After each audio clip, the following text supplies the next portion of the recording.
was a lot of fun. Well, me too. I really did enjoy it. And I had a good talk over the telephone with Carol this afternoon. Carol Orge is the president of the league. And we're together planning a junior astronomical league, which will be just a special interest area within the league.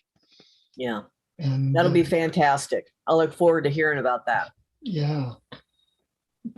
And we were discussing some of the details of that today. Yeah. But Carol is such a pleasant, wonderful person to talk with. I Yeah. really love him. He's just very nice. And Yes. very- He is. Him and Betty both. His wife is just as nice as he is. Wouldn't surprise me. In fact, my wife is nicer than I am. Aren't you, Wendy? Hi.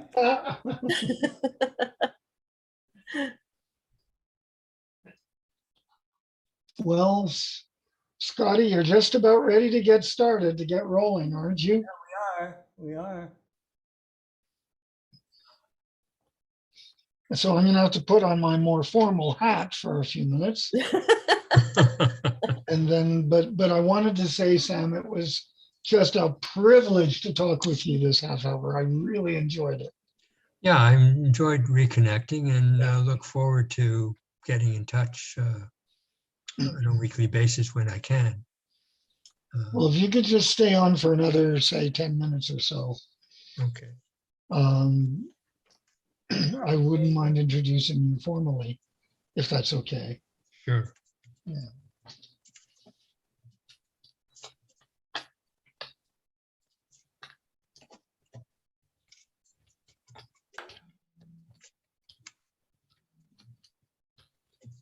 How many do you usually have joining the session? Oh, between Zoom, we have just a few. Anywhere up to about 20 or 30, but it's also on Facebook and YouTube. And we usually get several thousand. Yeah, So it's especially because they have the link on the Explorer Scientific-Live where you can join and you can watch with whatever social media you want. And that makes it very accessible. Zoom is probably the easiest one because I'm not on Facebook or other social media. Well, Zoom is a very convenient. I'm glad you're on Zoom because it really allows us to have this conversation and this reconnection.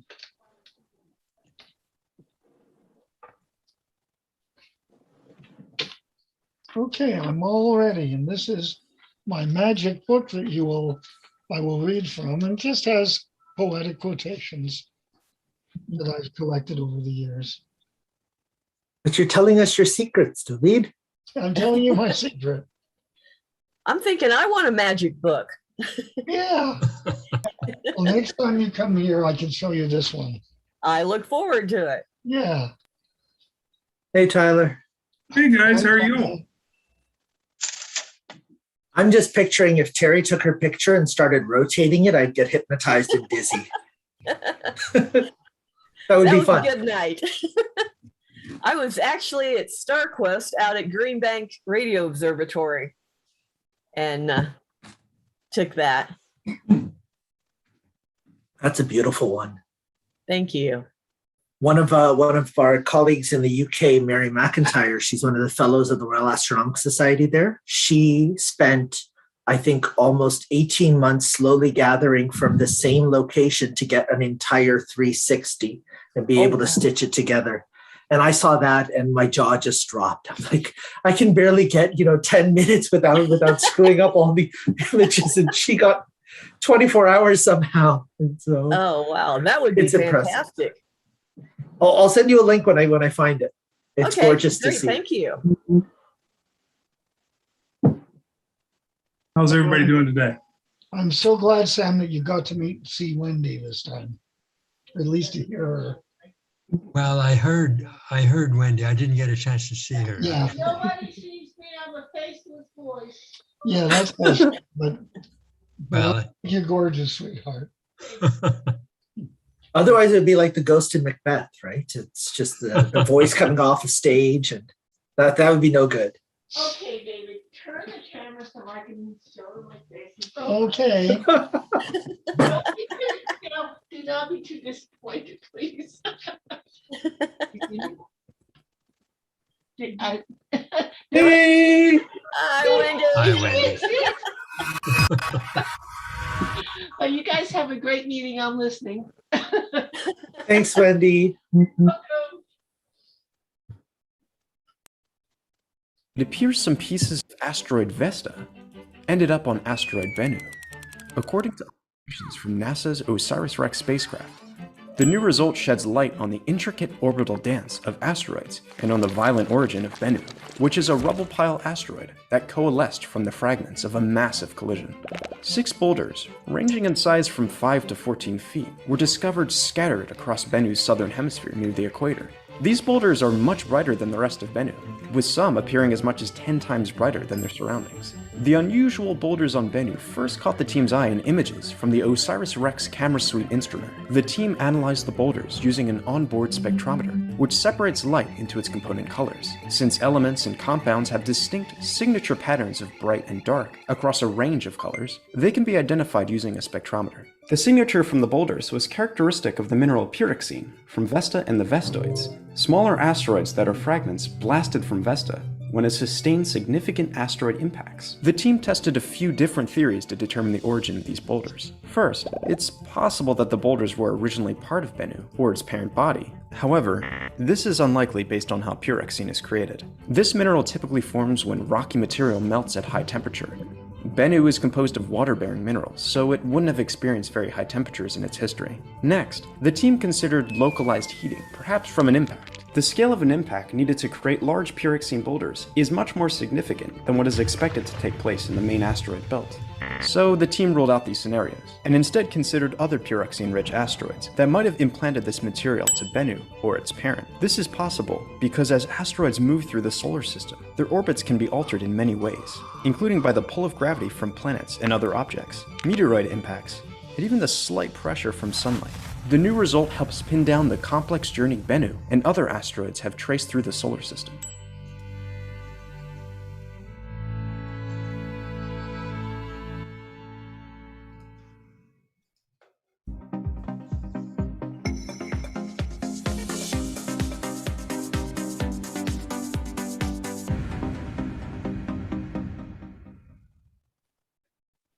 Hello, everybody. This is Scott Roberts from Explore Scientific and the Explore Alliance, and welcome to the 73rd Global Star Party with the theme of falling stars.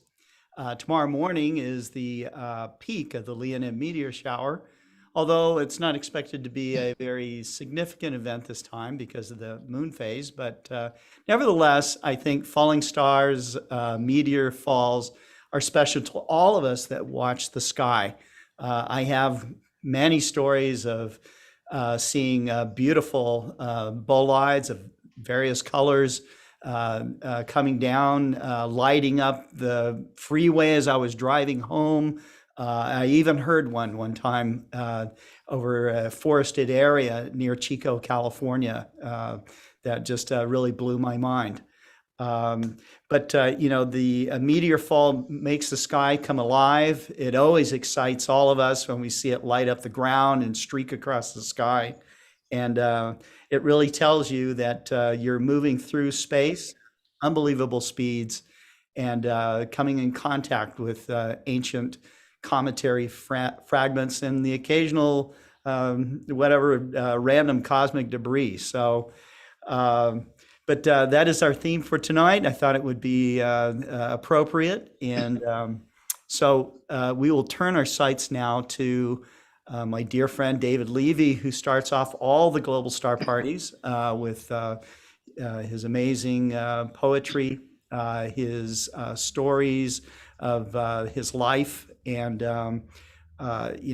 he is someone that has connected untold thousands of stargazers, amateur astronomers, people of all ages to the sky, and to show them, that we're all kind of unified under this. We see the same sky, and so I will turn it over to you, David. Thank you so much, Scott. It is always wonderful to be here. And it's almost in a sense, even though this is the 73rd, it's almost as if it's like the first one. I just feel so special to be a part of this. I have two quotations I'd like to share with you tonight. The first one definitely relates to meteors. It comes from Shakespeare, Richard II. And meteors fright the fixed stars of heaven. I see thy glory like a shooting star fall from the base earth from the firmament. That is from Shakespeare. And I have one more I'm going to do in just a moment. But first, I would like to introduce to you someone who is here right now, a very dear friend of mine from high school. We've reconnected after, 60 years now? His name is Sam Morgulis, and he is here. And we have finally been able to reconnect. And he was kind enough to agree to come on the show.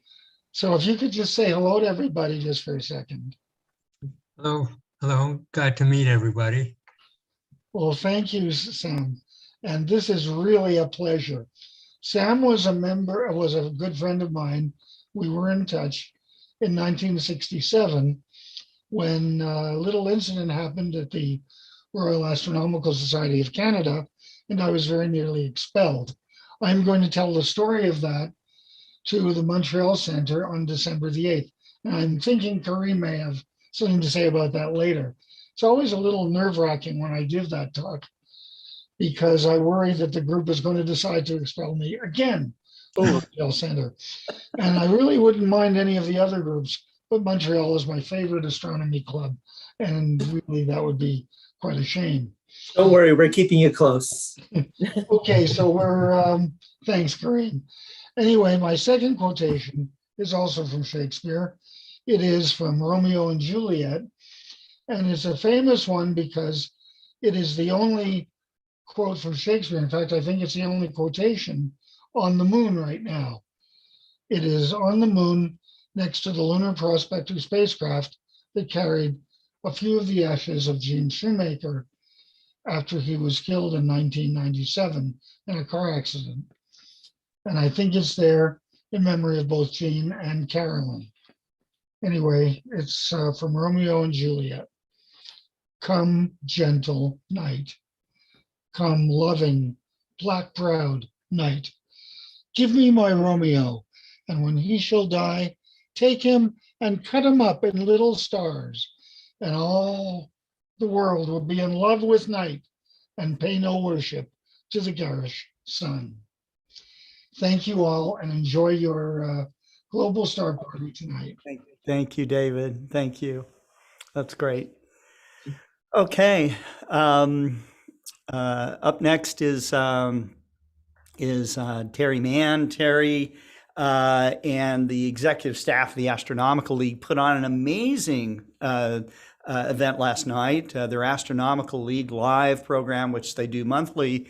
But this time they celebrated their 75th anniversary. It was just an incredible lineup of people. And it was so wonderful to hear about the history of the Astronomical League. And, I saw photographs that I had never seen before of some of the founders of the Astronomical League. And, to hear stories from like Chuck Allen of meeting like maybe like the first president of the league and stuff. And, 75 years that's a lot of history, and a lot of energy, effort, and creativity has gone into the league to find ways to embrace the astronomical community at large, and to inspire people to keep going. I think it's organizations like the league, and mind you, the league is now and has been for a long time the world's largest federation of astronomy clubs, over 300 clubs, tens of thousands of members, and largely all volunteer. I always point that out because this is a labor of love for them, and it's wonderful that they come on every Global Star Party every week to do our door prizes. So Terry, I'm going to turn it over to you. But congratulations on putting together an amazing event last. Thank you very much, Scott. I appreciate that. We had a great time, and some of our speakers are even here with us today. So I'd like to thank them all again for being there. And to me, it was amazing to hear all of the information about all of the different organizations that were here and the connections that we've really had during the years and the new connections that we are hoping to make too. So, okay, I am going to ask 3 questions and give the answers from 3 questions from the last star party. We always start with never look at the sun without correct filtration on the telescope, on your binoculars, whatever you use to look at the sun. Make sure you have the proper filters on the sun. I mean, on the telescope. Now, I'm going to start off with the answers from November 9th. Here are the questions. Venus currently lies in the southwest 60 minutes after sunset for observers at mid-northern latitudes. Venus returns to about the same location in November, early evening sky, and the answer is 8 years. Next question is, the Great Square is an asterism comprised of stars borrowed from what 2 constellations?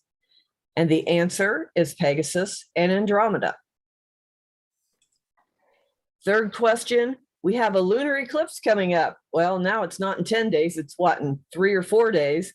Lunar eclipses can occur only when the moon is full and when the moon crosses the ecliptic is the correct answer. And these are all of the people that sent in the correct answers. Their names will be added to a list, and at the first star party of the month, we name the winners for the previous month. And we'll have 3 winners that we will name. It would be the first global star party in December. These names will be added to that list. So the questions for tonight, and please send your answers to secretary@astroleague.org. Within the Large Magellanic Cloud is N44. What is notable about N44?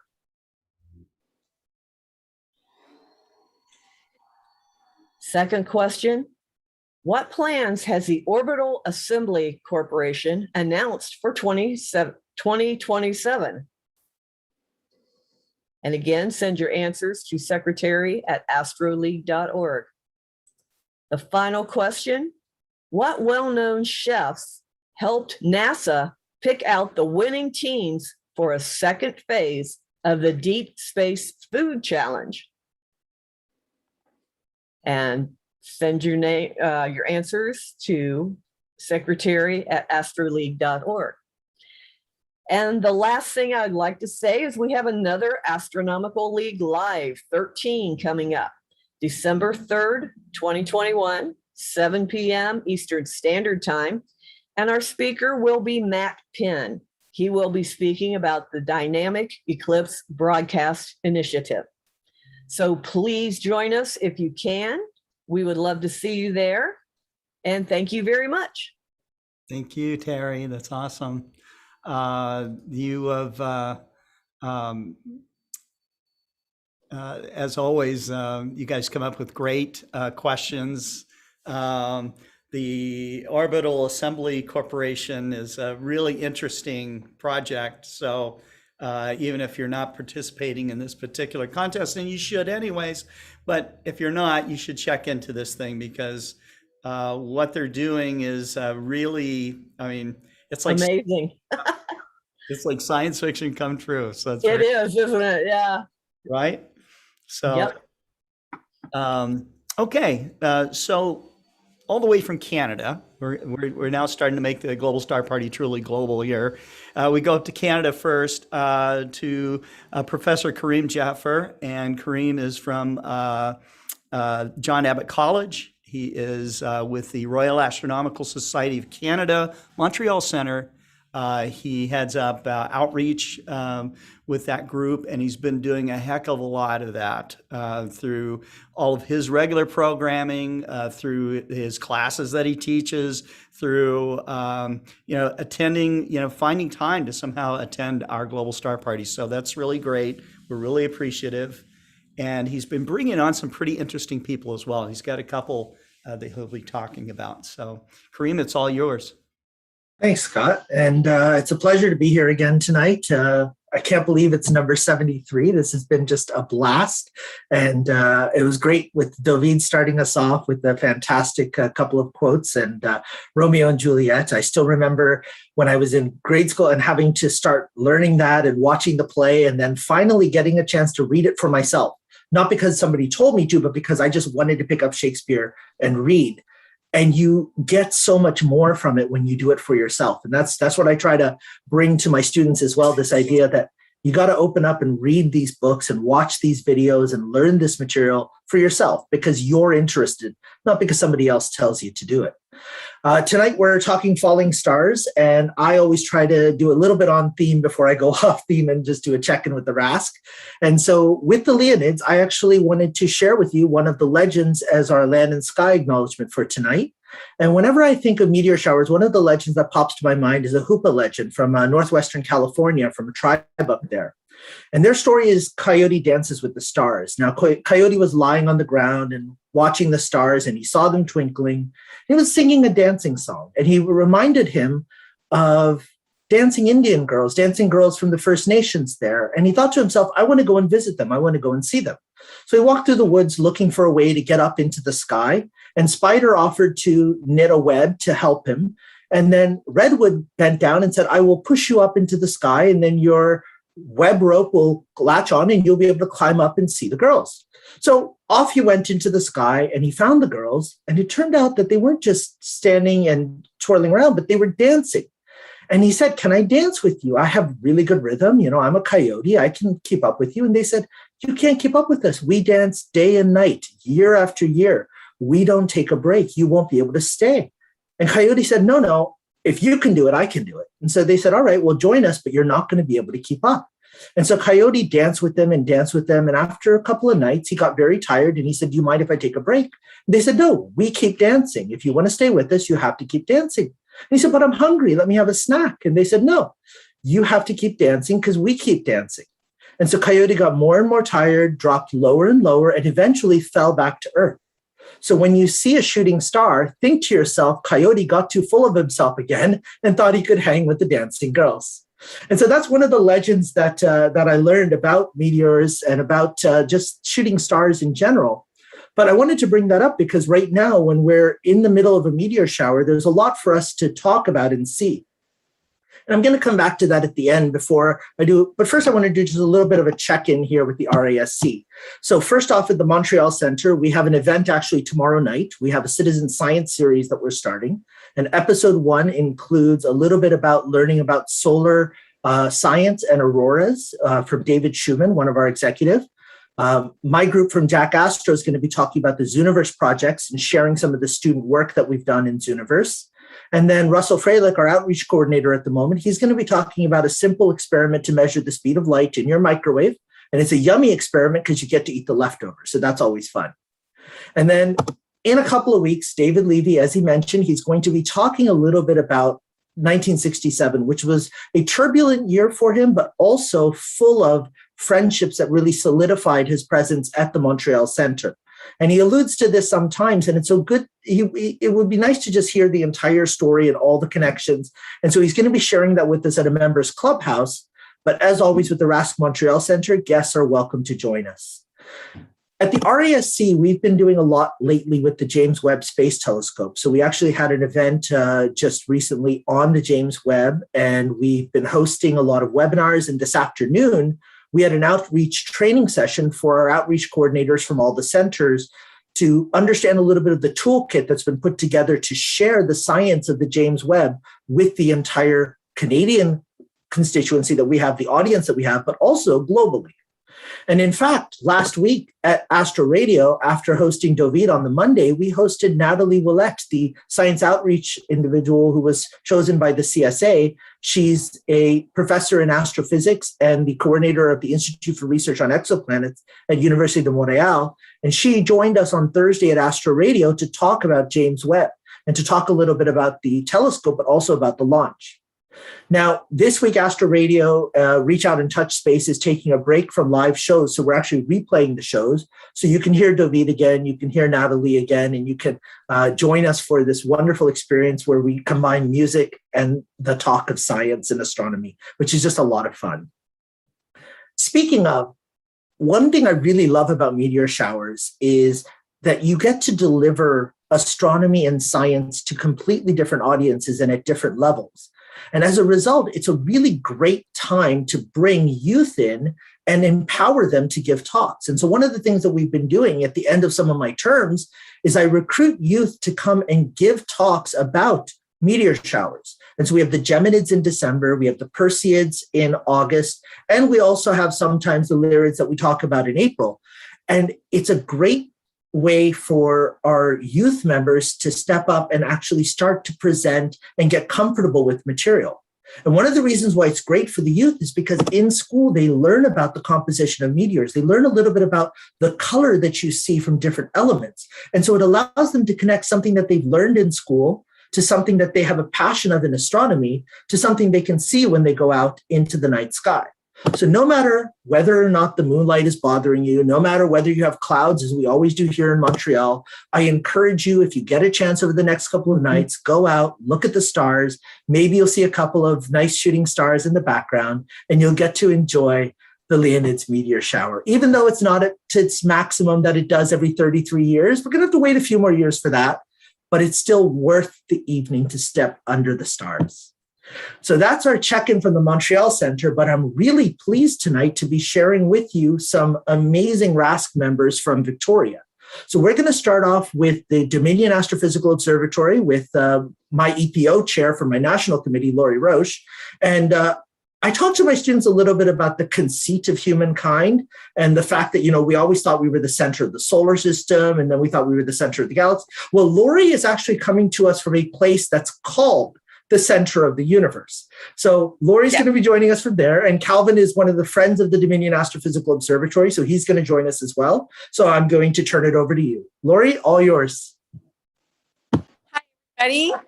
As Karim said, my name is Lauri Roche, and I am one of the board members and one of the volunteers who work up here at what we absolutely call the center of the universe. It is a building that is for the public, that is with the Dominion Astrophysical Observatory. And what I'm going to do now is actually just kind of turn my screen around here, and I'm going to go outside of this building. And I'm so glad that we're still on when it's a little bit nicer out, because we've got an absolutely gorgeous sunset here. After a few days of absolutely pouring rain, we had, you might have even heard it, we had the British Columbia has had some massive rainstorms lately, but we've got just a gorgeous sunset here today. And over on the other side of the parking lot is our fantastic Dominion Astrophysical Observatory. I'm up on top of a hill. Way over in the background, you have got the Olympic Mountains of the United States up in Washington, and the Juan de Fuca Strait. And I'm up on top of a mountain. Now, yesterday when I was up here, it was blowing so badly that that all of the electricity went out, and in fact, the road up to the road that kind of leads into the observatory was closed this morning when I tried to get up here, and we had to take an about turn route to get up into the observatory today. But this is just absolutely magnificent here. So this is our 100th. This is our Dominion Astrophysical Observatory that is now 100 and, well, I guess it's got about 103 years old, is since first light, since we've had that. I'm going to turn this over, just if I can. Calvin, are you there? Oh, I'm there. Yep. Hello. Okay. Calvin is a staff member with our friends of the DAO, and he is going to give you a virtual tour that goes into the dome and into the telescope itself. And then when he's finished, he's going to show you that telescope. And then I'm going to come back and show you a couple of other things that are in this building, including the world's largest mirror in the world for a telescope for a little while. But I'll tell you that a little bit later. So I'm going to turn it, if we could get Calvin on the screen. Oh, and I'm he's there. going to take over. Okay. Yeah. Hello, everybody. Yes, like Lauri said, my name is Calvin, and I'm also from the Friends of the Dominion Astrophysical Observatory. And this is our virtual tour. So I'm currently looking at the Dominion Astrophysical Observatory. So this is the building that Lauri was just pointing towards, just on the opposite side. So if I point the view over this way and zoom in, you might be able to see the outline of just a blue building here. So Lauri was over there looking at the building. So this view is from the opposite side, where it's showing the front, the big blue door on the front. If I turn all the way around, this would be the direction of the Olympic Mountains, somewhere beyond there, and downtown Victoria. So I can go into the building. And this is the bottom floor. And you can see it says DAO, and then the year that the building was built, 1916. And I will move over here. You can look around. Here is the, we're still on the bottom floor. This is the pier that holds the telescope up. So it actually goes all the way up through the ceiling of the second floor. And so the telescope is up on the second floor. And I will go up these steep stairs here, and we will see the telescope. So here's the 1.8 meter Plaskett telescope. So the pier, that cement foundation just comes up from the bottom, and then the axle is here. You can even see an electric motor here and some gears. And this is the Plaskett telescope, and it's set up just pointing directly upwards in park position. You can see the dome up top. And we also have a video showing how the telescope moves around. So I'll just play that quickly. So there's the shutter of the dome opening up, letting the sunshine in, of course. This was filmed during the day. And it's got a curtain that rolls away as well.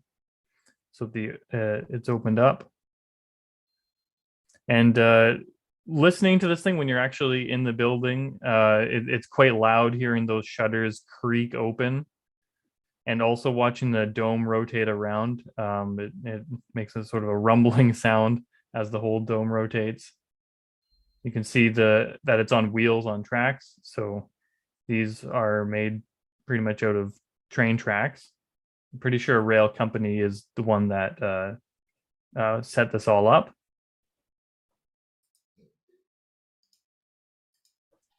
And you can see the dome rotating. So this is all controlled from a computer in the control room. You just put in the RAN deck, and then you can point both the dome and then the telescope as well. We'll see that move around. You'll be able to see the electric motor start to turn to rotate the whole thing around.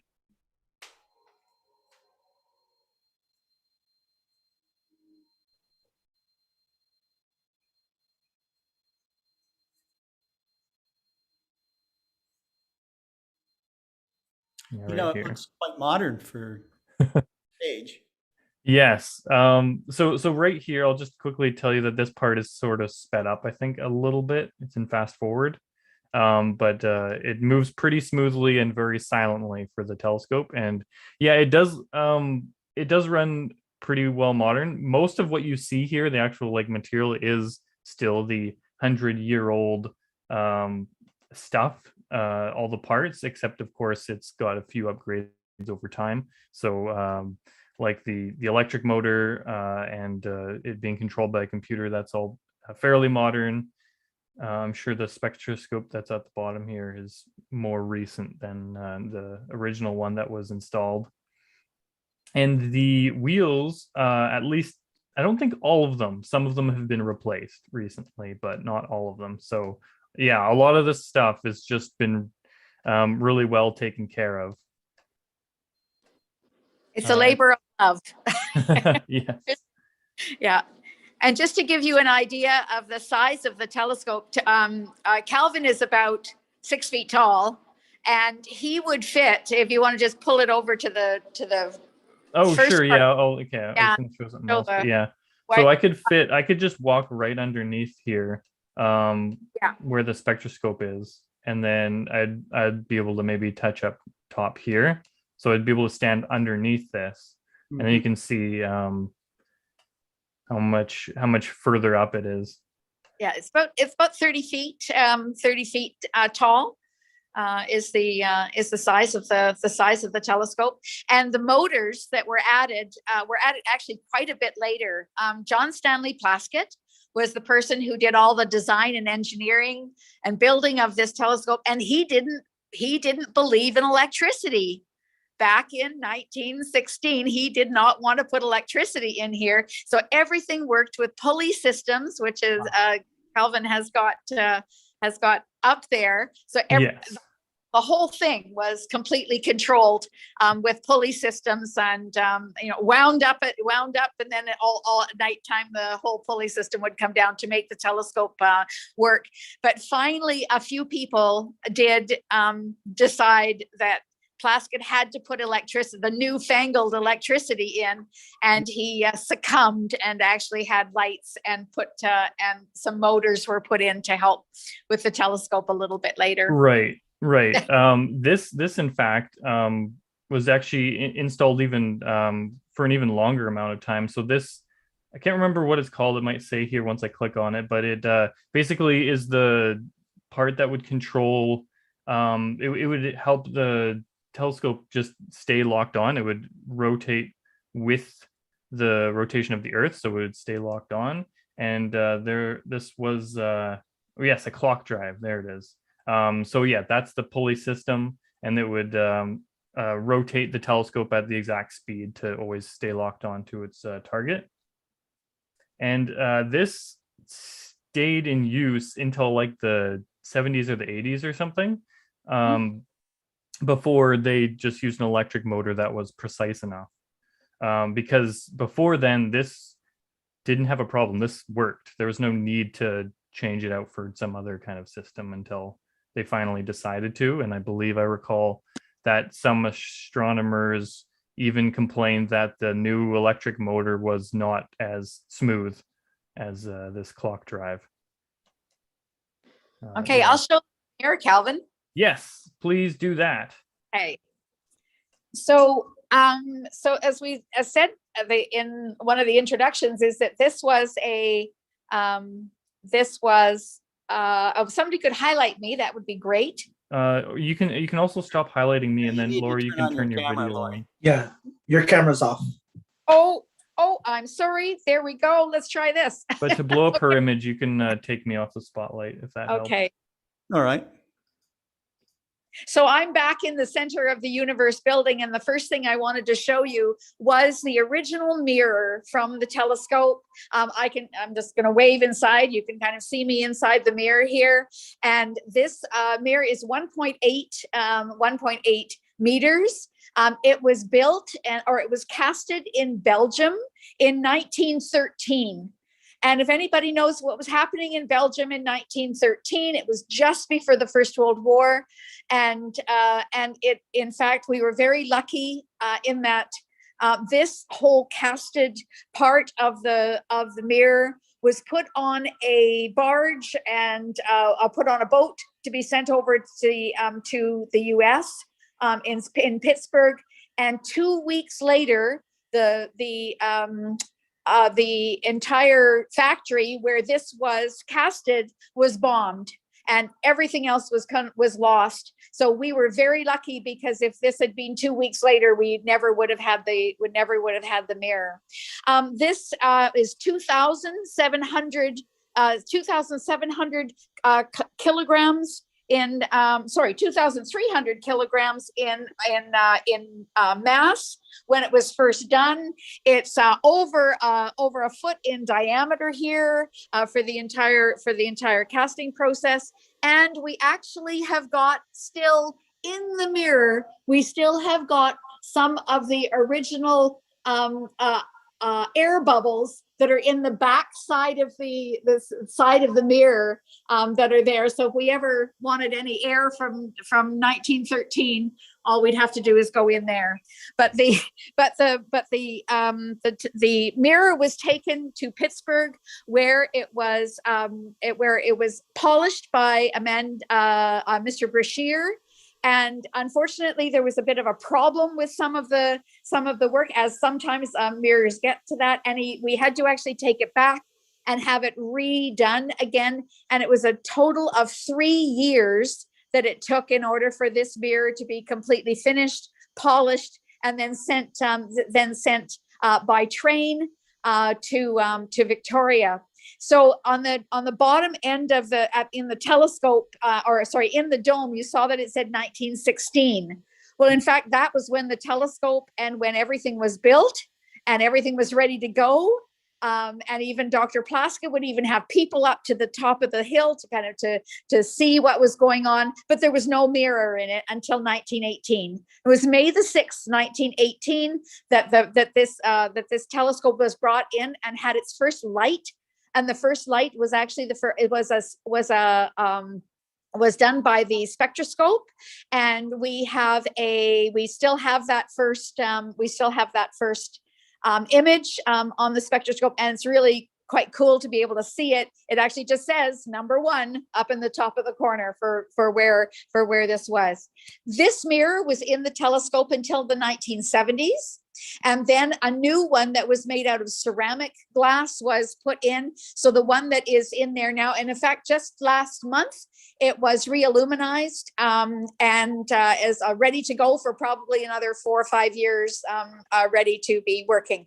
The telescope, even though it's over 100 years old, is still working every single night that it's clear. In fact, I would think if I look back outside again here, that if it clears up a little bit, the telescope actually might still be used. Just the last little thing before we turn it over to Nathan, I wanted to show you this model because this is a very special model for us. Dr. Plaskett made this model. It's made out of iron, and it's got all the wheels for the domes and the whole thing. Was made in 1915.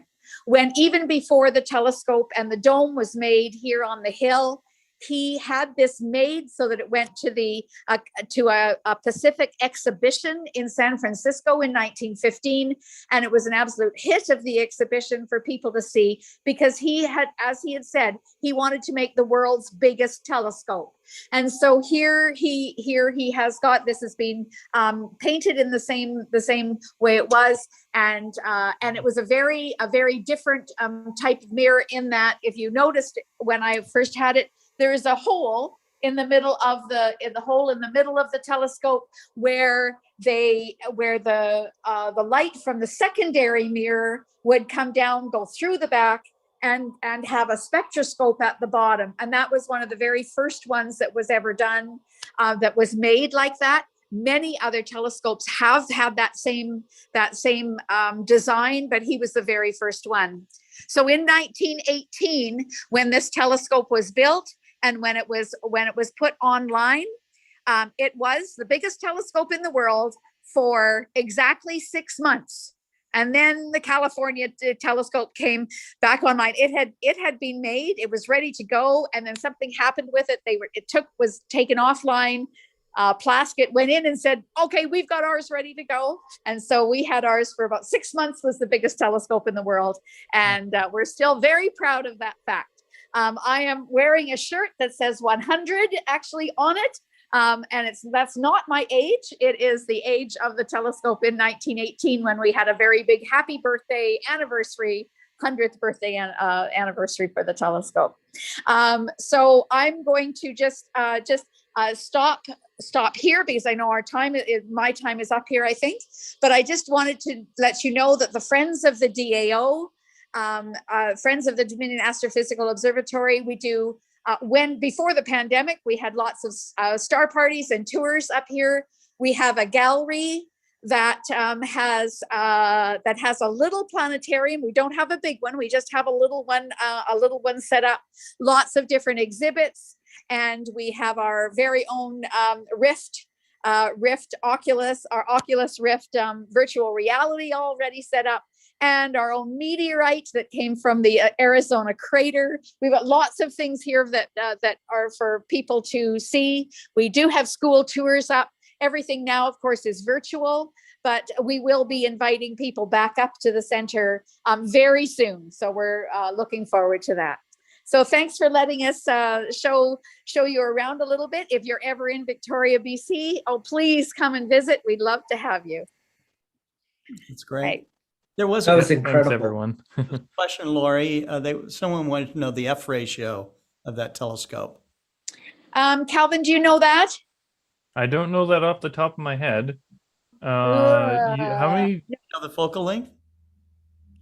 Sorry, do you know I don't know that right off the top of my head. I'd have to look it up, and I could do that and maybe put it in the chat. Yeah. All right, no problem. Okay. Thank you. Yeah. Thanks so much. It was a wonderful tour, and it's great to see an observatory like that. So Yeah, a really, really beautiful historical one that we're really very proud of. Yes. wonderful. And Lauri, did you want to mention the virtual star party coming up on the James Webb Space Oh. Telescope?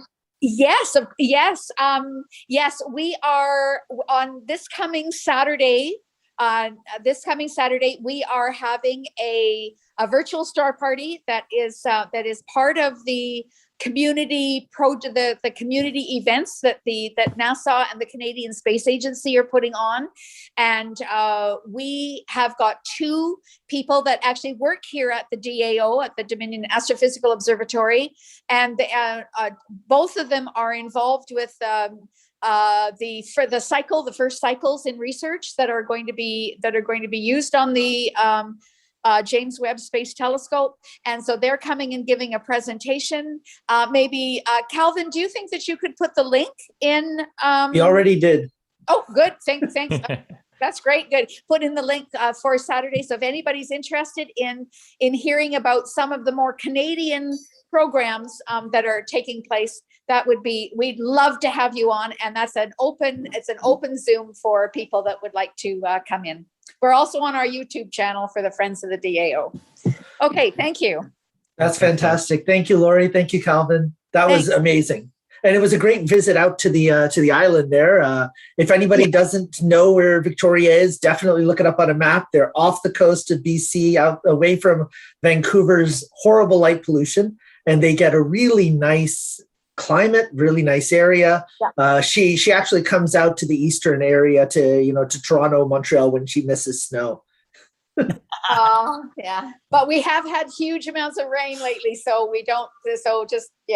don't come out right now. You can't get through the roads. And from Lauri's neighborhood, we have our next guest. And our next guest is someone I'm really happy to have on, Nathan Hellner-Mestelman. Now, one of the things that I've loved about what Scott's done with the Global Star Parties is he's had on a lot of the youth astronomers. And I was really happy when Nathan said yes to joining us, because I've been enjoying his work lately and I want him to showcase his work to the world. So Nathan, tell us all about your journey and a little bit about your actual work and what you've been doing with Sky News. Okay.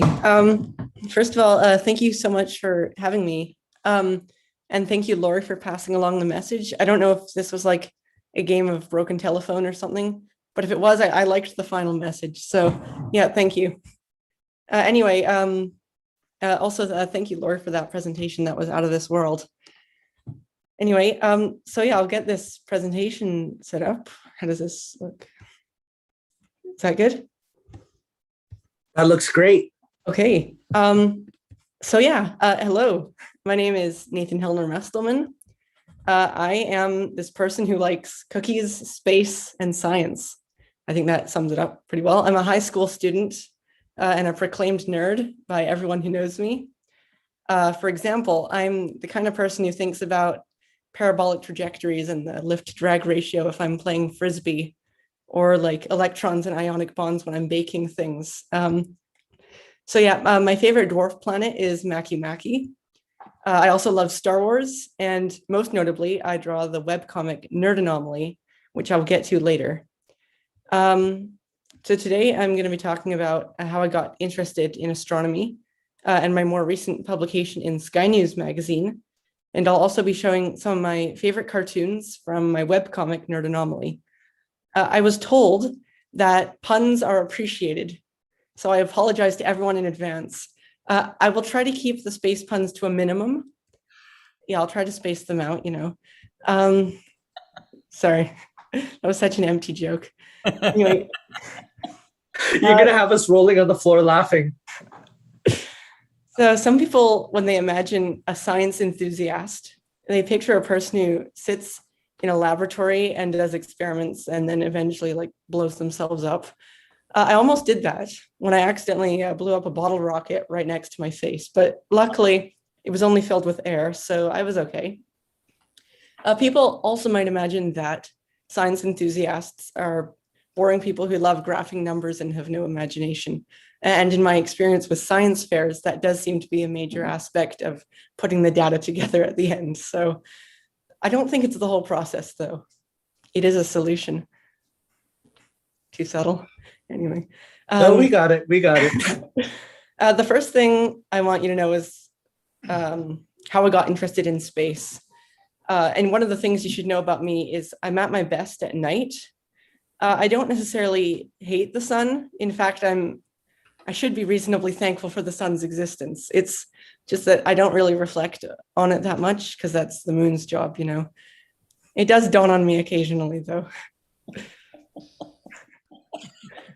Actually, you know what? There are a few reasons to hate the sun. For one, it's selfish.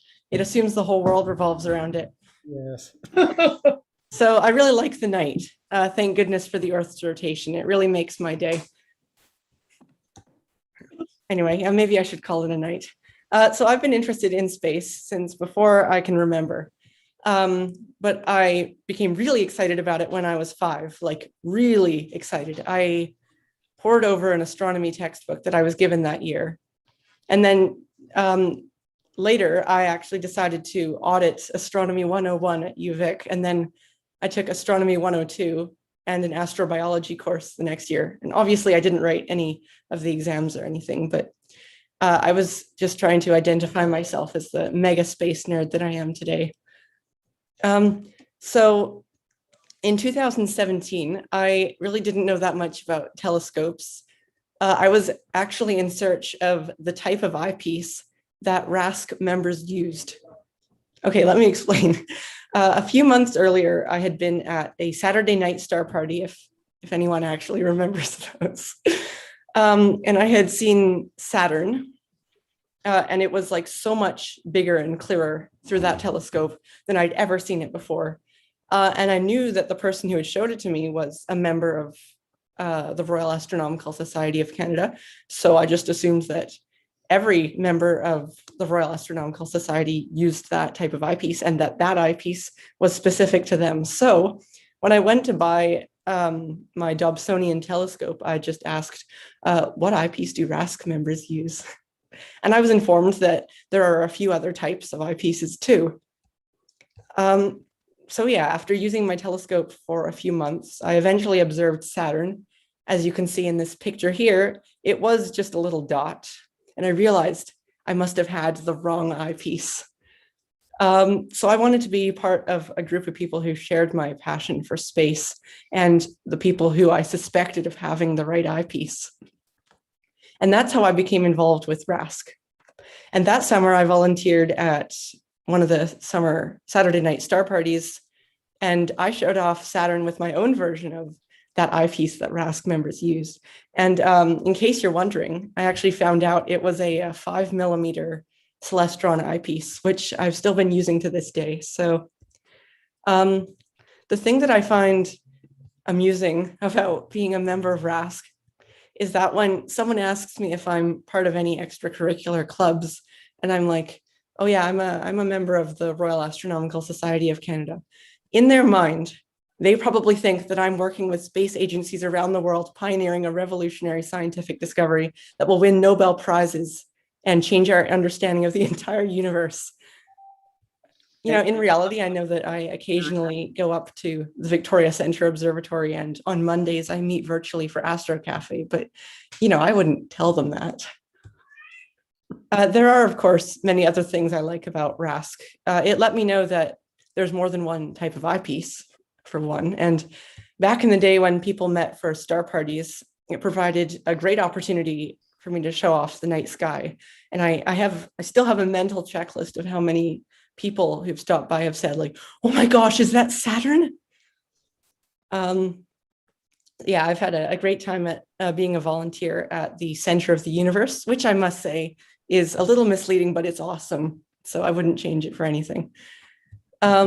The members of RASC have also been incredibly supportive throughout my time as a member. So from helping me with my various science fair projects to encouraging me to submit my work to Sky News, which I'll get to in a moment, and even lending me a telescope, which is kind of a RASC way of saying lending me a hand, except it's literally a telescope, when I was out of province.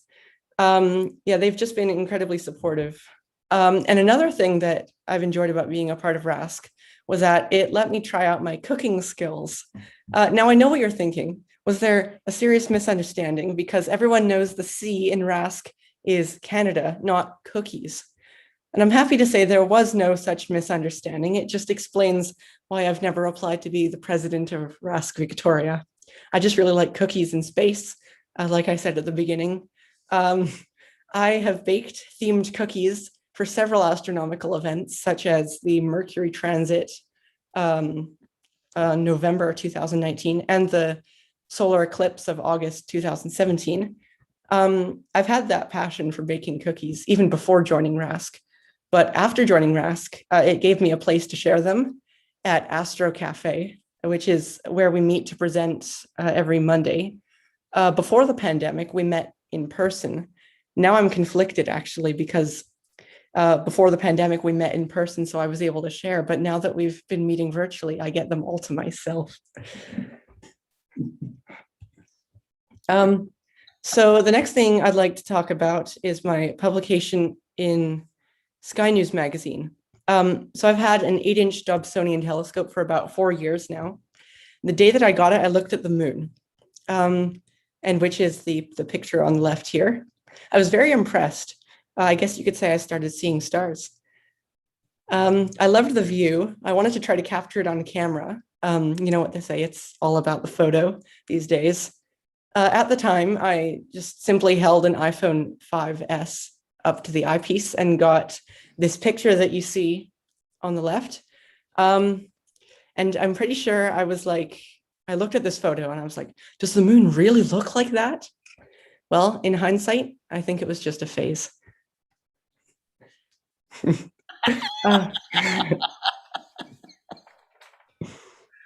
So 2020 was a great year for observing Venus because it was up around the springtime and the ecliptic appeared highest for Canada.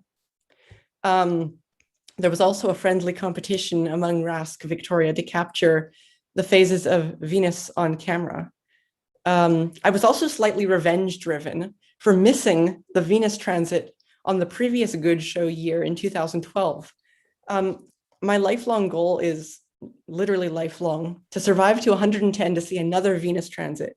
But in the meantime, and I do have a bit of time to spare, I decided to put together this Venus mosaic showing the change of phase.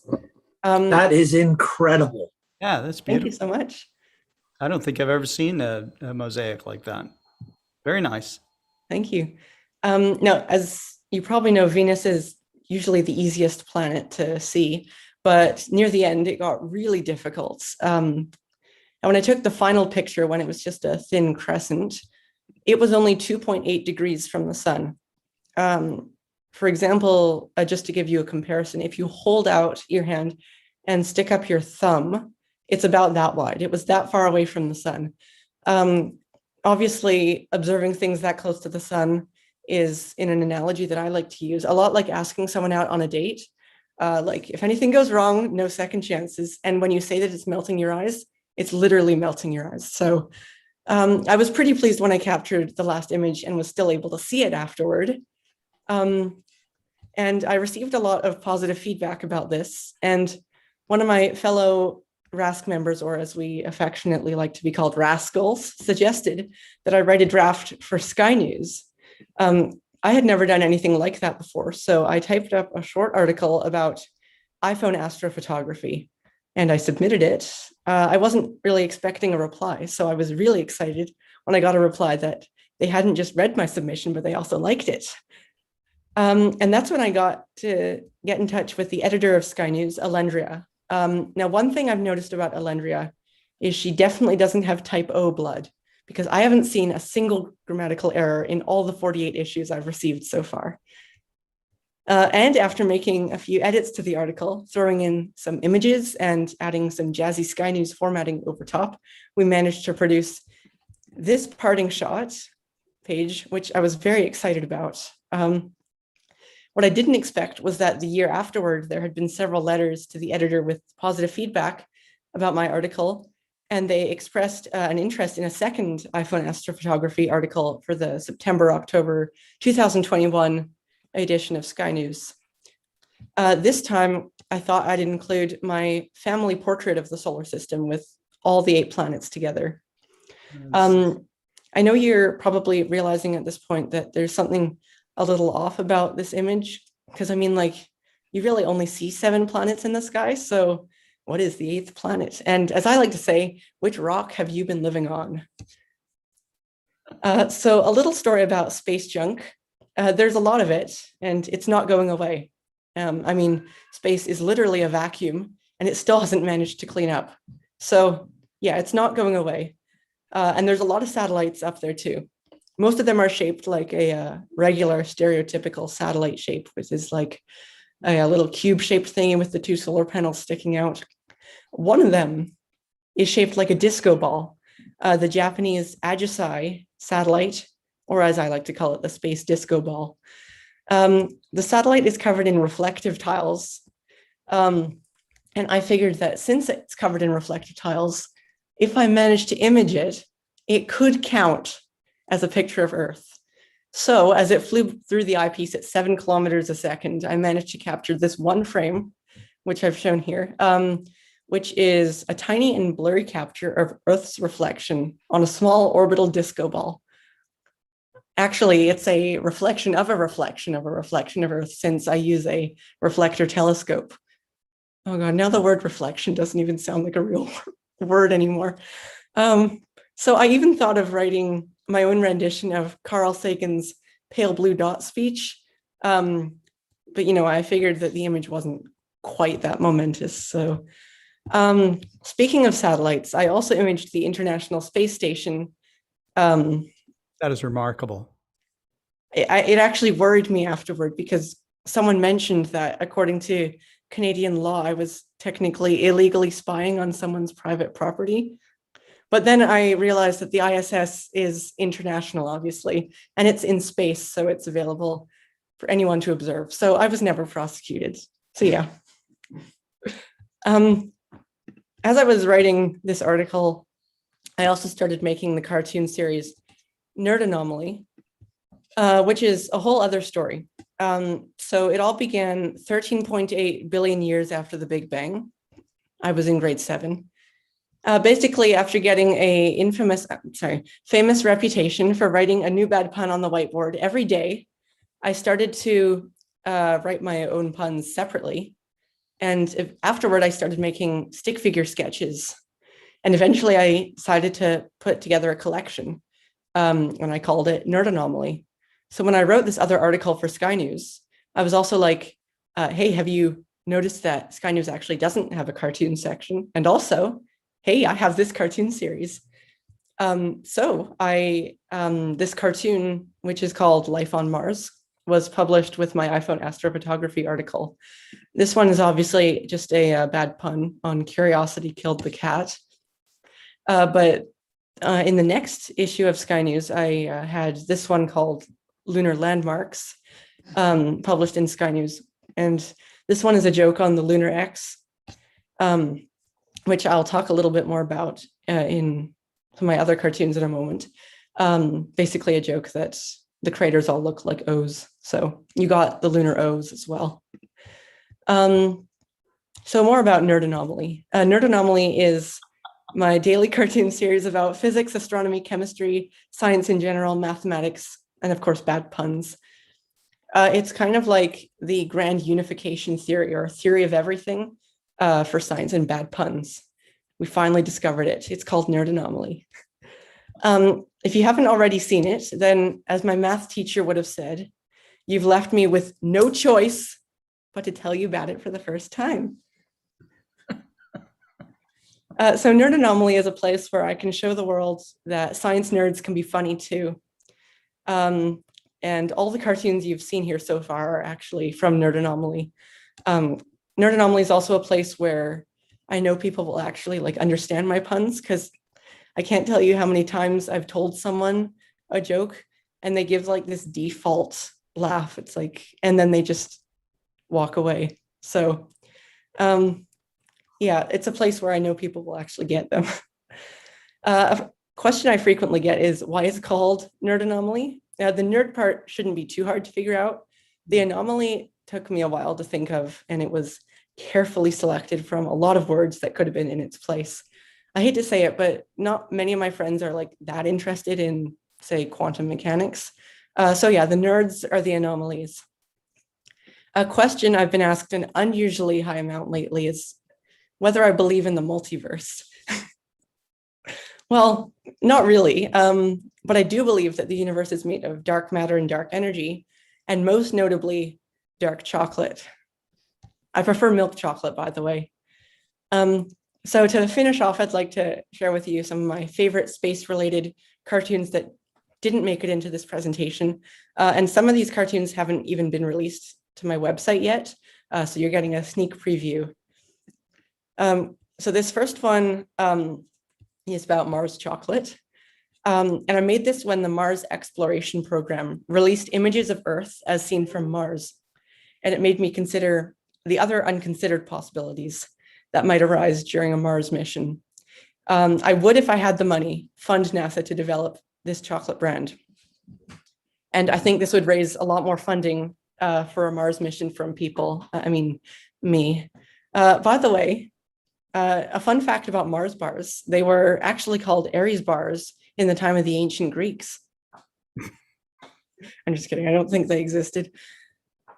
So this next one is also about the lunar X. For those of you who don't know, the lunar X is a feature on the moon. And so when the lunar X is on the Terminator, and that's like the division between light and dark, not the robot that tries to kill Sarah Connor, it looks like an X from the shadows cast. And there are already enough conspiracy theories about the moon, so I thought I'd just make one more. You see, my theory is that the lunar X is buried pirate treasure. And you see, I usually refrain from making puns about the moon and what's there, like Apollo 13 jokes. They don't really land well, do they? Oh, too soon. So this next one is about New Horizons. There's already enough talk about Voyager 1 leaving the solar system. They kept saying that it had left the solar system because they kept redefining what the edge of the solar system was. The first one was when it had passed the orbit of Neptune, and that's obviously when they first said it had left the solar system. And then it passed the termination shock, and they were like, okay, now it's left the solar system. Then it passed the heliopause, and they said, okay, well, now it's for sure left the solar system. When it passed the bow shock, it really has left the solar system this time. So there's not that much talk about the other space probes. I'd like to congratulate New Horizons for passing my definition of the edge of the solar system. So on those charts, the M in solar system is literally the end of the solar system.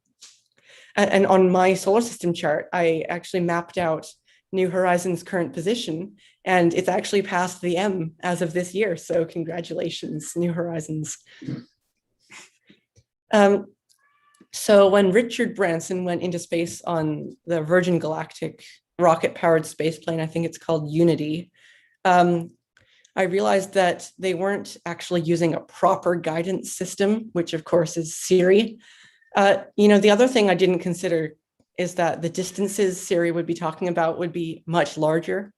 I think the largest distance I've ever heard Siri say was when we were on the Trans-Canada Highway on a road trip. And I think Siri said something like, in 530 kilometers, make a slight right. And I'm like, okay, we're driving at 100 kilometers an hour, and 530 divided by 100 is 5.3. So let's all try to remember that in 5.3 hours. Now in space, you're talking about at least those distances. So it'd actually be something like maybe like in 1500 kilometers, make a slight down. And of course, you'd have to consider up and down too. And you know what? It actually wouldn't really be a sudden turn. It would be more like make a gradual down, as if you were driving on a parabolic arc, because you would be.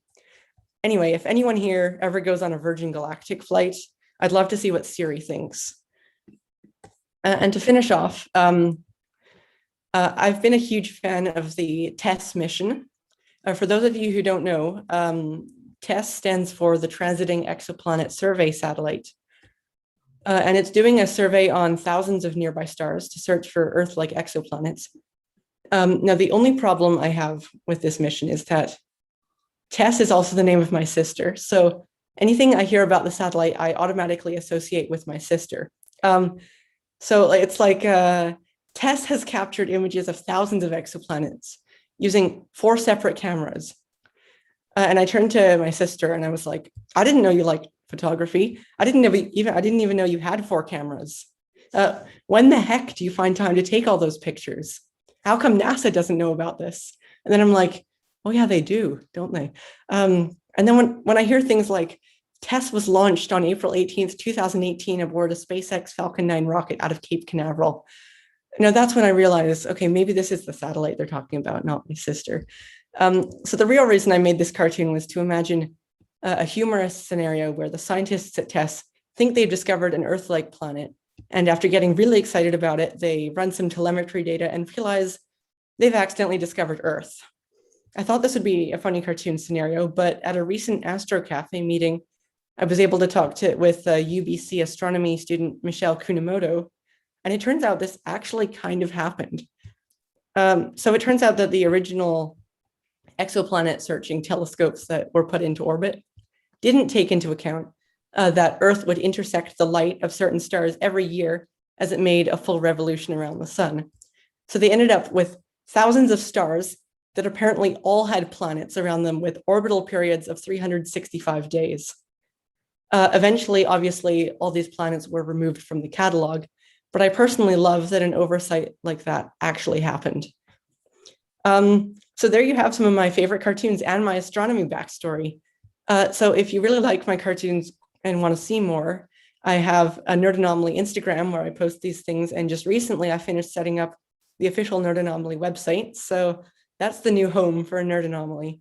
I'm going to show the link for the Instagram and the website in a moment, and I'll post it in the chat afterward. That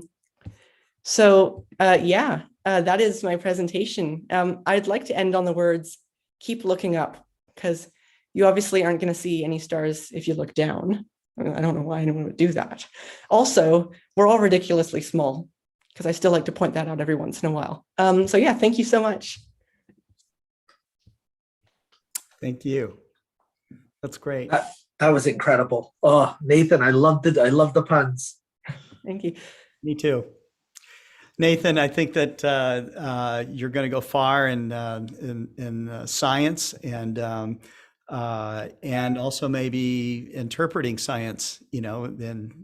If that's something that you're very passionate about. But I love the idea that you're making cartoons. Because that's something that totally makes things accessible, and it's not easy to make a good cartoon. So. Oh, thank you. Thank you. Well, okay, so we are going to transition now. Our next speaker is Navan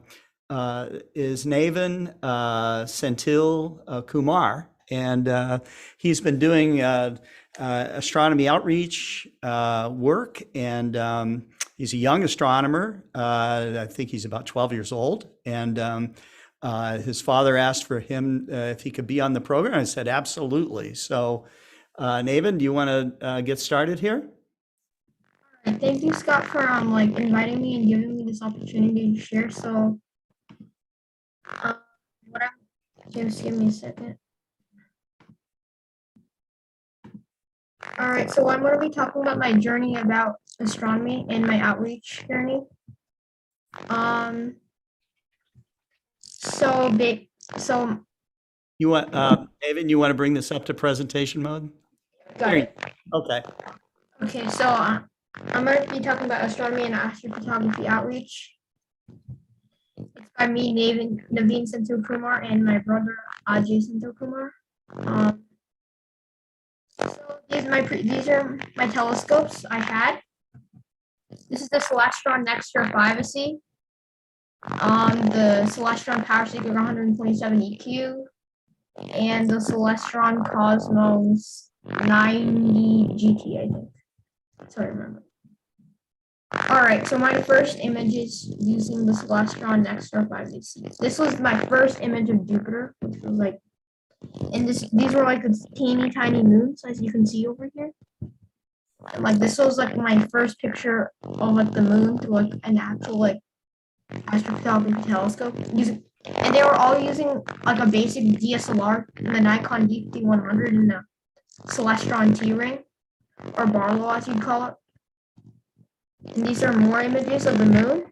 I mean, they look pretty good for a first image, but like, I don't know. And this is my current astrophotography setup. It's the optical tube. As you see in the middle is the William Optics Gran Turismo 81 Generation 4 on top with the William Optics Uniguide 50mm telescope, and then my guiding camera is the ZWO ASI 120 Mini, and then this is my DSLR Nikon D5100, and then my mount was the Skywatcher EP6R Pro. All right, this is also the side view. You can see a more closer image of the telescope, and then like you could see even a more close-up view of like the camera. I mean, I don't have a field flattener because that was like when I started, it was just a T-ring, and then later on I got my field flattener. And then next, these were my upgrades. I had the I first got the ASI Air Pro and DSLR, and then after I worked for a couple of months with that, and then the ASI Air Plus got released. And then after I got that Plus, I got this ZW. I upgraded from an DSLR to like a dedicated astronomy camera. This is the ZWO ASI 533 MC Pro color cooled camera. I'm still having issues with them though. And then my outreach. I had outreach with with my local astronomy club, the Northern Virginia Astronomy Club. And then as you see, I'm at CM Crockett Park, like at a dark sky site. I'm just getting ready to do some outreach right over here. And then this is me on the web page. Great. And That's a great astronomy club. It is. Yeah, and then also my brother, my dad, all getting ready for imaging and outreach right now and waiting for nightfall. Excellent. And then my brother is going to talk about his outreach with his school and all those things. This is this is the Whirlpool Galaxy. I'm sharing my Whirlpool Galaxy and in my classroom and two questions were in my classroom. It was 12, and the other thing was a girl asked, "Is it the wormhole galaxy? If you go in, will it bring you anywhere?" Okay, and then I'm gonna go to the next slide. This is this leads me to my image of the Whirlpool Galaxy, which is my first ever image. This is unprocessed. This is M51. It's pretty small. It's like right over there. And then like the surrounding galaxy, right over there. And then I got into like Milky Way astrophotography. This is like an iPhone shot of the Milky Way in like a remote like site in like Goshen, Virginia, like a Boy Scout reservation. And then this is another one, like a Milky Way image at the same area. Also, an iPhone 12 Pro Max, literally. And then another Milky Way image at Goshen, Virginia, with the same equipment. And that's the end.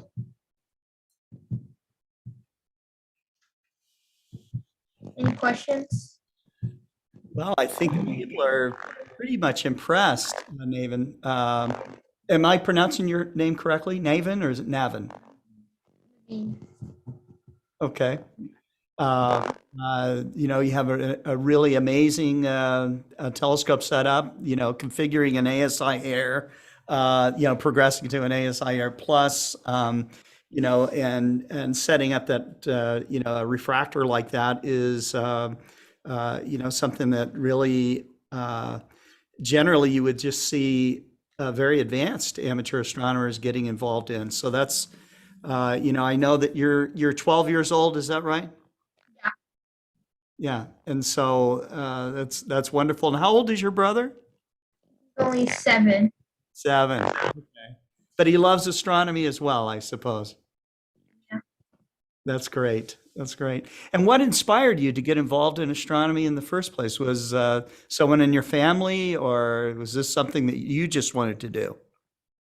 I first got inspired to astronomy by myself. I just like what I did was for example, I'd see my friends do it. Yeah. I always look up the stars and have questions like, what's this? Because I'm always a question asker, like a chatterbox always. Mm-hmm. So I'd always ask. So I asked the question, why can't I just do astronomy? And then I went and asked my dad if I can get a telescope. Mm-hmm. And he's like, firstly, like in 2016, I got my first telescope, which was like a motorized, and I got to look at, and I got to do pretty like visual observing, and I was pretty fascinated when I first saw everything. And then nextly, I went like a step further, which is like the next star 5C. I got to look at Jupiter and all those other things, which I was pretty fascinated with too. It wasn't so clear, but it was pretty good. And then the next thing, I tried an equatorial mount, which is manual, and a reflector. That was even better because you could see more light spectrum from a reflector. And it was a new type of mount to experience, but it was hard to focus, but I got a new experience from that. And then I got the next star again, and then that served as my bridge to astrophotography. Okay. And then I came into astrophotography, and I'm where I am right now here. Wow. Well, you've progressed really fast. That's fantastic. And do you find kids at your school really interested in astronomy, or not so much? Some kids are pretty interested. Some are just like, meh. They don't really want. Yeah. So, and how about your brother, Ajay? He's, I have you guys both up on the screen side by side right now. What is his interest level like right now in astronomy?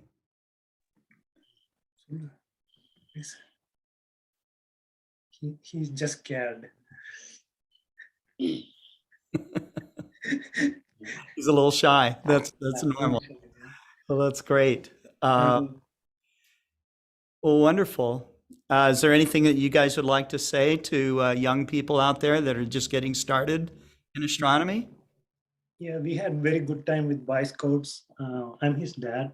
We had very good time with the Boy Scouts troops, sharing the outreach.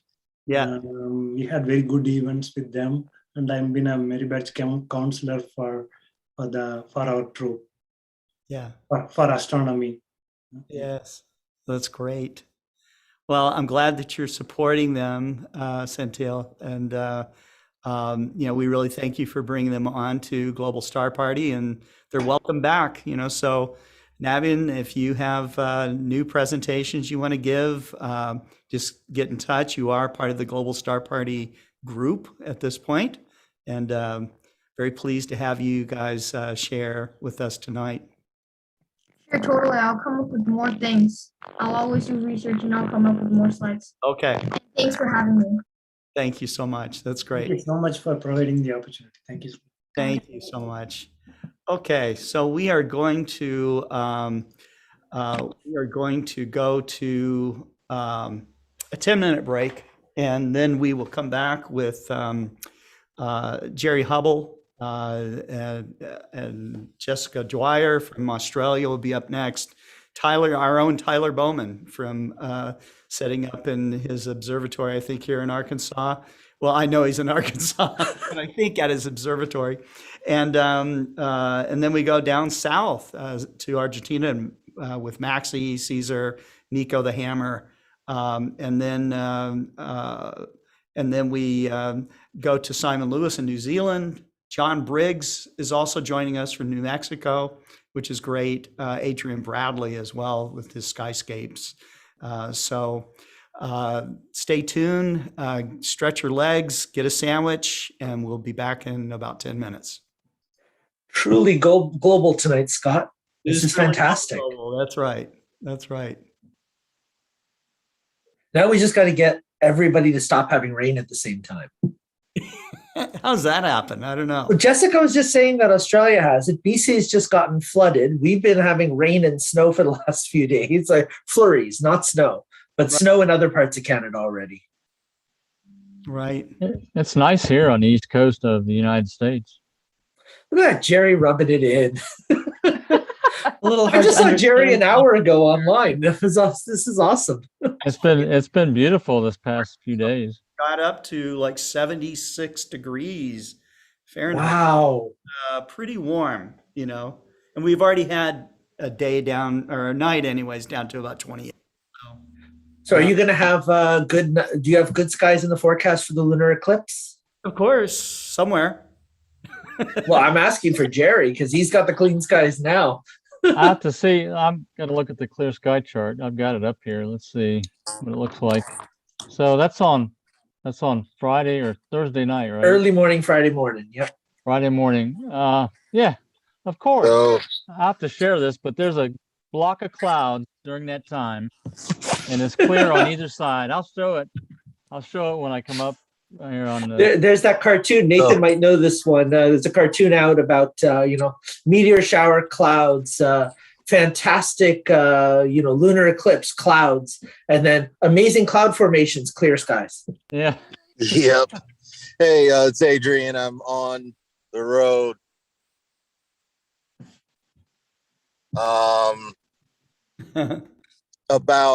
Let's see, what lens can I use for DSLR? I think it's for night photography. Start wide angle, because it's easier to get stars with a wide angle lens, 14 millimeter, 17, even 24 millimeter. If you have to use a tripod, if you don't have a tracking mount, then definitely go with higher ISOs, and you can get stars in as little as 10 seconds, something around 10 or 15 seconds. And that is your starting point. So I think for Jeff Weiss, be sure to look into a wide angle lens. If you get another lens, like a zoom lens or something with a higher focal length, you're doing wide field classic astrophotography, and you'll need a tracker. So there's the answer to that. And good evening, gentlemen.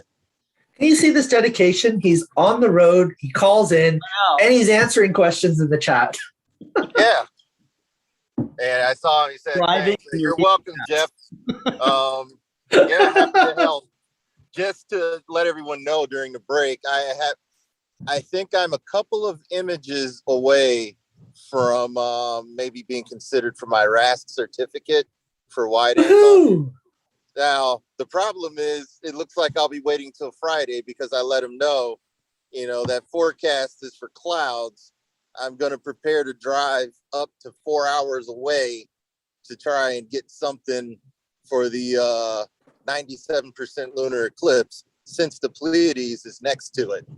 I'm curious to see what I can get, but I know I have a wide enough angle lens to have the Pleiades near the moon. I'll show one of those images later tonight when I set up and get in front of the computer. But Pleiades are going to be much closer to the moon. So one of the things is a deep sky object next to a moon or a planet. We're going to nail that one with this upcoming lunar eclipse. And I'm sure there will be some other fantastic images of it. There will be some where it'll be dark enough to get enough data to stack the Pleiades so that you see the nebulosity around it and slap in it'll be a composite photo, but it should be a beautiful photo. And if I'm hoping to get it, I know there will be some other top-notch astrophotographers going for a similar look. So it's going to be beautiful one way or another when we get done shooting this image. And it's great framing for the lunar eclipse. Color me. I want to see your pictures, and I'm going to be watching the virtual telescope feed because right now for us, it's been cloudy all week. It's looking like it's going to stay cloudy. But just today, they updated the forecast, and we might get a little pocket of clear skies sometime around the max. So I'm hoping I can get out and take a picture or two. That would be, yep. And we should be able to do a long exposure, like a 10-second for the lunar eclipse, 10-second exposure. 97% is darn close to full, but your ISO could probably range somewhere between 800, 1600, and you should get a pretty good shot of at least all the stars of the Pleiades and the eclipsed moon with that orangish color in there. Almost it was nice. Camera will do. Last night during the 75th for the Astronomical League, Alan Dwyer did he did 45 minutes on everything you would want to know about photographing the lunar eclipse. It was really well done. And it's on their YouTube channel if you get a chance. I don't know if you watched last night. I'll take a look at it. Yeah, I'll take a look at it and see how much more I should consider. That's my plan going in, but I think that'll prepare me for oops, that didn't work. What do I do now? And just so that you're not just taking my word for it, Norm agrees with me. I see it on chat. He agrees that Alan did a great job. So there you go. I've got validation here from the chat. Yep. All right. Well, that's definitely something for me to take a look at, and combining with what I think will work. If I'm close, great. If I'm way off the mark, then don't listen to me. We're always listening to you, man. Your work has been awesome. I enjoy getting out and getting it. Some of the tough part is when there's clouds, and that's one of the images. You've already seen that image. It's a gorgeous one, though. Yeah, and it didn't look like anything was going to happen. How I'm going to relate it to falling stars, I'm not sure, because it was falling rain and not falling stars. But the image presented itself, and I happened to catch it. So it's... Well, I think if you strain your imagination behind one of those dark clouds, I'm sure there was a meteor. You just didn't see it. You're right. You're absolutely right. I think I'll go with that later tonight. I'll spin it up one way or another. Now I do see Nathan's. Go ahead, Karim. No, I was saying I do see Nathan still here. I'm not sure if he's still there. Nathan, are you still around? Sorry. Yeah, I'm still here. What sort of stuff do you like photographing? You've shown us your planets, and then the phases was just gorgeous. But what do you do? Some of the deep sky objects as well? Well, oh, sorry, one moment. No worries. Well, the deep sky objects, I mean, I really like to look at them. They're a little hard to capture with a phone. Yeah. Because phones aren't really able to capture that much light. So I really like imaging planets. But I do really like looking at deep sky objects too. I just don't really image them. No worries. Look at, observational side is still my favorite. I go out and I don't take any equipment with me other than the telescope. And I just sit down and enjoy a few objects at night if I get a chance. Hey. Hello? Yep. Okay. How everyone? I think you can do astrophotography with a cell phone. That's all what I'm going to say. So what advice do you have for deep sky objects with the cell phone? Well, basically, you need to get a phone that allows you to take pictures more than 10 or 20 seconds, and if more is great. And also get an ISO for maybe 800 or 1060, depends of the object, but you can do, for example, if you want to do some global clusters, you don't need more than 10 seconds. And if you want to do some nebulosity pictures, maybe, yes, you maybe need more exposure, but you can still do it. Remember that once upon a time, you even think about that.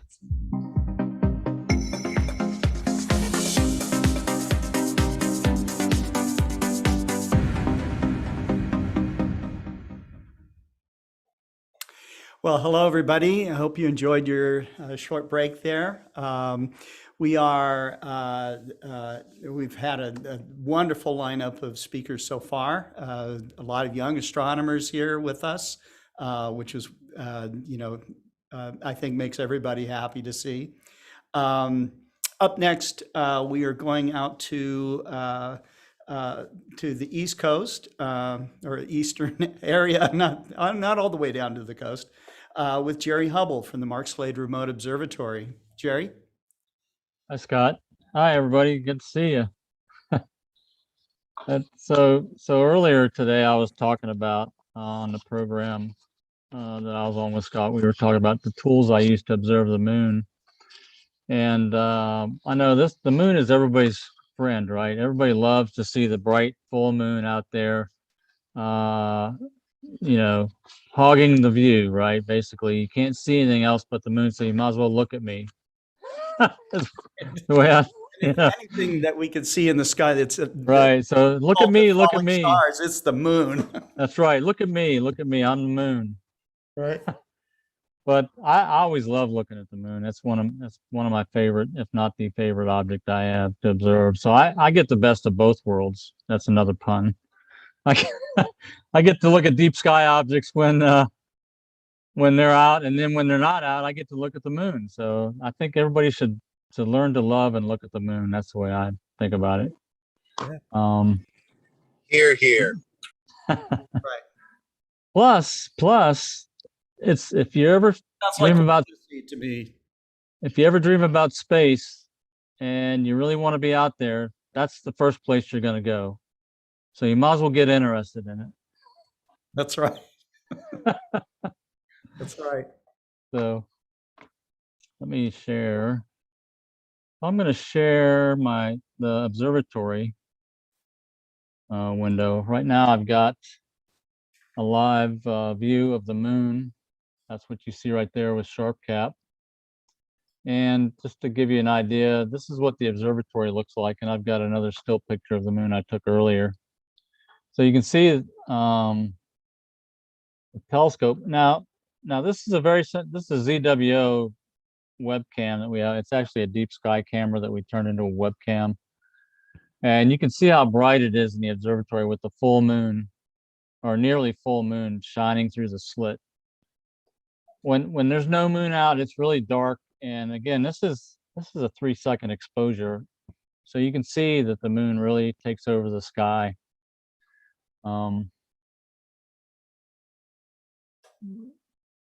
So I've got the telescope trained on the moon, and I was talking earlier about a tool that I use when looking at the moon. This is the sharp cap view of the moon. So one of the questions that we talked about is how do you know what you're looking at on the moon? How do you know what craters are what? So people typically know the really famous ones, like, for example, this is Tycho, which is nearly one of the brightest craters on the moon. And there's another small crater up here that everybody can see. It's called Aristarchus. And my dogs decide to bark whenever I'm talking, so that goes on.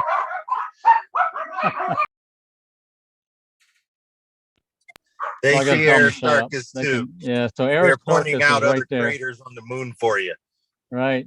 And then you got Copernicus here, which is really famous. So I use a program that's called Virtual Moon Atlas, and it gives you a much nicer view. It's a good atlas to figure out what you're looking at. So, for example, Aristarchus is up here, and I'm gonna get in pretty close. So, and then I'm gonna zoom up on our picture of Aristarchus. That's probably a good view right there. And it's one of the newest craters on the moon. It's really fresh. That's why it's real bright, because it threw up all this fresh material when the impact occurred, and it's lighter. And then as time goes on, as millions or hundreds of millions and billions of years go on, then the lunar surface becomes darker after all the impacts from the micrometeoroids and cosmic rays and things. So I'm going to zoom in. I'm going to see if I can do this. I'm going to zoom in to Aristarchus.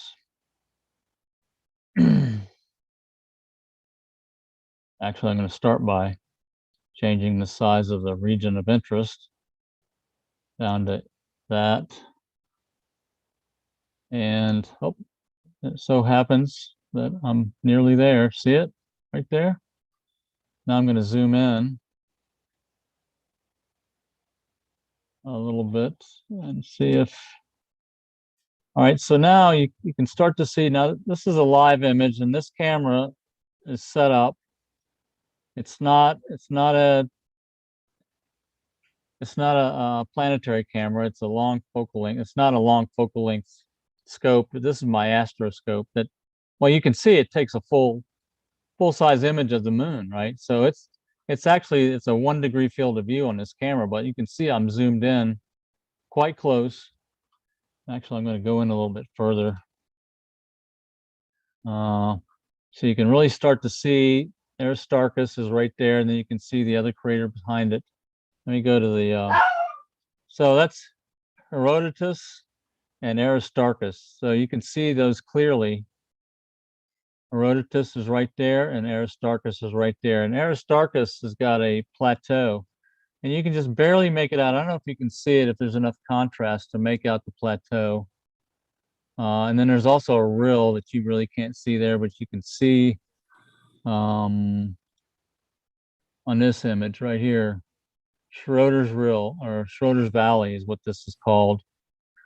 And this whole complex is located on a plateau. So let's look at the details on Aristarchus. So Aristarchus is 24 miles, is a crater that's 24 miles in diameter, 40 kilometers. So you can see, even with a simple backyard telescope, that's 25 miles across. You can see that much detail. Now, typically you would take a video of the moon, and then you would use software like Registax to stack it and bring out the full detail of this image that you were able to capture. And I'm not really going to demonstrate that tonight, but I wanted to just talk a little bit about the moon is your friend. Please observe me. That's what he wants. Please. Don't curse at the moon when you see it out just because you can't see your fancy galaxies and all your little planetary nebula and stuff. Nebula and Yeah. Because nobody lives on the moon right now. Everybody lives in the galaxy, so don't worry about the moon as far as living beings, but just know that it's there. That it's there for you to visit one day. That's right. That's right. You'll be taking a vacation there. That's right. That's right. Yeah. And Wonderful. once you take your vacation there, then you can go after your faint fuzzies. That's Should right. be Then you able- go visit the other side of the moon, away from the Earth, and you can see all the galaxies you'd ever want to see. Okay. Well, naked eye. On that note, I think we'll go all the way down under to Australia with Jessica Dwyer, who has been on our program before. And she actually used to work here at Explore Scientific, which is very cool. But she went down under, and her life. I think you probably love Australia. What do you think about Australian skies? Australia has been incredible. I have had such a good time. I've been here for about 3 years now, 3.5, give or take. And the southern skies have been unlike anything else. I really had this moment where I got down here. I was like, oh my gosh, I have no idea what's up there. But it was like a whole blank slate. There's so much more to see and learn, and it's been beautiful. It has been very rainy, though. I'm part of the rain club. How is it raining all over the world? That's probably my fault because of my jealousy. I sent the rain to you. I'm sorry. I'm thinking somebody must have bought a very expensive telescope enough to give us all rain. You know, if it's directly proportionate, somebody's bought a huge telescope and we're all paying for it at this point. Yeah, one very from the northern hemisphere. Yes. Well, the Hubbell, brought a telescope in the northern hemisphere. The James Webb Space Telescope's getting ready to launch. So that's it. Yeah, That that's must that's be doing nice. it for the entire globe. Right. The entire globe is going to be covered in cloud on that day. That's right. That is completely it. So with that being said, we've also been locked down for quite a long time here. We haven't had a lot of movement, and living in a bigger city than I've ever lived in, coming from Arkansas, which was very nice. Shooting stars, I think I used to take them for granted because you would just see them really all over the place. And now living right smack dab in the middle of Sydney, I haven't seen them at all. So again, living and having this bubble put around me, I could only move about 5 kilometers, which is what, 2.7 miles for my my Right. Americans. So we just had this bubble, and I've been doing lunar work. So I agree with Jerry. The moon has been my friend. That's been the only friend I've had this entire year, it feels like. But we had a fantastic, so we had a flower moon. We had a lunar eclipse, flower moon, super moon, one of those triplet where it just all came together perfectly. And we had a fantastic view of that. I think I thought about sharing my screen here. Let's go. So we've got share. Can you see? Oh, nice. We had, yeah, so we had that come together. That was pretty perfect. There's also a local Southern Sky tour guide here, and I just kind of coupled up with them, and we all went to the Centennial Park, which is pretty much like Sydney's Central Park, and it was within my bubble, so we got to have that. So very excited to have another lunar eclipse coming up. I think it's happening early in the night for us. It's about 8 p.m. Sydney time, so sometime in the morning for you guys.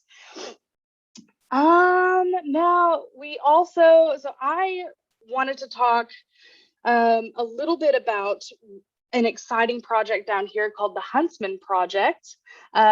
This, as the name suggests, is a telescope ran solely by massive spiders.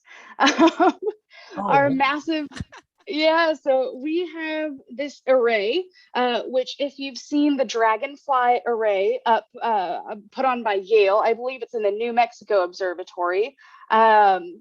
This is Dragonfly inspired, not quite as big as the Dragonfly, but it's got 10 Canon lenses.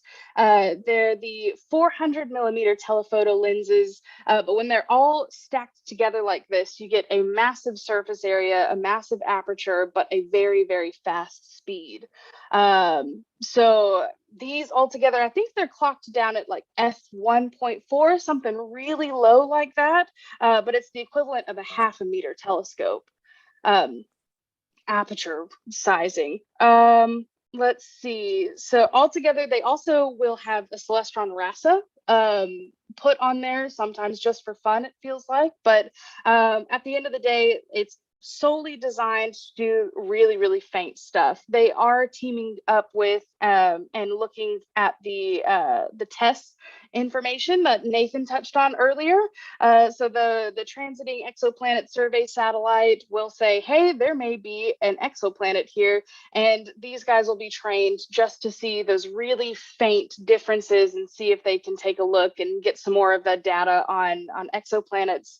So exoplanets, faint anything, and it's all spidery. Here's a photo of it with the RASA attached as well. So RASA up top up here, and 5 of the 10 telephoto lenses altogether. The fastest thing I have ever seen. Here is the Dragonfly though. That's 24 lenses in total, all together with the Dragonfly up on the northern hemisphere. I got the specs on this one, just pull them up. I've got them. So the Dragonfly is the equivalent of a 1 meter diameter refractor with a focal ratio of only f.4. So not even f1, it's lower than that. And just absolutely oh, yep. I'm sorry. So I guess the cameras, they're not aligned with each other. They're all covering a portion of the field and they integrate the data into one big image. Is that correct? You're exactly right, Jerry. So it's super wide field, another benefit. And you can have a composite image just with a massive portion of sky on there. So not only can you get that faint detail, but a huge chunk all at once. You're exactly right.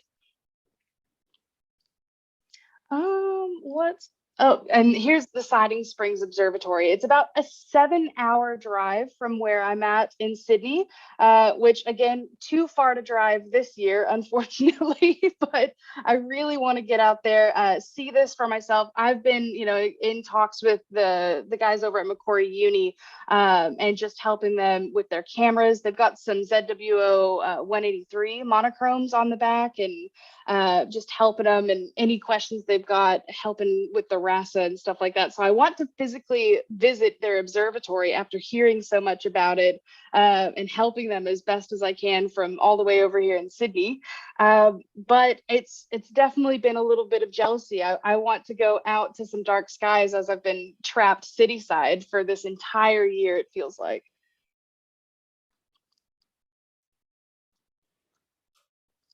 Great.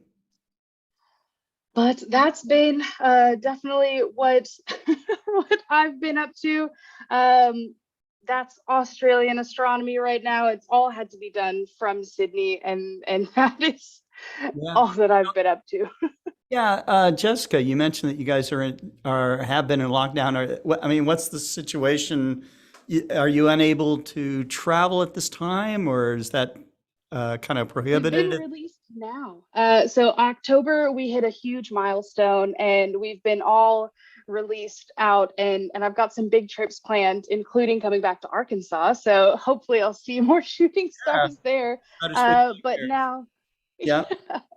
Right. Very excited to be released from all the lockdowns, and that's been just about a month or two now. So I'm planning some trips out to some dark sky sites. I'd love to go out to Coonabarabran. We've got the Parks Observatory that I have only spoken with people who work there. I'm so happy to be able to speak with them on the phone, but every single time they're like, we've got to get you out here. And I'm like, I know I have to come out there. There's so much astronomy down here that I still have. I haven't even touched the bottom of all of it yet, but it's been so good just learning and seeing everything. The deep space down here is fantastic. We've got Omega Centauri cluster. I still, to this day, it's my favorite cluster in the entire world. I didn't think that I was a cluster person until I saw Omega Centauri. Absolutely. Magellanic Clouds, just everything's so new. It's still new down here. You could spend your entire life down here and still not see half of it, it feels like. So I've been very blessed to see both northern and southern skies, and they're both great. I can't complain. Wonderful. Well, Jessica, thanks very much for coming on the Global Star Party with us. What time is it there now?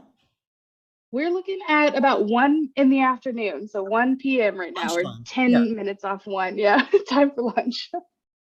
And you're in the future. You're in the future. You're tomorrow. You're not today, right? Today is Wednesday, yes. So Yeah, right. Yeah, you're in everybody's the future. fortunes.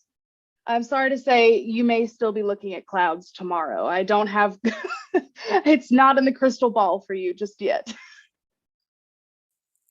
Well, great. Okay. All right, Jessica, thanks very much. Hope Thanks to for have you having on me. Yeah. our party sometime in the future for another Australian astronomy report. So that's cool. Yeah. Up I next. didn't know Zoom was a time machine. Yeah. And your lottery numbers are. Right. I'm listening. Just kidding. Okay. Well, up next here is Tyler Bowman. Tyler is heading up our customer service department here at Explore Scientific. He is one of our resident astrophotographers, and he is the host of Focus on Astrophotography, which we run on Fridays, usually, except for this weekend. So, or this coming up weekend. And maybe next weekend too, because of Thanksgiving. So, but anyhow, Tyler, are you in your observatory right now? If that's what you want to call it, yes.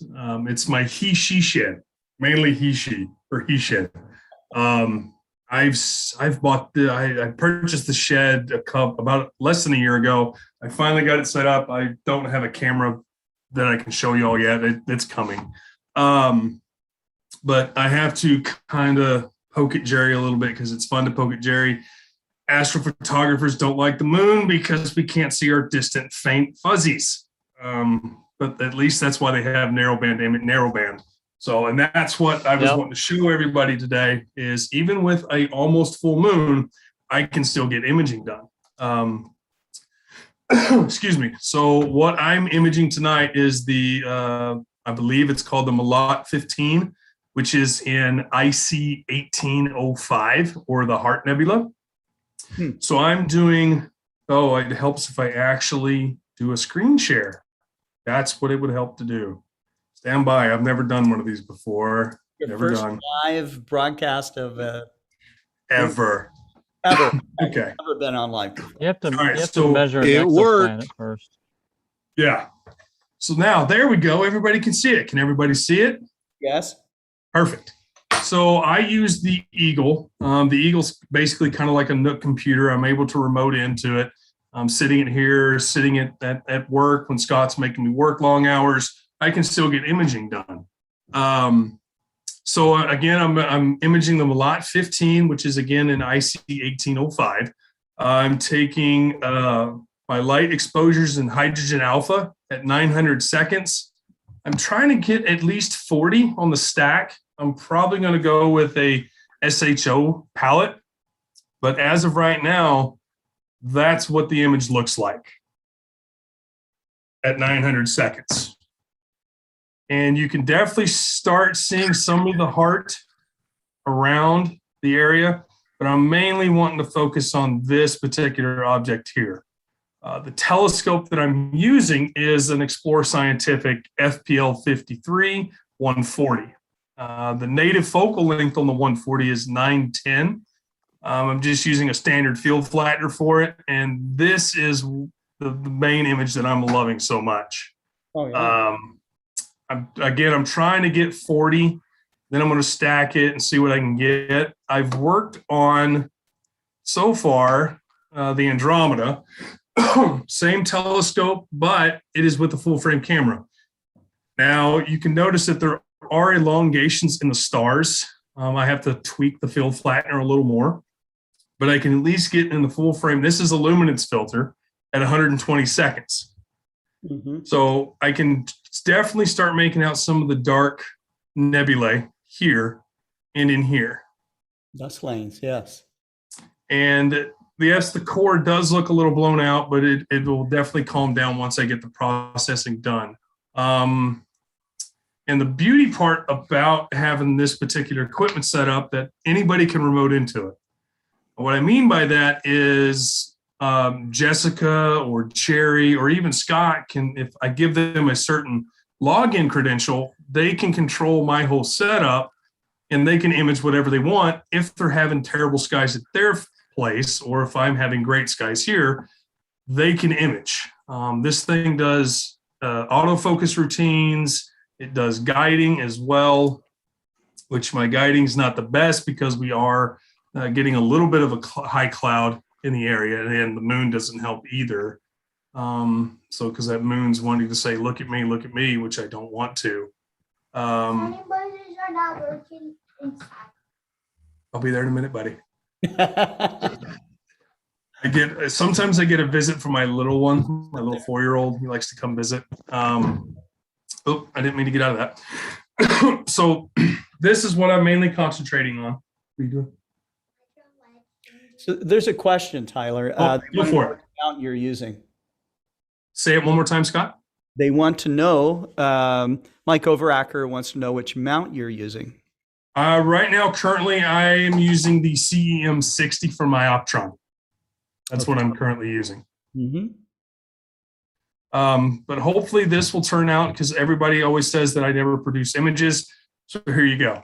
I'm producing an image now. You're producing an image. That's I'm right. producing an image. So we'll probably see a finished version of this maybe in a couple of weeks, I imagine. Yes, in a couple of weeks. I'm wanting to get a little bit more. I got to get out of my screen. There we go. I'm definitely wanting to get a little bit more data acquisition on those. The easiest part's taking the pictures. The easiest part. Processing it is the hardest. I need to hurry. And then I got to hurry, apparently. Daddy duties is calling. But no, guys, and Scott, I really appreciate you guys, what you do, the outreach and everything. Hang on, I'm almost done. With Nathan's one pun liners, excellent. I love them. Love the puns. They're hilarious. Thank you. But Scott, go ahead. You're welcome, Nathan. It does kind of make me pun-stoppable, doesn't it? You know, another person famous for their. I got nothing. Tomba, the discoverer of Pluto. That's bad. Yeah, you got to learn about that. So next time you come on, you need to talk to David Levy about his punology. So because he was like one pun after the other. So that's what I got. Hopefully I can actually produce an image for you guys, and then maybe I can actually become more present here on these star parties, because I know I want to, so I can kind of inspire the future generation to get out there and actually take some images of the stars, even if it's with a cell phone, because you can literally take an image with a cell phone. Mike Wiesner does it, and it's amazing, and he can get some great galaxy shots. Oh, yeah, Maxi is another great example of somebody who's done a ton of deep sky cell phone astrophotography. So yeah. So I'm going to get him so he doesn't rock the table. There we go. There we go. Well, Tyler, I know that you have you have family responsibilities right now, but I really appreciate you came on for a few minutes. Yep. And we will transition over. We'll go from Arkansas all the way down to Argentina to Maxi Falieres, the guy that did all those amazing astrophotographs with a torn apart smartphone. So, Maxi. Hi, everybody. Good night. Well, thank you again for inviting me, and it's a pleasure to be here. Of course, there's a lot of people tonight with us. So basically what I want to talk about is what we did last week, because we we met with some high school young people from Chilgoy, from 3 different schools, and we met in the what we call the El Parque de Cielos del Sur, the Southern Skies Park here in my city. And because there was a class that there was a teacher that presenting some kind of astronomy, and you know, they never saw the moon or planets through a telescope, and they are 16, 17 or 18 years. And you know, it was a a very good exploration, because they, of course, they are young, they want to hang out and everything, but when you tell them what you are seeing and what it is, they listen, and that's surprised me. So let me share my screen. Okay, do you see it? Yes. Great. So this is a kind of, well, this is my equipment, a little one. This is a Maxi. Here I was using a Barlow and a 25 eyepiece, and I think here we're watching Jupiter.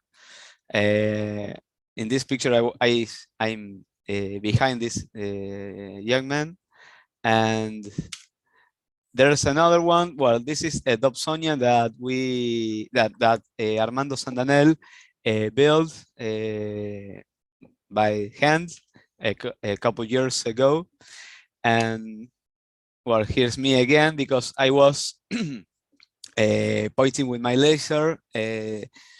Where are we pointing? Because they only saw at this time the moon, but now I say that more down there is a planet. There is not a star. So of course there was families that came to the park to have a good time with those kids, and of course they are very curious to see what we see. So, and you know, I felt like they have a little fear, because they ask, can I watch what you are seeing? Of course you can. Why not? That's why we are here. Exactly.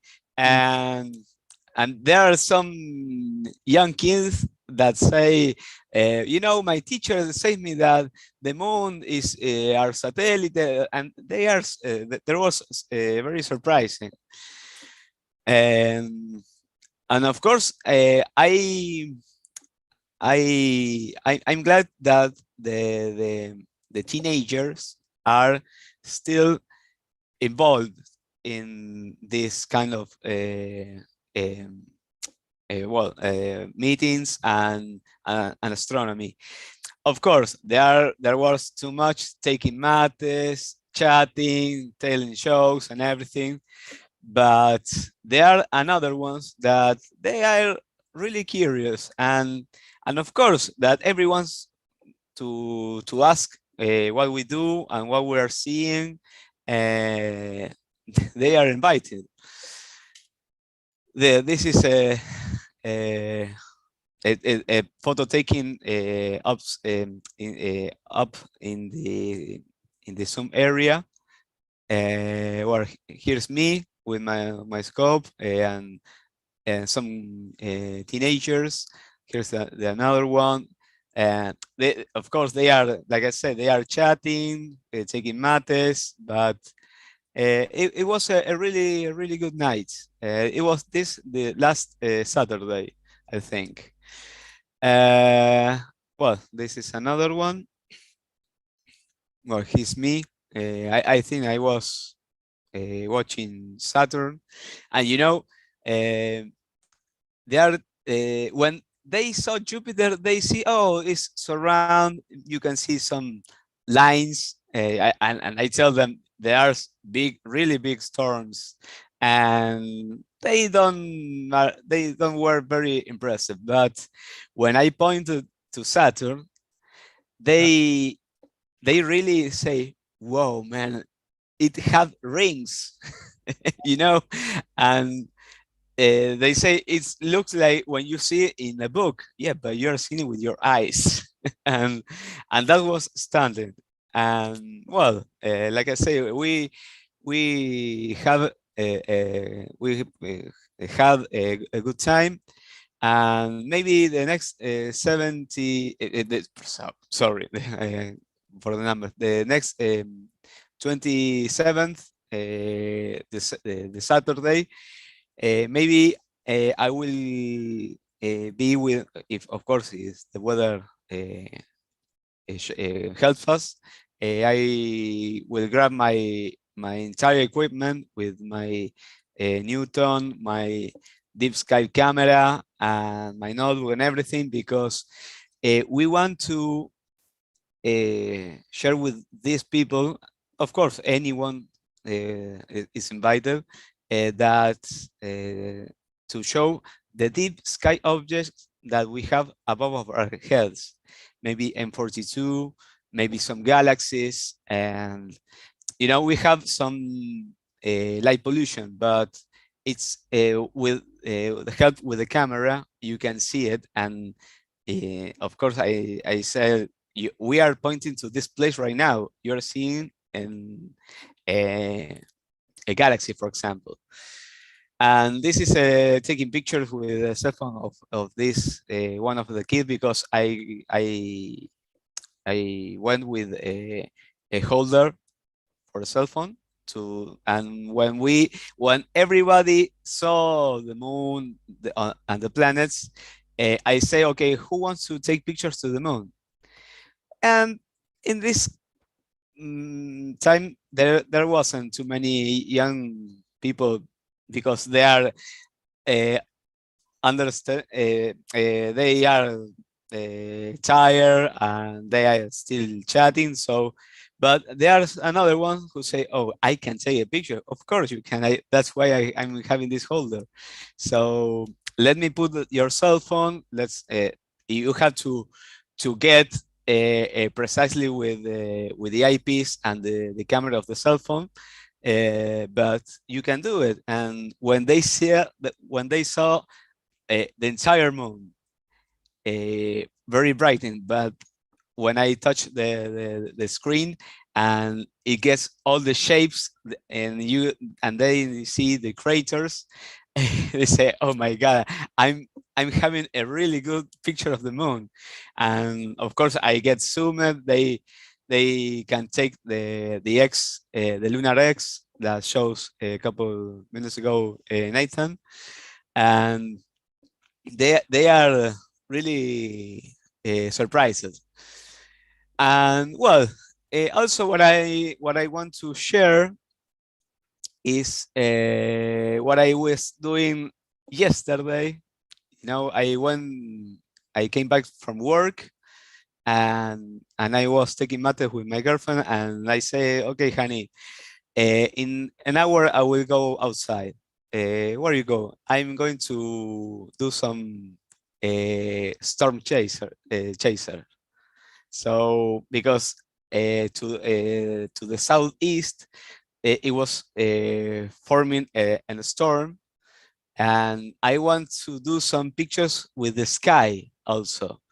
And I was taking for example this picture, because it was maybe in 1 minute there was some 30 lightings, and they were very, very fast. You can see the rain down here, and this was going to the east. Beautiful. And I was only myself, having a good time, clear my mind, watching this a big storm passing by, with the moon, with the the mosquitoes was really annoying, but I really love to watch the the storms, you know, and of course I was doing some animations of taking pictures. You can see this.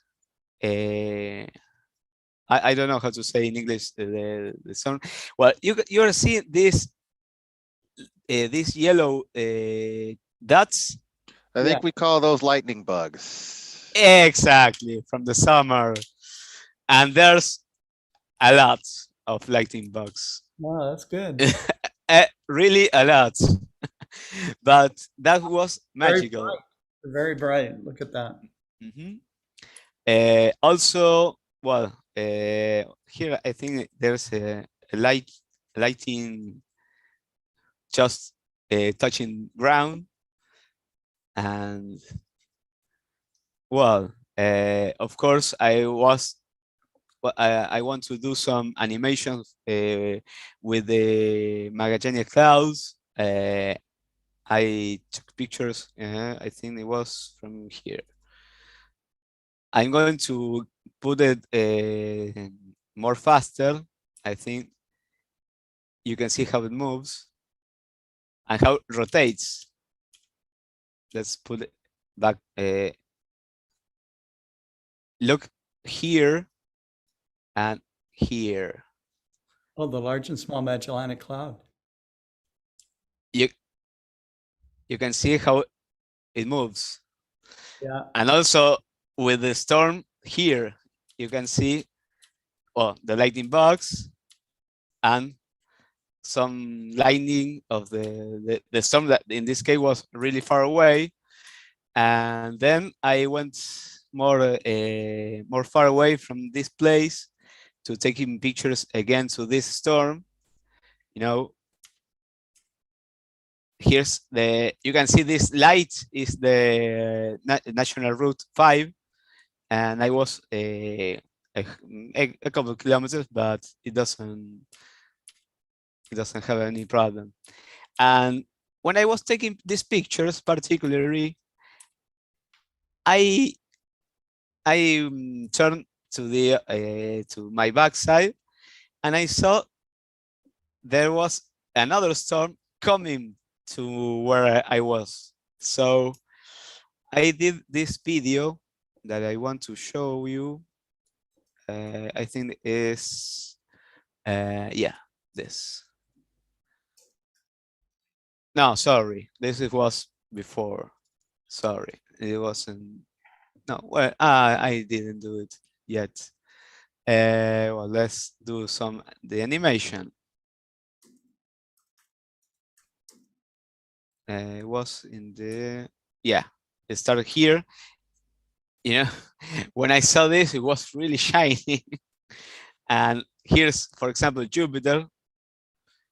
And when you start to see it, it's come really fast. And then the storm start to decrease the potentially, and there was any more lighting. So I pointed again to the east, and this is what I get.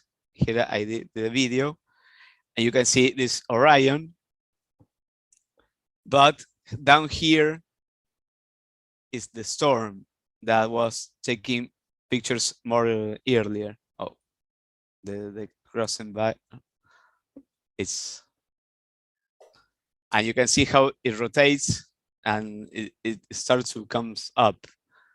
Here's Sirius Star, Betelgeuse, las Tres Marías that we call the Orion belts, the Three Marias, because that was from Columbus, the Niña, the Pinta, and the Santa Maria. There was their boats when Columbus came to America.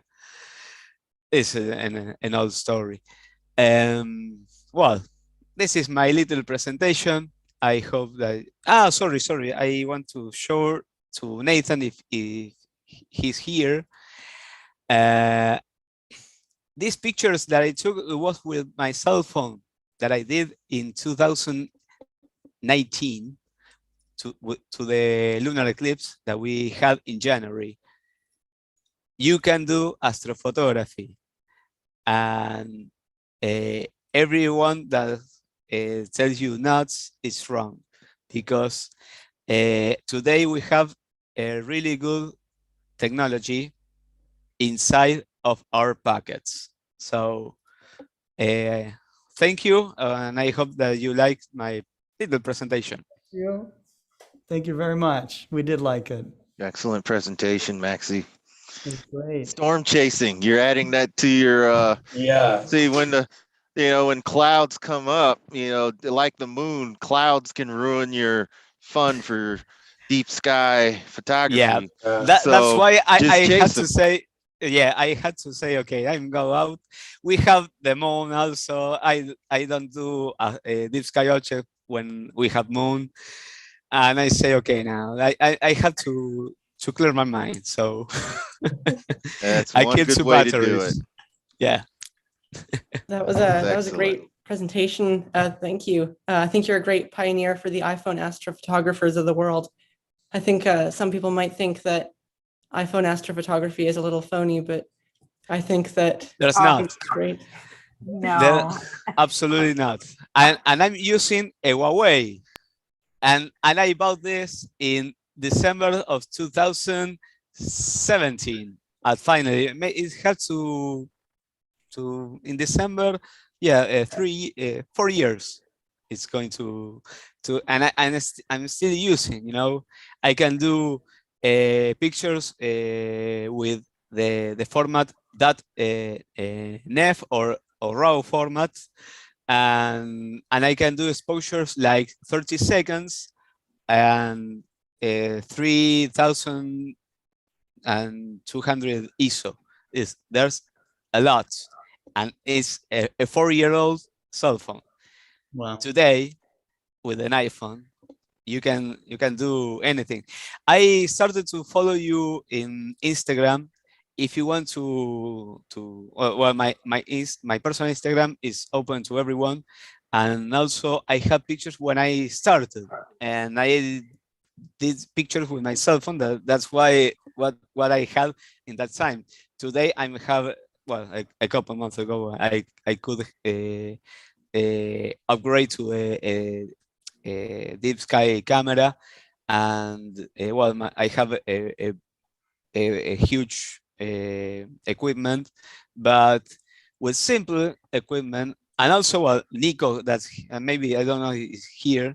He's doing astrophotography with a planetary camera, taking pictures to the galaxy without guiding and without motorized. He's doing with his back and muscle, and he's having a Dobsonian. And if anyone's maybe they say no, you can do it. No, you can't do it. Maybe it's more harder, but that's the satisfaction that you have to say I did it, and here's the results. So, and I was talking with Karim more earlier.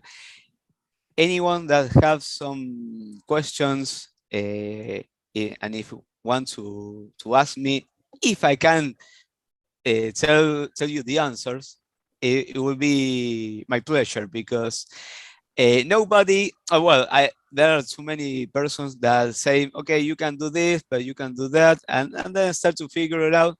But it was taking for myself, and that's, like I said, that was the really satisfaction that you have when you start from really down to doing step by step.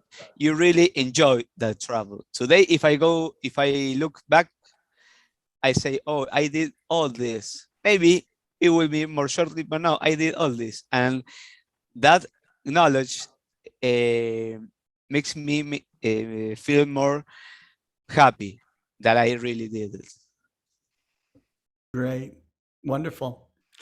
Well, Maxi, may I ask Maxi a question? A quick, we need to move on. Yeah, Lauri, no problem. Hi, Maxi. I was really interested actually just in the little wee tiny thing you just said about the 3 stars. And the 3 stars in Orion.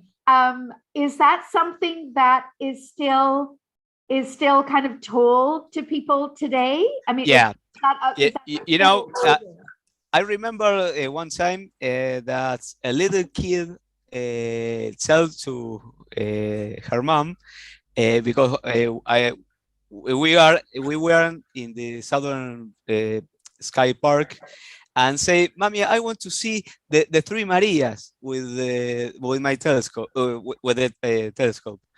And I say, honey, you can see the 3 together because we have too many zoom.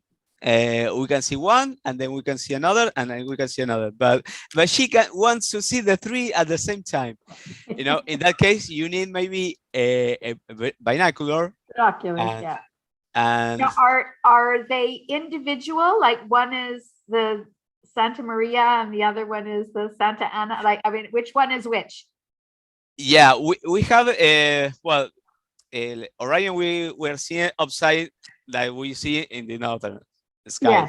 And we call like well the Niña, the Pinta, and the Santa Maria in that order because that was the ships from Spanish ships calls when Columbus came to America, and in that order, the tiny, the Niña, the another one, the medium, the Pinta, and the another, the bigger, the Santa Maria, the Holy Maria. I hadn't heard that before. It's lovely. I really like it. I'm gonna pull that one in for sure when I talk. Thank you. Yeah, you're welcome. Great. Well, folks, Maxi, thank you very much. Up next is César Brolo from Buenos Aires. César, Hi, Scott. How's it going down there? Fine, Scott. How are you? Yeah, good. And by the way, Maxi, it was nice. I can tell you're much healthier now. It seems like your cold is almost gone. My sorry, what? I didn't understand. You had a cold before. Yes. 2 weeks ago it was terrifying. Yeah. Yes, I feel much better. Thank you. But César Brolo is an enthusiastic optical fabricator. He's made his own telescopes from a very young age. He works at Optica Sirocco, where they sell telescopes, but they also make eyewear, and he is also someone that's very passionate about preserving the artifacts of astronomy in Argentina. They're very involved right now in trying to reclaim a aging observatory complex, and he loves to do astrophotography from his balcony and show other people how to use relatively modest equipment to make great images from home. So, César, thanks for coming on again.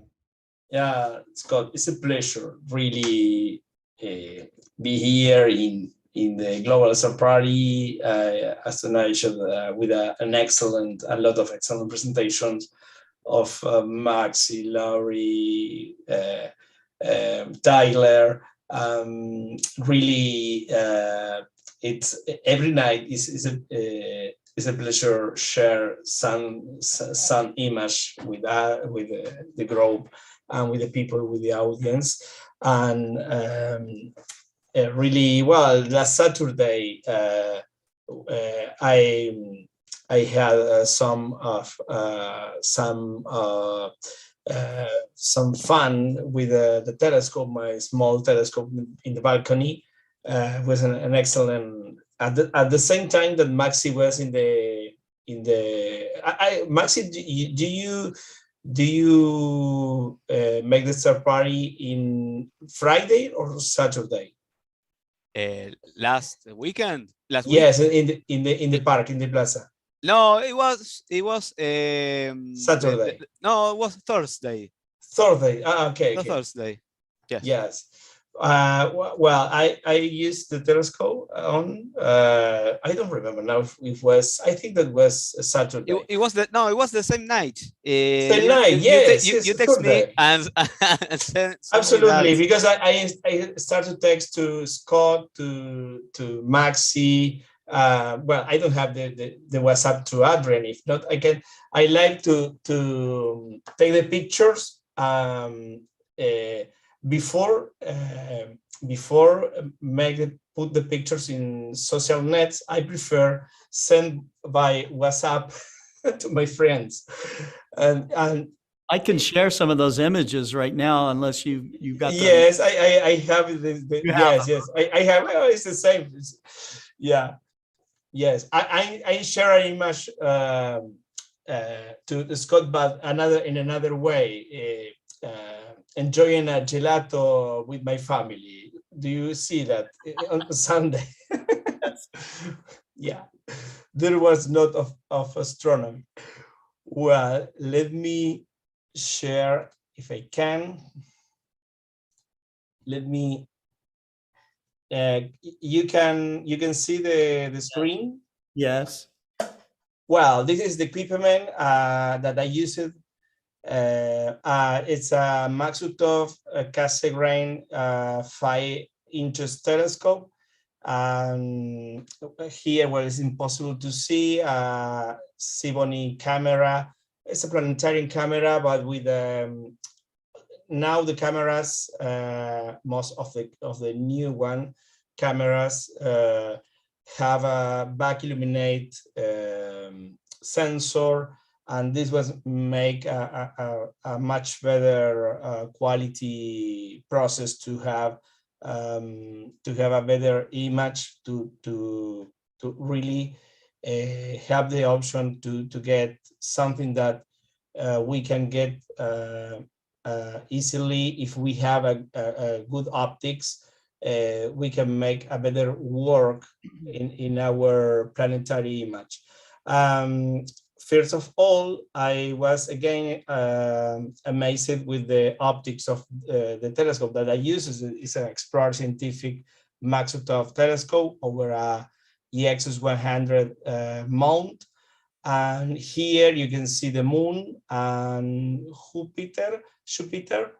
And here I put again the last picture of Jupiter that I took in a live global star party maybe 5 weeks ago, and in a night that was really very, how do you say, very with a scene really strong with turbulence, but last night I could have get a really great image. Let me see if I can. Okay.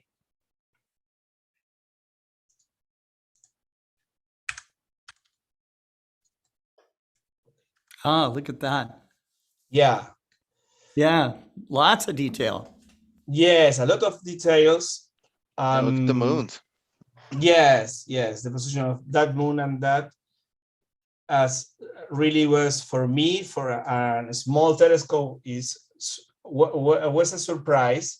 And this was when I say, okay, I need to send this to Scott. Right. Maxi said, come on. I was see that. Yeah. I was coming back to my home from the park, and I saw the text from César. I said, no, man, are you kidding me? Yeah, yes. Good. Yes, it's fun because with before the social nets, I prefer when with the friends and sent by WhatsApps, and many of them have pictures that I taking pictures in the same time. The surprise is they say, you are taking pictures too, of course. And this is nice, really, because it's something that you can find that your friends are making the same. And you, Maxi, we do a lot of work showing to the people the movement. That is fantastic. Your work with the group in the plaza. Well, here the first of lunar moon surface. Nice. Picture. Really, it's full of details. It's nice because I could make the process only with Registax. I can get maybe more quality details. Like I started to process at the same time that I went stuck in another picture.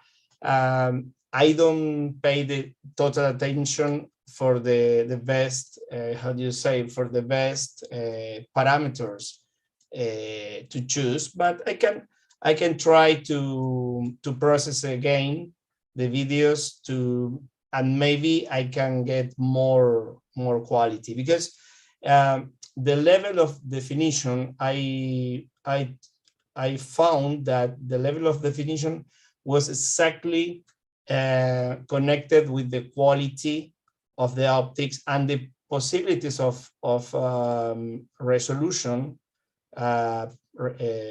for this diameter and this optics. And this is very interesting. Another one in the area of shadows. Here, you can see here, I never took an X lunar with the all complete details, because you can see a lot of details inside the lunar X. And this was whoa. And really was, I don't remember if this is the B, but the X, this is the X, and it's a huge X. It's really full of details. Here another one, maybe another picture that I have the X, lunar X, but I think that this one have more details.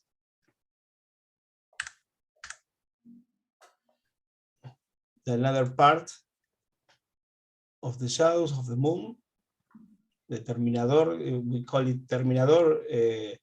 I don't know if it's terminator in English for the area of the limit between the shadows and the light of the sun. Hasta la vista, baby. Yep, that's definitely Yeah. Terminator. Terminator, yes, like Schwarzenegger, yeah. This one was 2 days before from the balcony with lenses, photographic lenses. And this was very interesting because this was Venus. Oh, it's really good. Really good, yeah. Venus is not an easy planet, and for this size of telescope, I think that I felt very happy to have these results in these pictures. The sky must have been very steady. It's very nice. Yes. I think that I feel really happy to share, and especially this one was a surprise because these details are in the limit of 5 inches, and if you can get all that is possible to get in details, you feel really happy. Yeah, I mean, so many, whirls and festoons and details on Jupiter, and also with the exposure to get the moons at the same time is really fantastic. Absolutely, and the price or the kind of the camera, the size of the telescopes, all is in first light is the name of the telescope, because it's a first light is a first level entry level telescope.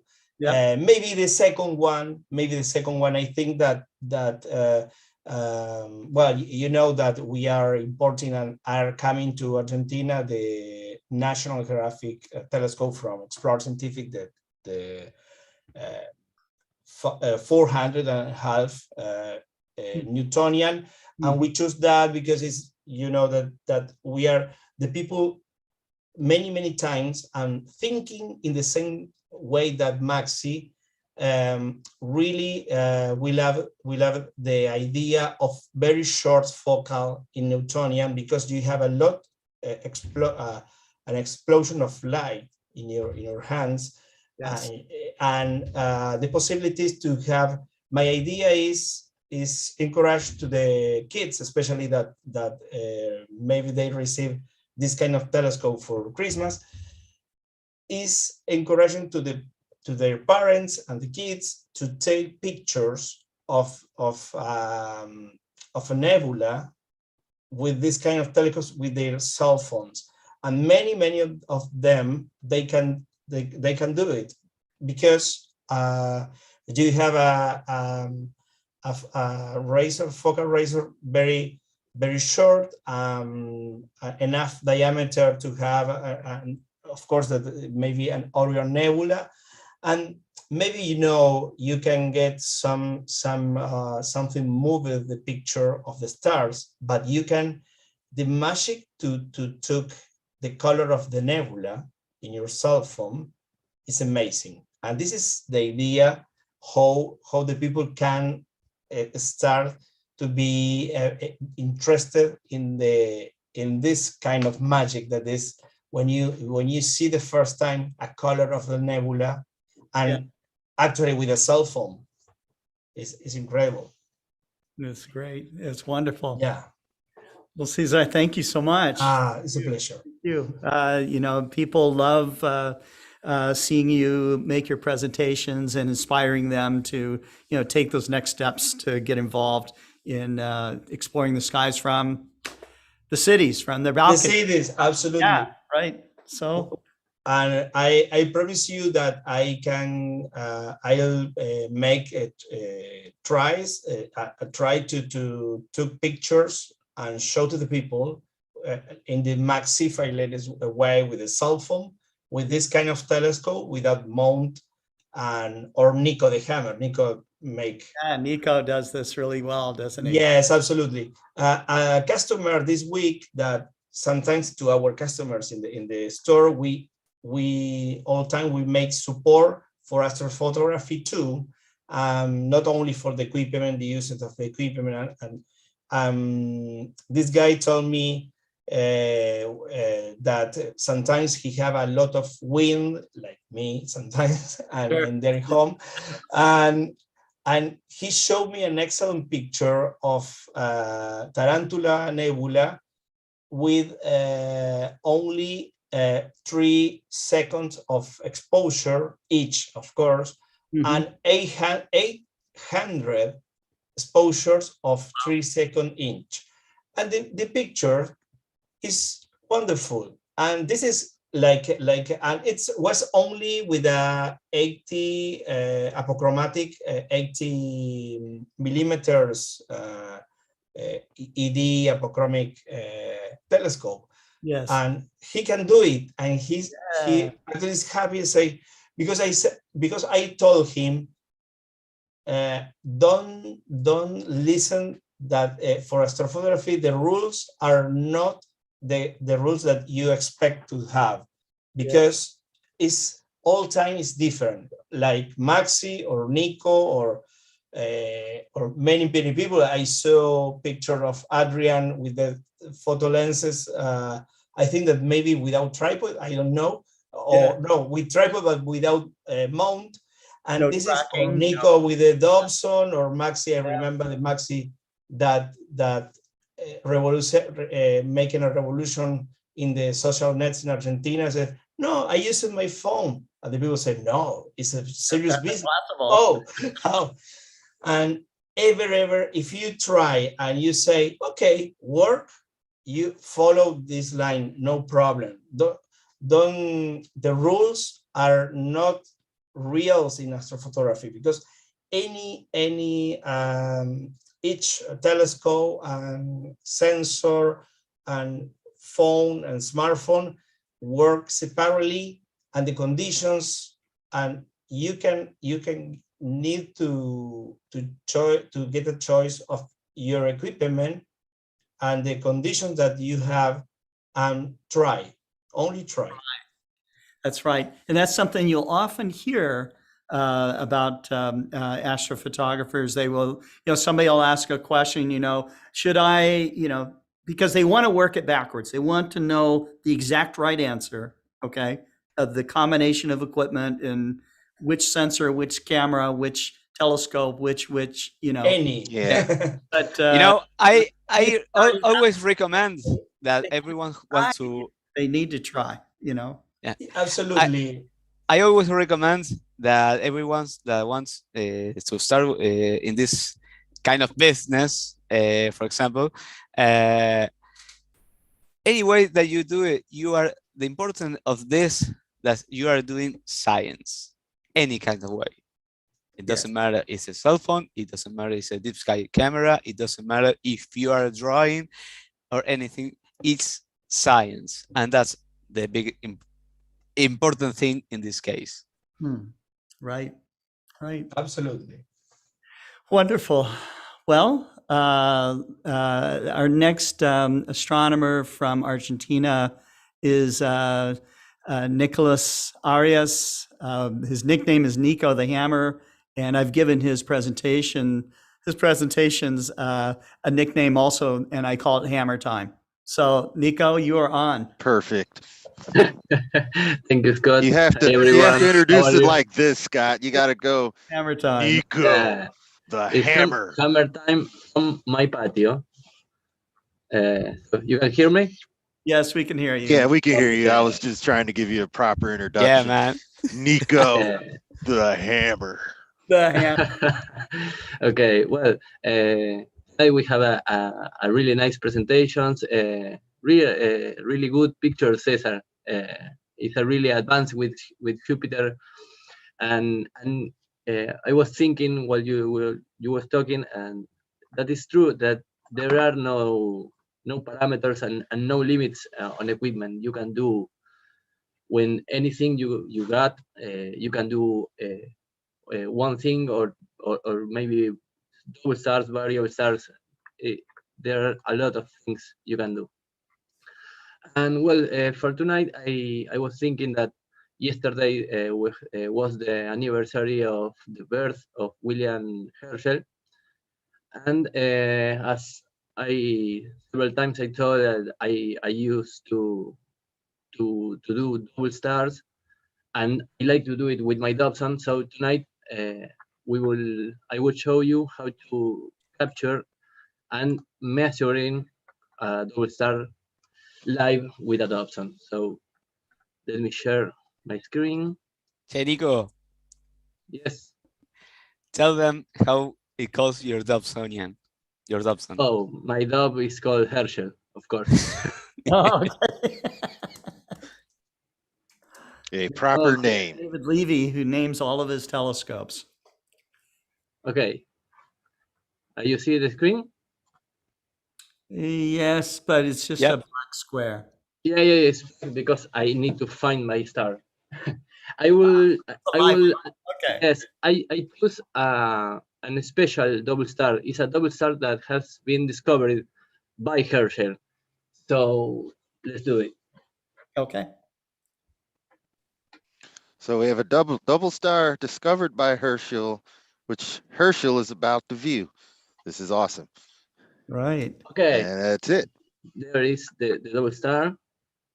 And okay, I will lower my exposure. And as I work with a Dobson, I have a short time to do the capture because the rotation, and I calculate with my sensor and focal length that I can do it like 20 seconds without suffering the field rotation. So this technique, this technique is called a lucky imaging because I shoot a lot of frames in a short exposure time, and then we will use only the best frames. So let's beat the You see the seeing turbulence. So we have the capture, and let's do the measuring. Let me show you how I. Okay. As you can see, in 20 seconds, I get 360 frames. And this application is called Reduc. It's an application that has made for Florent Loss. Is an astronomer, a double star astronomer in France, and it's a free software, and you can ask him, and he sent the application to you for free, and it's dedicated to double stars. So first thing I need to do, that's because I work with adoption and the stars are moving, I need to calculate the position and the inclination of the camera, and we have a tool here. It's called synthetic drift. That is takes every image and calculate the movement to get the exact north of the camera. So this is the only step that takes a few seconds, and I will show you while it works. That here in the Washington double stars catalog, this is the double star, H for Herschel, and this is the number of discovery. And there are two stars of magnitude 7.2 and 7.5, and the last measure and the first measure. The last measure, we have a 302 degrees in the position angle. This is a position from the north to the east, and a separation of 8.7 arc seconds. And we will expect some similar. Okay, this finish. And now we will make a cut of the images to work with small images.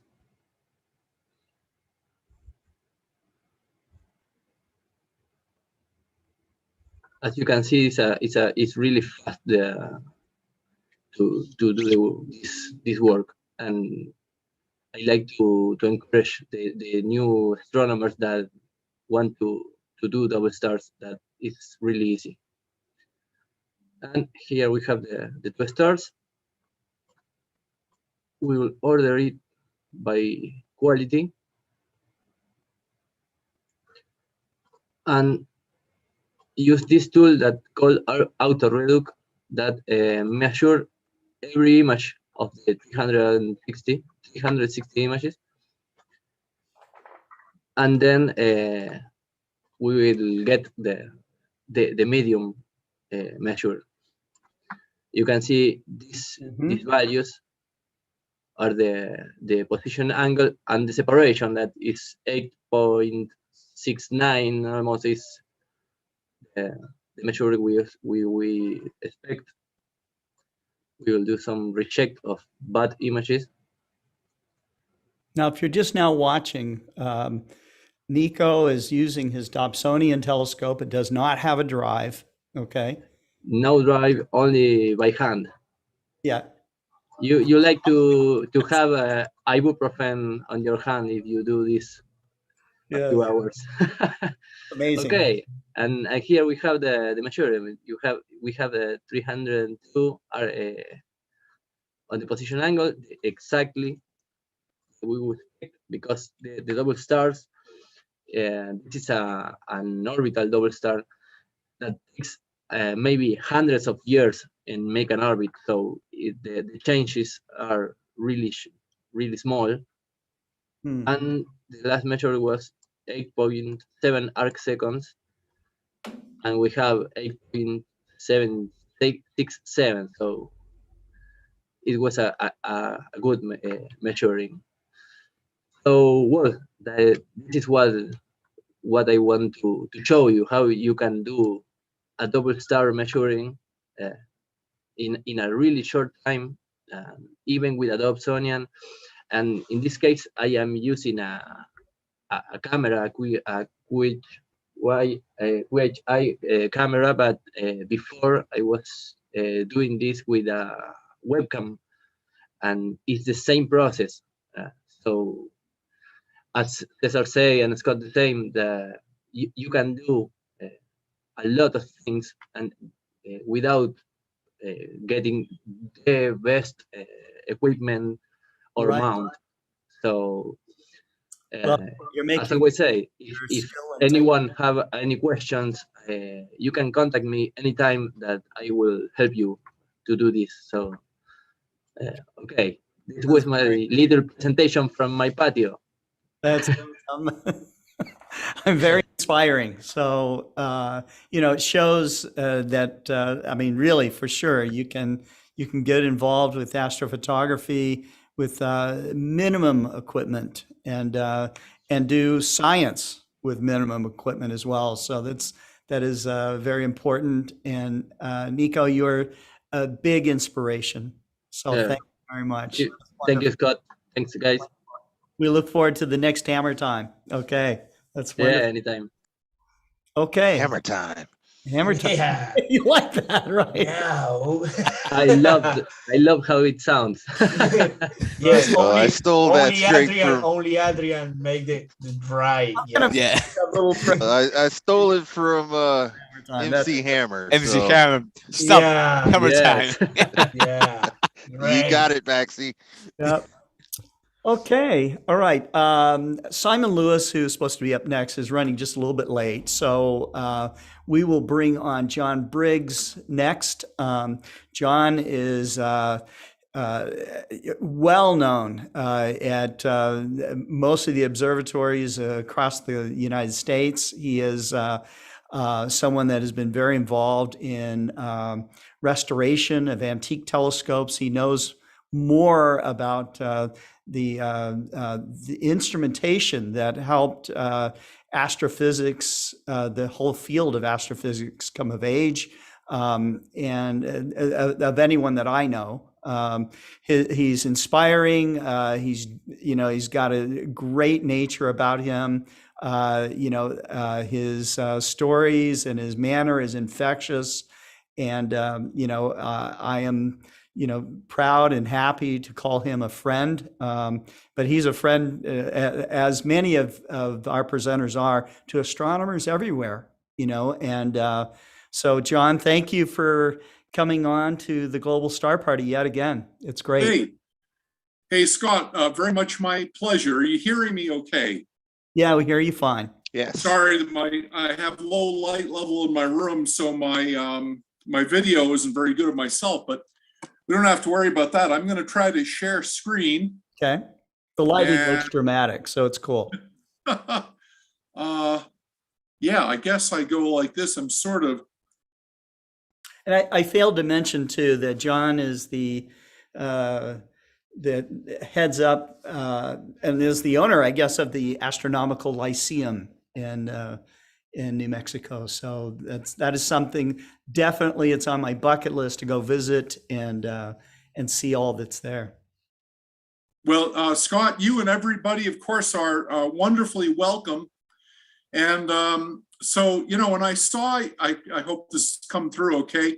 When I saw your theme tonight, Falling Stars, right? Yeah. It reminded me of a presentation I gave a few years back, and a really fun project that I have been involved with in recent years, and that is video recording of meteors. This has become technically possible now with shareware and relatively inexpensive equipment. It's a fabulous thing. And so here's the presentation that I'm recycling actually from Stellafane 2012. And it's talking about how to record meteors with video recording. And I just want to mention Sirko Molau in Germany. And I don't speak German, so I'm sure I'm doing a terrible job pronouncing the gentleman's name, but he is a pioneer with software and science, backyard science on meteor observation. And Chris Peterson of Cloudbait Observatory in Guffey, Colorado, built a system using this German shareware. Anyway, and my friend Alan Slisky ended up building the camera that I used for the observations I'm going to share with you. But thanks to the work of these people, it's possible for a non-specialist like myself to get involved with video observing of meteors. And man, it's really fun. I want to encourage everybody to try it. So, you know, what was it like in the old days? In the old days, meteor photography was something like this. This was obviously an array of large cameras on a polar axle, looking at slightly different declinations in the sky in an attempt to photographically record meteors. It was tough. This was expensive equipment. If the picture is coming through clearly, you can read that this mounting here, which was set up at Yale, was actually built by Warner and Swasey, one of the great famous early American telescope mounting makers. But boy, this is one Warner and Swasey mounting that I have never seen, and I fear perhaps it no longer survives. But this is how astronomers 100 years ago struggled to do science with meteors. But I love this picture. And I should just point out that it came from, I reproduced it from this book, Astronomy at Yale, 1701 to 1968, authored by the late Dr. Dorrit Hofflight, who lived to be 100 years old, this fabulous scholar of astronomy, a research astronomer at Yale University. And although I was never a student at Yale, I got to work for Dorrit Hofflight one summer in 1977. So she was a mentor of mine, and she knew personally people like Harlow Shapley and Bart Bach at Harvard. And she was early enough that she overlapped a little bit with people like Annie Cannon, but she also was keenly interested in history. And here's a crazy, fabulous cover illustration on the dust cover showing someone's meteor impressions from early meteor research at Yale University. But that's where that illustration came from. But let's keep going. So what hardware nowadays is required to video record and measure meteors? And what software? Well, let me simply show you some examples. A place where you can learn about it is from the International Meteor Organization, and they publish this journal. And I happen to be a member of the organization. Anybody can join it. It's really, I think you could describe it as a very serious amateur organization, and that these are, I think, principally amateur scientists, but the level of the work it's very technical. It's very specialized, and I'm proud to merely subscribe to this publication, which is open to anybody. But I have to admit that the papers are actually so technical and advanced, it's hard for me to follow very many of them, but yet you can communicate with the people in this organization. They can help you set up your copy of their software, which typically is distributed free, and follow the camera designs, the video camera designs that they suggest. And you can get going in your own backyard, recording meteors in a very exciting way. At least that's what I was able to do. But let me keep going. What does one of these modern meteor cameras look like? Well, typically it's an all-sky camera with a wide-angle lens under a plastic hemispherical dome to protect the little camera from rain and everything. But it's a simple, in this case, the camera was made by my friend Alan Slisky and his sons. Alan happens to be president of the Antique Telescope Society right now, but he's a fabulous instrument man himself.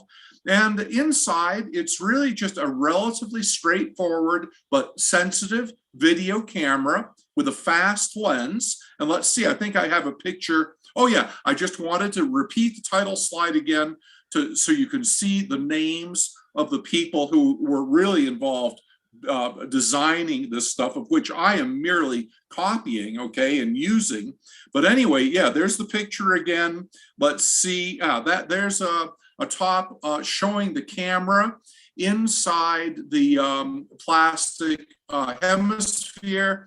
Now, my friend Alan had a metal lathe, so he did a particularly beautiful job turning the plastic pieces to build the enclosure for this camera, thanks to the fact that he had a metal lathe.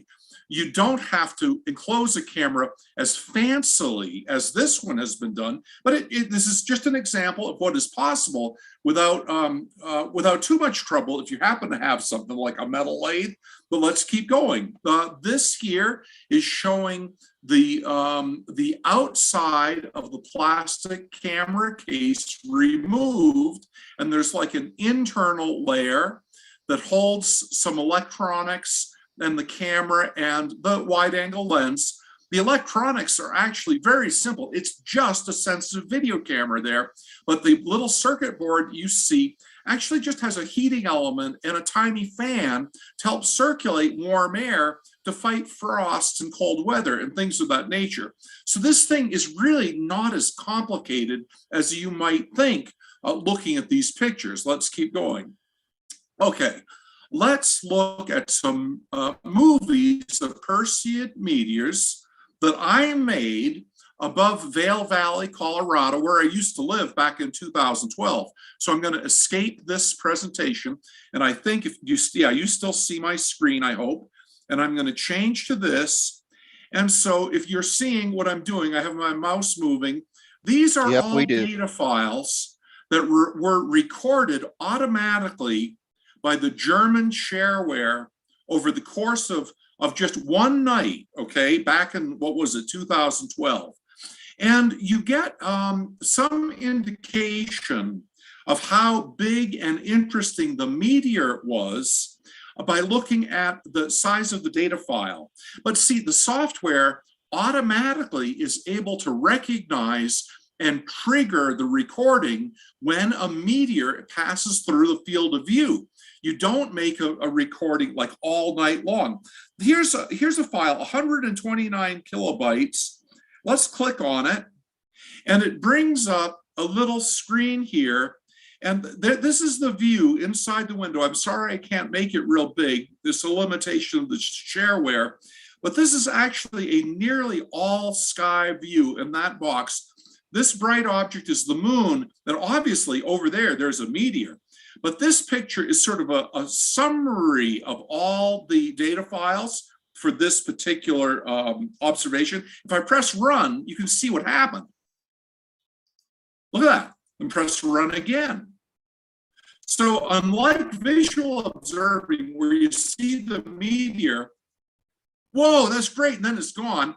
Well, it records sort of the summary of it. And man, you can press run as many times as you want and keep looking at it. And that is cool. So let's take a look at some of the others. I'll just pick a random one. Well, I don't know, I'll pick this one. Let's run this. Is there, John, is there a way to enlarge that? I have another one that will be better.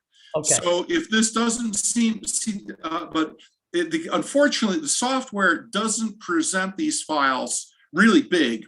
But see down here, there's the meteor, and this is just a little meteor. And of course, that's not that impressive. But the fact is, look at how many were recorded over one night. If we go up here, looking at this one, 257 kilobytes. Let's double click on that, and there. Now I'll press run. And this is a longer, low lumbering meteor that actually, I mean, given that this is an all sky image, man, this meteor was going across a large section of the sky. And, you know, it's fun. You can play them as many times as you want. And there is a little labor involved because once in the case of this particular software, you record more events than what I'm presenting right here in a given night. There might be a couple hundred.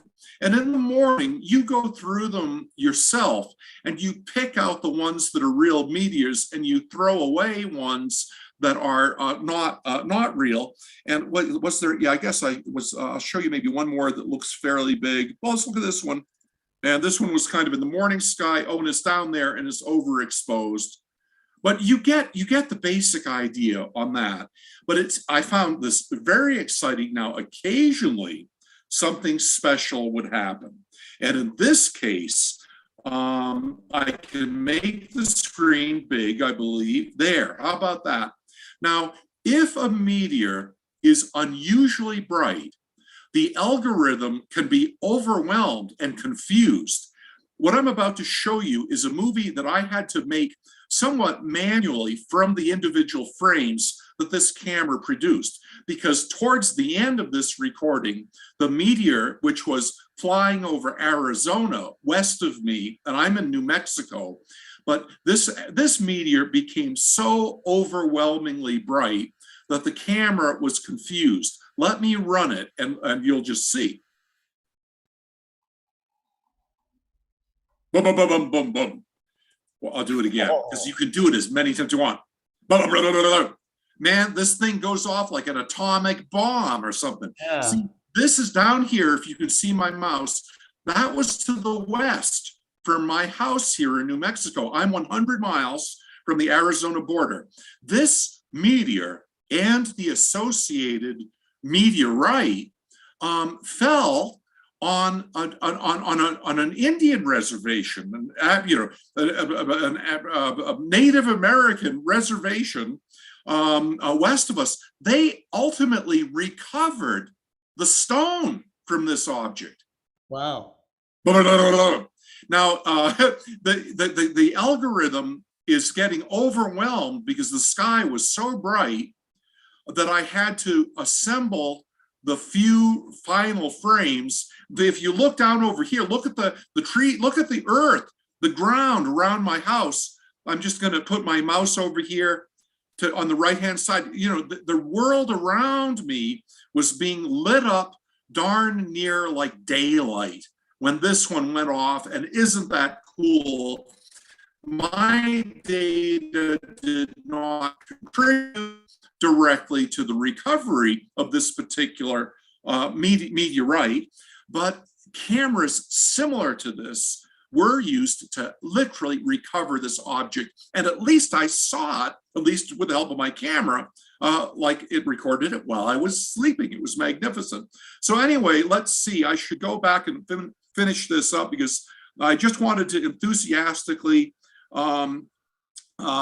show that this is really relatively easy to do nowadays.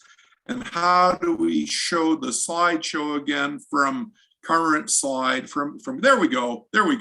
So we looked at some movies from the Perseids, and then the other night, which was more recent, much more recent, when the fireball over Arizona. The next slide shows all the meteors recorded in 2012 on the night of 8/9. And that was from my backyard back when I lived in Colorado. This down here is actually the image of the moon moving through the sky as all of these individual short movies were recorded.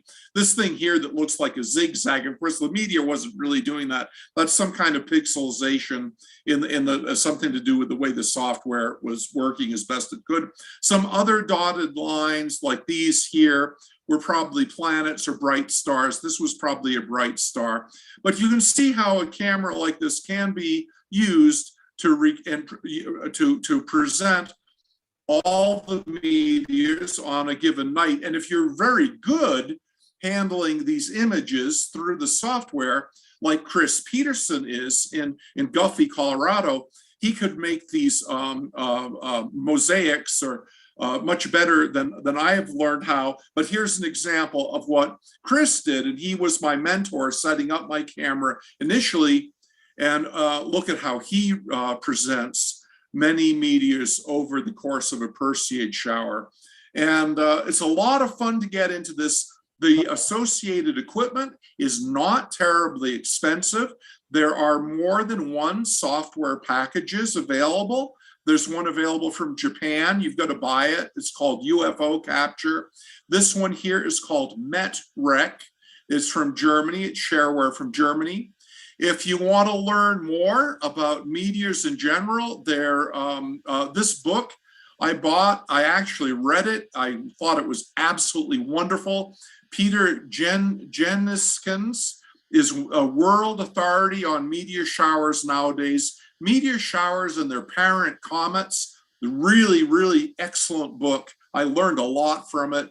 Another one that's great is The Heavens on Fire, The Great Leonid Meteor Storms by Mark Littman, Cambridge University Press. And thank you very much for your attention. I hope folks get more involved with meteors. There's a lot to learn about it.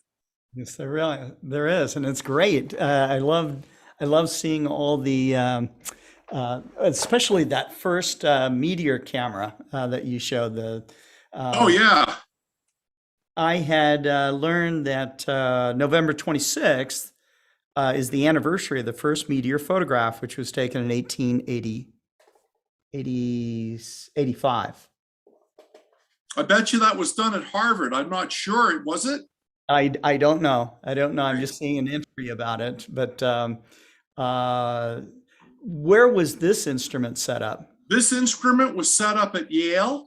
And this picture, again, is out of Dorrit Hoffleit's book, related to the history of astronomy at Yale. And it turns out that Dorrit, who, by the way, I might have mentioned it already, but she lived to be 100 years old. Wow. And I was grateful I had a chance to attend both her 90th birthday party, which was put on by the astronomy department at Yale University, and her 100th birthday party was celebrated by the astronomy department at Yale, and I was able to attend that too. She spent the first half of her life as a research astronomer at Harvard. She was a president of the American Association of Variable Star Observers. She became rather irritated with Harvard when the AVSO was somewhat unceremoniously kicked out of Harvard College Observatory. And about that time, she decided to take herself to Yale University, where she spent the rest of her life and as a research astronomer at Yale. But anyway, what I was trying to get to is what inspired this wonderful scholar of astronomy, Dorrit Hoffleit, who authored the recent editions of the Bright Star Catalog, a very important fundamental reference. It was a very, very bright meteor that she saw as a girl, growing up rather in poverty in Mississippi. She was German, but somehow she was in Mississippi. She saw a big meteor, and she dedicated the rest of her life to astronomy. And so it's not too surprising that she chose to put meteors on the cover of her history of Yale astronomy, appropriately, because they did study a great deal of meteor science at Yale. So anyway, again, thank you for your attention, everybody, and to Scott for the opportunity to share. Of course, I enjoy it very much. Thank you so much, John. Always a pleasure. And we look forward to the next time you can come on. That's great.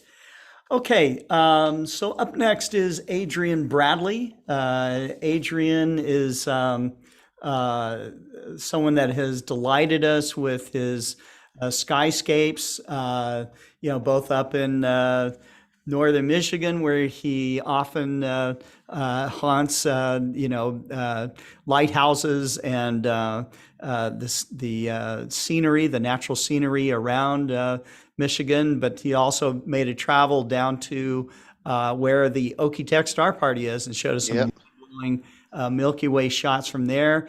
And I know he's got lots of plans to do other travels to other parts of the world, to go see, the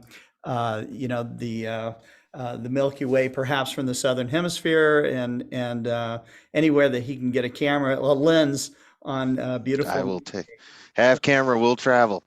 That's right. And so Scott, again, Adrian. No problem. Go ahead. In Global Star Party. So I told you I'd wear a bowling shirt. So here There you we go. are, a bowling shirt, storm, Modern which day is That's for sure. appropriate for Maxi, who was a good friend who was showing a storm earlier. But you won't have to see this for long because sharing the screen is what I'm going to do. So I decided to go through some images and show you what I capture and when, and how easy it is to capture meteors or other things that fly around in the night sky when you're imaging. Here's the aforementioned Okie-Tex Star Party location. And here you see the Milky Way about as easily as you see it in my photograph. It's Bortle 1, it's dark, and all that images do are make them pop out, make the Milky Way pop out with even more detail. I use a camera, and this is one I learned that I had a weird smear in my camera, but you can still see all of the detail, and this is through the cloud cover that's over here. But let's go back to this image because, whoops, I hit the wrong button. Because look over here, there's a streak. Oh yeah. And a streak gets brighter as it goes. And the reason you know you very likely caught a meteor is that your streak follows this path. And here's other paths. It looks like there were multiple meteors during this exposure, which, if I'm not mistaken, and I'm not looking at info, was 30 seconds. Most of the,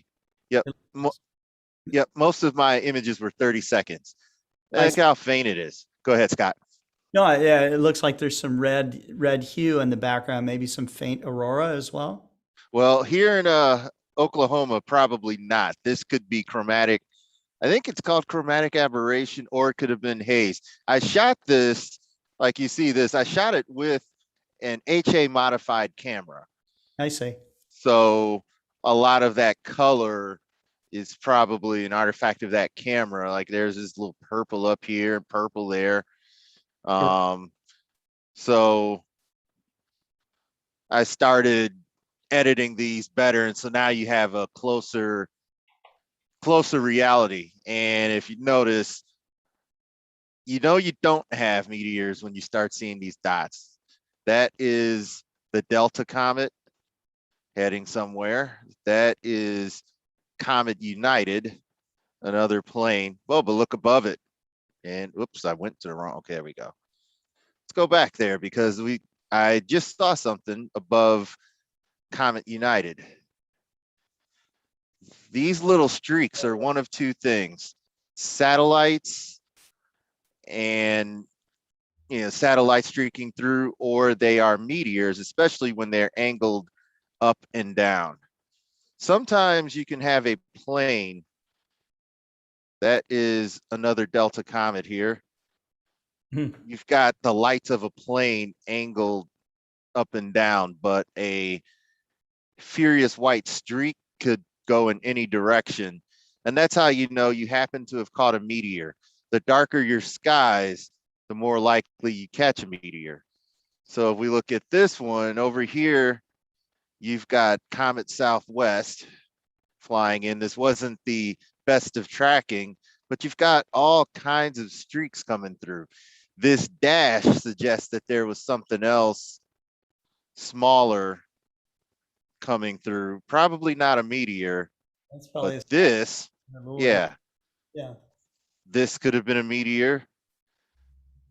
That you can tell is the JetBlue comet because you see lights, but above it, you see a streak, and you see it grows as it goes towards the Milky Way. So even though this is an image that I usually wouldn't use because I've got Morse code for stars, I did catch a bright, it's a shame because I caught a bright meteor heading toward the core of the Milky Way.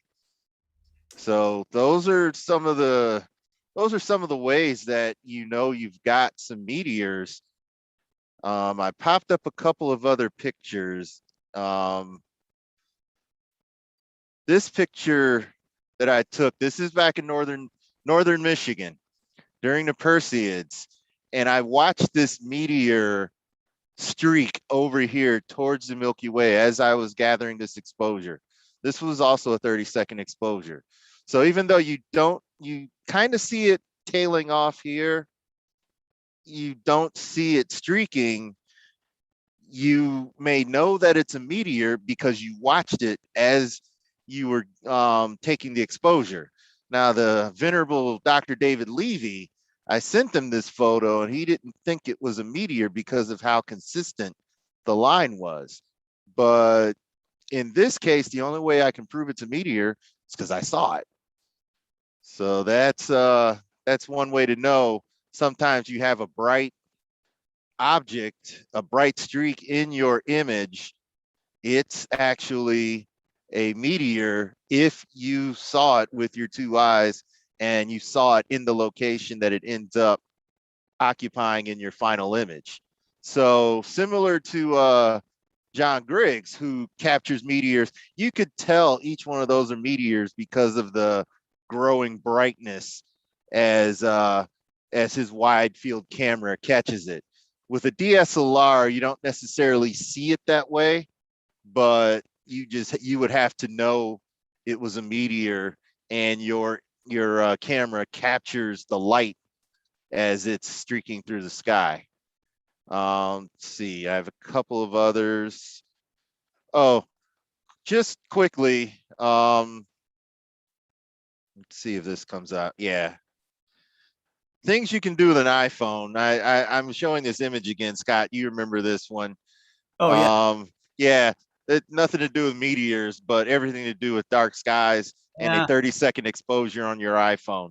That's how bright the Milky Way was. Beautiful. So using an iPhone, the same iPhone that's my camera right now, and pointed it at the sky, put it on a tracker, got all of that, round stars, and it's smoothed it out, of course, and compared to those other Milky Way shots, but getting the Milky Way on your iPhone is indeed possible.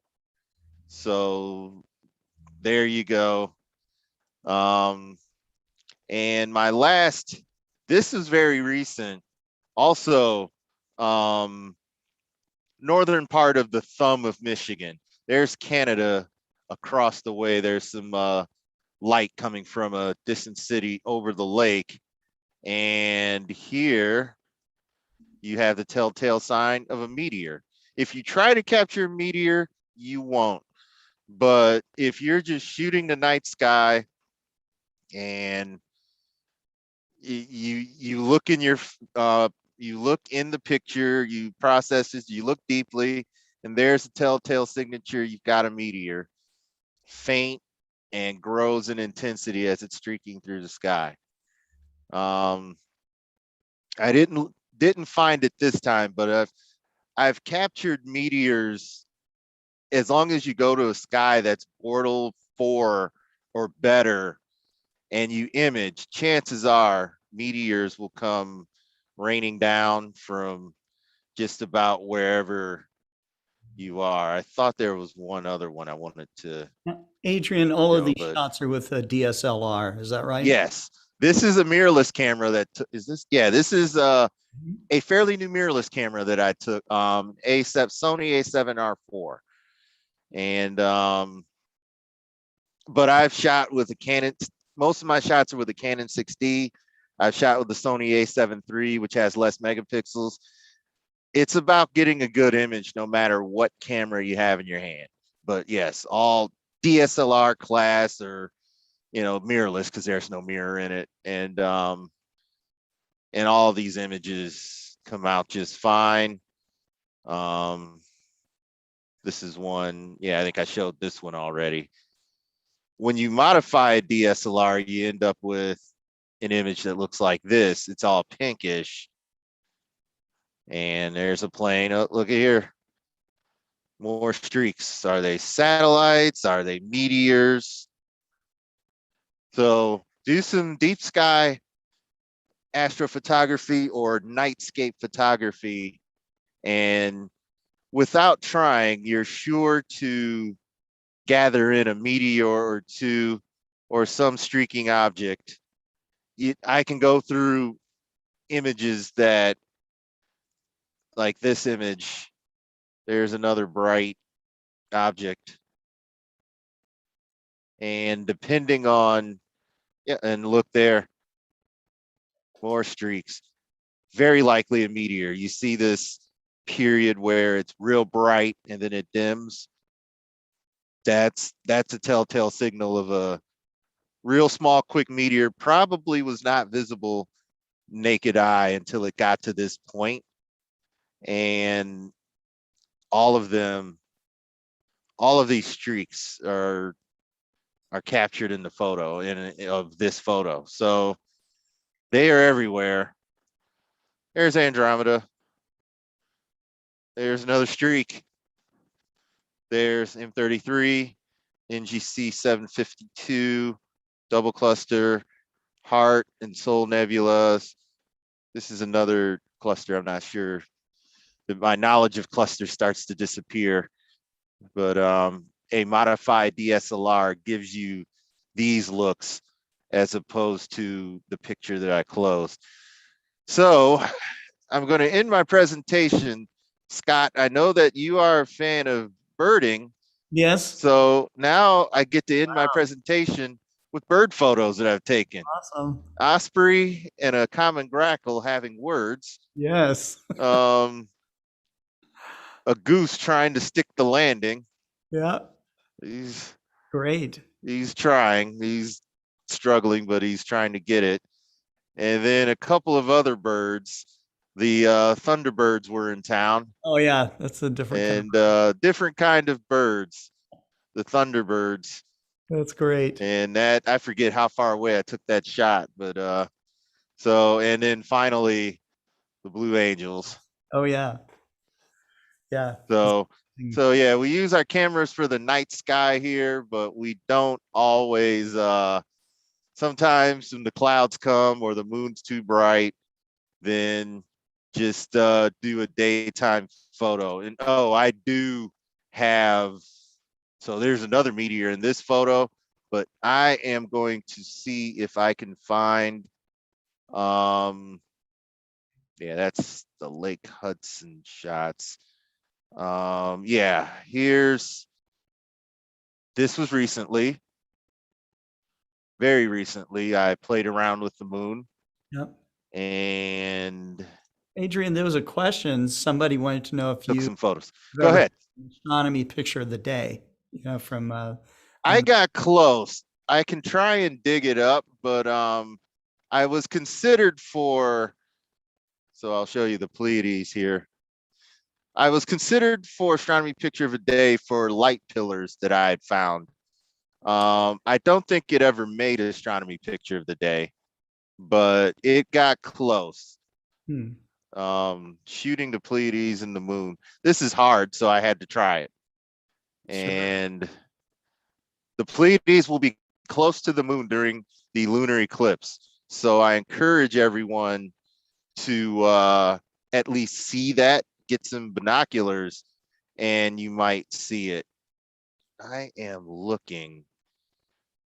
There's one last shot I want to show the group. Those of you that follow me on Facebook will have seen it. These aren't them. So now I have to figure out what I do. Oh, you know what? I can find them. I can just go here. This is, so last shot, talking about the moon is out, it's loading, the clouds are out, everything is conspiring against you, and I take my camera out to Lake Huron and I say, I'm just going to see what I can get. And I get lucky. I take a shot. The rain layers down here. It's raining, by the way, where I'm standing. There's the city. There's the moon peaks out. in the middle of the exposure, so I get a little bit of the moon and actually moon a halo. Yeah, you Yeah, got and I did not see this naked eye when I was taking this picture. Yeah. And I look at the image, there's like a star here, or I'd have to try and, see how far away this was and see if this was a star or planet. And a halo. So even in the worst of conditions, a good photo could be awaiting you. And I like tonight, for instance, there was a big halo that oh, here it is. I took this picture before coming in, and again with the iPhone, your iPhone is a powerful night tool. If this ever, okay. Oh, very nice. Yep. So the moon, of course, becomes a diamond, and that's the shape of the camera that I use. There's an inner halo, outer halo in my neighborhood. And take any camera you have. If you see it, your camera can see it. It's just a matter of what settings will work to get this. And this was straight out of the iPhone. I was going to try and do some editing, but didn't get the time. So nice. Looks good. So there you go. That's my presentation. Meteors, go to a dark site and you will find that a lot of your images will likely have meteors streaking through them. They happen all the time, even though there are some times of the year where they're more persistent, like the I think we said the Leonids are peaking. Someone can correct me if I'm wrong on that, but yeah, they are. Yep. So the Leonids. So look for those. Grab your binoculars, grab a DSLR, take a long exposure, and see what you can get. Awesome. Really nice pictures, Adrian. Thank you. I guess your meteor analogy is kind of like a watched pot never boils. A watched sky will never produce meteors unless you take a long exposure. That's a good way to think about it. You take sometimes you get lucky, and I have a 10-second exposure somewhere in my annals of photography where I took just like a test shot, and a meteor shows up all green and streaking. You could see it get brighter. It's somewhere. It was pretty cool to notice that. You never know when they're coming. So any exposure you take could work. I had a story of a meteor that I missed. I watched go underneath my frame. I turned the camera back to shoot the core of the Milky Way, and then let's see. In fact, I think it's actually here. I'll make this quick if I can, Scott. So I'm thinking, well, that's just no fun. I missed the meteor, got upset, just started shooting at the Milky Way, and someone goes, "Hey, did you see that meteor?" And I go, "What meteor?" I didn't see a meteor. And yesterday, and then I look at my camera. Let's see if this is the image. When I was taking pictures to the storm, I was parking inside in the door of a farm place, and I started to see that maybe the owner of that farm is coming from where I was, and I was looking at the vehicle, but then I saw to the north a really shiny meteor passing by, and it was in that frame of a second, Yeah. Thanks for that car. Yeah, the meteors come out of nowhere. So this is the end of this is from 2 or 3 years ago. I left all sorts of light in. It's grainy, but this was what I saw. Well, mostly in the back of my camera screen when the guy said, "Did you see that meteor?" What meteor? Right. Yeah, you can and brightening. Very cool. yeah, there's the like the flashpoint, I guess we could call it, when it starts to disintegrate. So that meteor appears to be as big, if not bigger, than the meteor that I saw streak underneath my previous frame looking at the Cygnus region of the Milky Way. And so that this picture became a calendar entry, couple calendar entries, made a little bit of money. I printed it, I gave it away as a gift somewhere, and yeah, this was an inspiring photograph for myself. I've gone back and taken pictures at this same spot. You know, if I come here, I usually try around the same time of year, June. I think this was June 29th, and I try and take pictures just to improve upon the Milky Way and see if I can catch lightning in the bottle again. It hasn't happened. I've caught streaks going through. You saw the meteors I caught just by imaging the Milky Way at Oklahoma, but chances of getting something like this again, I'm not sure what they are, but they're probably not very good. No. So I hang on to that photo. I've got the original. I've tried to edit it several hundred times, smooth it out. Yeah, I've done different things with it, but I keep it as a reminder that, yeah, sometimes you can catch lightning in a bottle. Some of the chats, Norm Hughes, yes, get out there and get some Milky Way shots. The darker, the better. Jeff Weiss, Adrian is inspiring me to get back into photography. That's wonderful.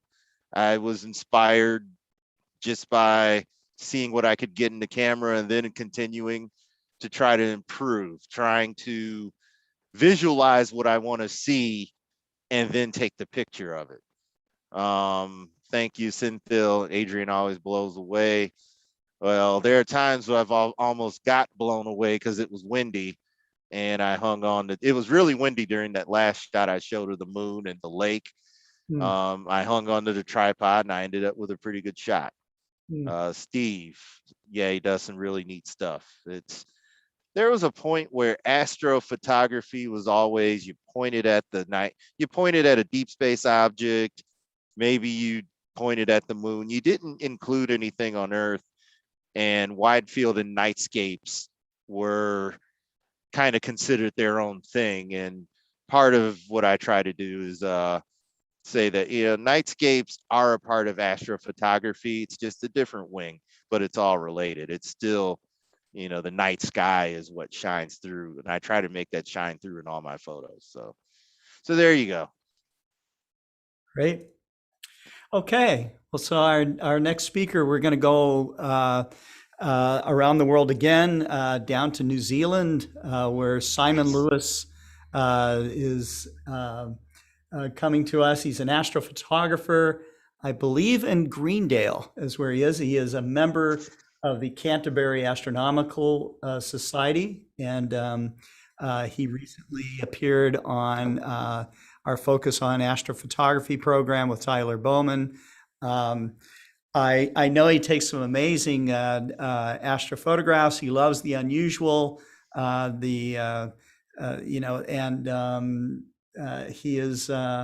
he works also with the West Melton Observatory. Simon, thanks for coming on to our program.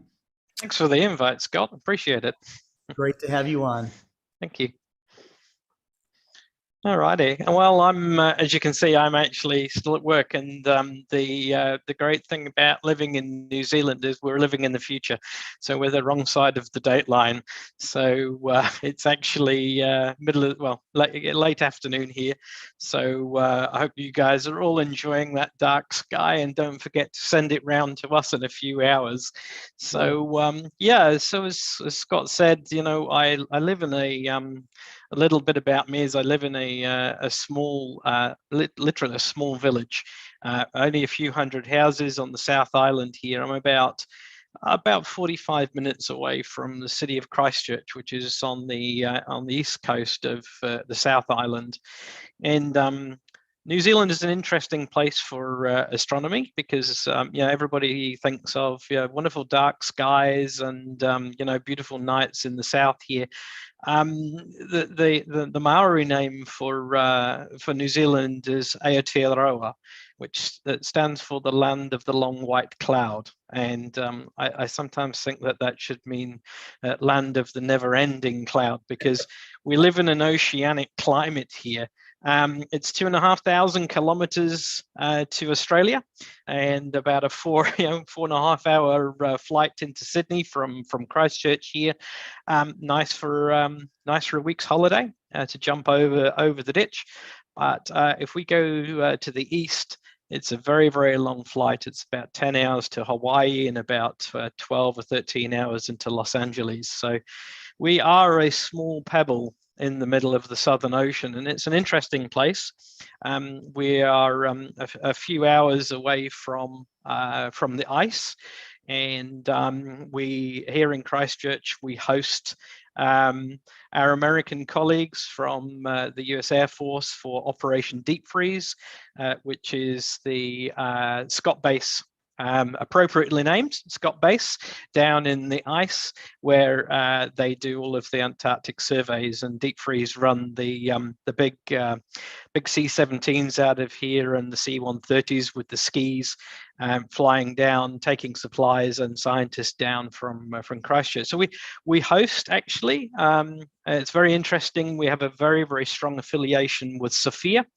So for those of you know, SOFIA is the big Boeing 747 that carries the infrared astronomical telescope in the tail. And we host those guys every year when they come here at the observatory. They love our barbecues. We always have a midwinter barbecue and invite those guys along. So it's really nice to have that relationship, and we're sure missing them at the moment because, of course, with COVID, they've not been traveling down here. So I actually live about 45 minutes out of the city. I have my own observatory at home. As Scott said, I'm an active astrophotographer. But a large portion of what I do in my spare time when I get it is I'm the vice president of the Canterbury Astronomical Society. We're one of the largest societies in New Zealand. Not the largest, because the big cities like Auckland and Wellington have much larger catchment areas for memberships. We have a membership of around 270, so we still do pretty well here on the South Island. We have a very nice observatory out at West Melton.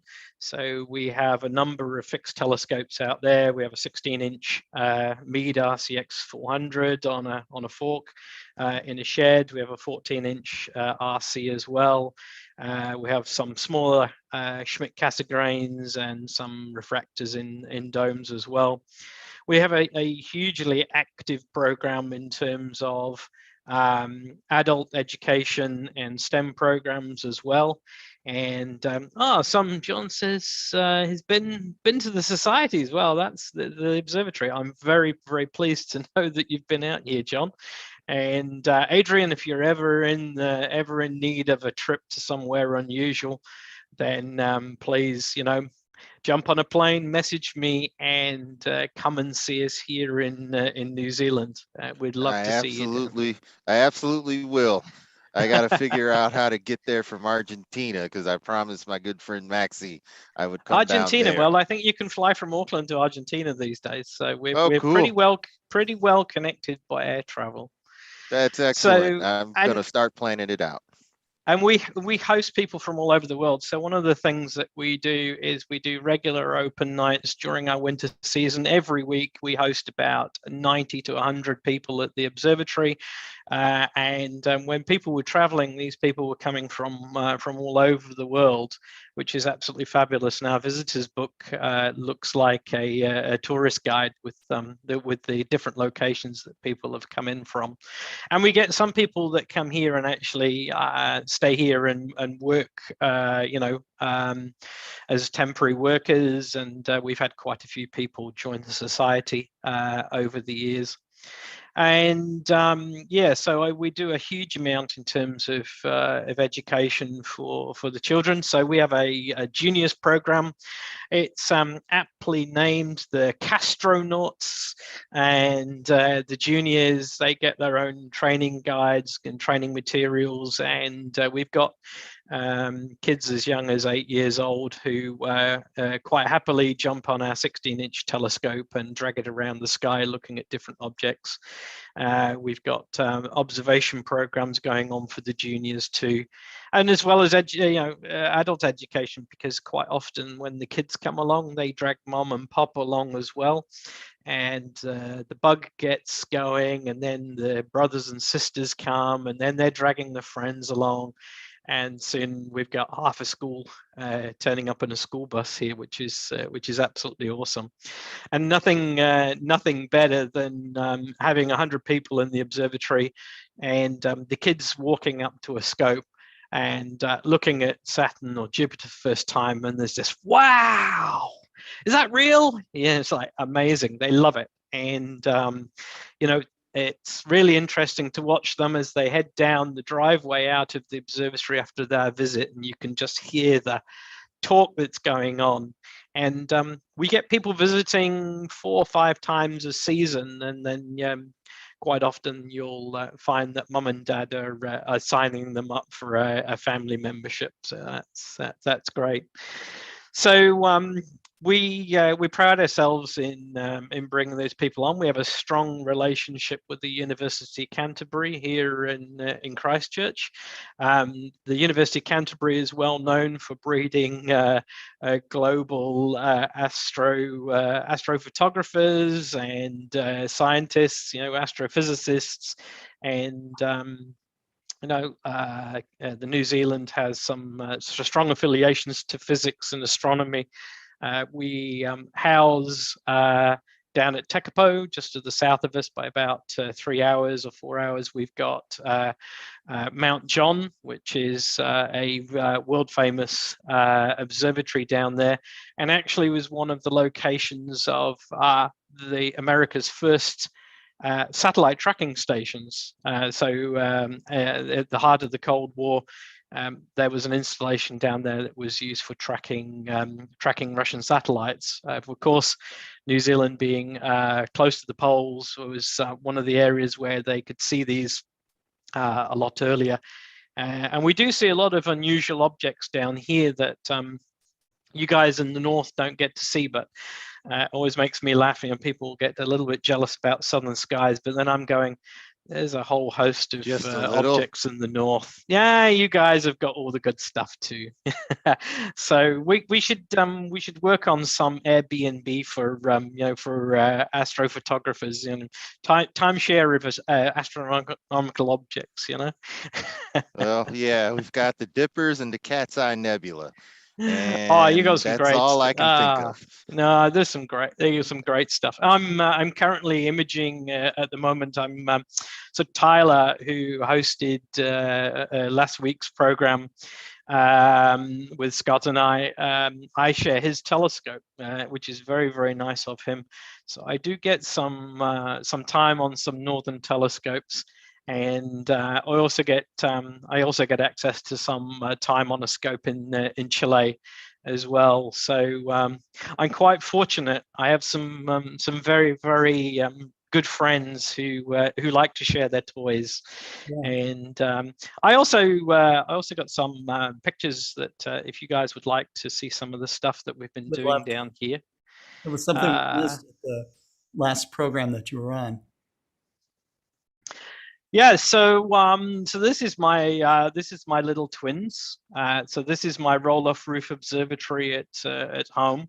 So one of the things that I've been doing over the years is always carrying tripods outside and getting really annoyed at having not being able to exploit short weather windows, because one of the things that they say about New Zealand is if you don't like the weather, just wait 30 minutes and it will change. And there is a very, very famous Kiwi band who sang about 4 seasons in one day.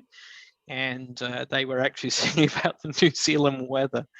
So we got 2 scopes here on CEM 60 mounts, and on the far back side there, I've got a very nice Explore Scientific 127, one of the finest telescopes I've owned. It's an absolute workhorse, and it's an absolute beauty. And I'll show you some pictures of what I took with that in a second. And the telescope that is closer to us here is an Esprit 120, and they're both used every time we get a clear night. They're those guys are busy. See if I can change this over. So this is one of the images I've taken. This is Scott. This is one of your this is one of your telescopes. This is the Explore the 127. And this is NGC 6188. It's the very famous fighting dragons of Ara. And this was taken over a few nights here. It's a narrowband image. So this is imaged in hydrogen alpha and sulfur 2, oxygen 3, and then basically I create a false colored image. And you can see this is just absolutely beautiful. Some of the best data I've ever taken, and we got some really good nights. And this image, all I've done is I've run some post-processing to remove the stars, because the detail of the nebula in this area is just spectacular. So Tyler was helping me with this as well. He's really encouraging when he's wanting images off these telescopes. So he's one of the guys that helps me out. But yeah. So this is a real nice object. It's actually a really big object, actually, and this is quite zoomed in. If I was to use a wider field of view with a shorter focal length, this thing is like 9 times the size of what you can see here. But this central core is the interesting area. So that's the fighting dragons. I really like that image. Just below this image from where my signature is, there's actually a very interesting planetary nebula, and that actually has a double shell. It looks like a flower, and it's actually got 2 shells, where obviously over some hundreds of thousands of years, there's been a couple of blast offs from that star, and it's created this beautiful double shell. Okay, so this is a very famous, probably the most famous southern object here. This is the Carina Nebula. Probably certainly every northern astrophotographer would be desperate to image this. It's an absolutely massive nebula and very, very bright. It's actually quite difficult to image in a really, again, this is taken in narrowband. I do a lot of narrowband imaging, and you can see right in the core, in the center here, that there is this big bubble of gas around. This is Eta Carina itself, which is the big star that is causing all this magnetic looping and bubbles in this gas cloud. And this is called the homunculus. And no, sorry, Simon, that's not the homunculus. The homunculus is behind the Eta Carina, and that's what you're pointing is the keyhole that we call. But you call that the keyhole? Oh, okay. The keyhole. Yeah, okay. But the homunculus is behind the brightest star, because when you see through the telescope, you can see that bubble, like the star have ears, Yeah. And well. Yeah, so this image, you can there's lots and lots of stuff that you can image in this nebula. So up on the top left here, I mean, I've also done some areas around this as well.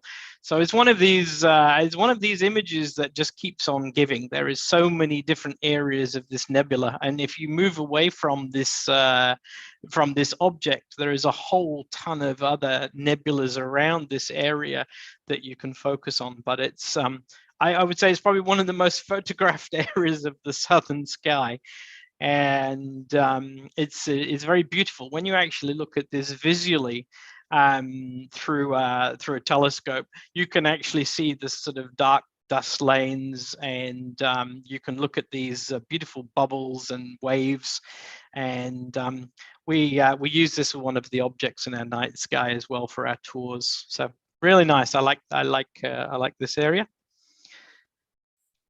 There's another famous part of our sky down here. So this is the tarantula. Yeah, so the tarantula. Well, there's a ton of stuff in there. Tarantula is the big blue area. You can see the sort of center of the image. This is a corner of the Large Magellanic Cloud, and it's a massive area as well. And there's a ton of other objects in here. All these little bubbles and blue and red.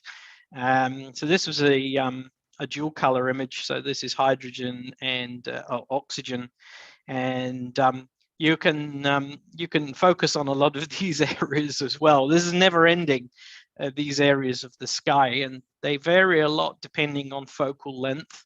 And you know, you can come back to this time and time again, and it never stops giving. So I think this was done actually on a fairly short focal length. I think this was about 240 millimeters. But this thing is so bright, you could, you know, in an evening or two, you can crack in a really good image on this area of the sky. Closer in on that, then that's closer in on the spider. And it's actually a really challenging area to process really well, because there is a lot of sort of wispy nebulosity around the edges, but there is some really the core of the tarantula is just extremely bright. And when you look at this visually, you can actually see this sort of spider shape through the eyepiece, and the kids love that as well. They always want to look at the spider. You know, I had a spider picture in the pictures I took at Okie-Tech that I forgot to share, but it was a real tarantula. It wasn't actually the nebula. I think your nebula is cooler and less creepy. If I see a real tarantula in my eyepiece, I'm going to be worried. We don't have any big spiders like that here in New Zealand. Another selling point. We're a fairly benign. We were wiped clean in the ice ages. So in terms of dangerous wildlife, probably the locals on the roads are the most dangerous thing. That's very good to know. We can always avoid them. Yeah, you're not. You can be out in the wilds here in the bush, and you can be sure that you're not going to step on a snake or get eaten by a spider or you know, taken by a tiger or a bear or anything like that. I don't have to carry a gun if I'm going out into the wilds imaging. So. Oh, sorry, Maxi, but I think I found my new retirement location. But I will visit Argentina. I'll take the flight to Argentina. We do asado here. I don't think in New Zealand. Yeah. No, okay. Well, so yeah, this image is the Dark Wolf Nebula. Is another another very nice area of the southern sky here. What are these objects are really great is that they are very close to the celestial southern pole, which means that most of the time they are high enough above the horizon to image all year round. We really struggle in the summer because we are dark at like 10:30, 11 o'clock at night, and then it's at 3 in the morning it's getting light again. So but in the winter it's completely the opposite. I used to live in Scotland, and that was great because in the winter it would be dark at 4 in the afternoon, and you know, it would be still dark at 7 in the morning. But in the summer here, yeah, we struggle a little with daylight in the summer. So our targets are very interesting though. Our night sky and summer skies are probably like, how far south are you, Maxi? Sorry, Simon? How far to the south are you in Argentina? Practically, I'm in 34 latitude. Yeah. So you're pretty much this. You're a little way from us. We're 43 south. So we struggle a little with the light in the summer nights, but in the winter it's great. So these objects are more circumpolar, which means that we really they don't tend to set for us. So this is a color image. I do some color imaging. It's not all narrowband imaging. And you can see the wolf here. Here's the wolf as his nose and his head and his eyes, and then it's his body down here. And he's chasing the ball. He's chasing that big stuff. Oh, right. Well, look more like a cartoon Pluto, actually, I think. Yeah.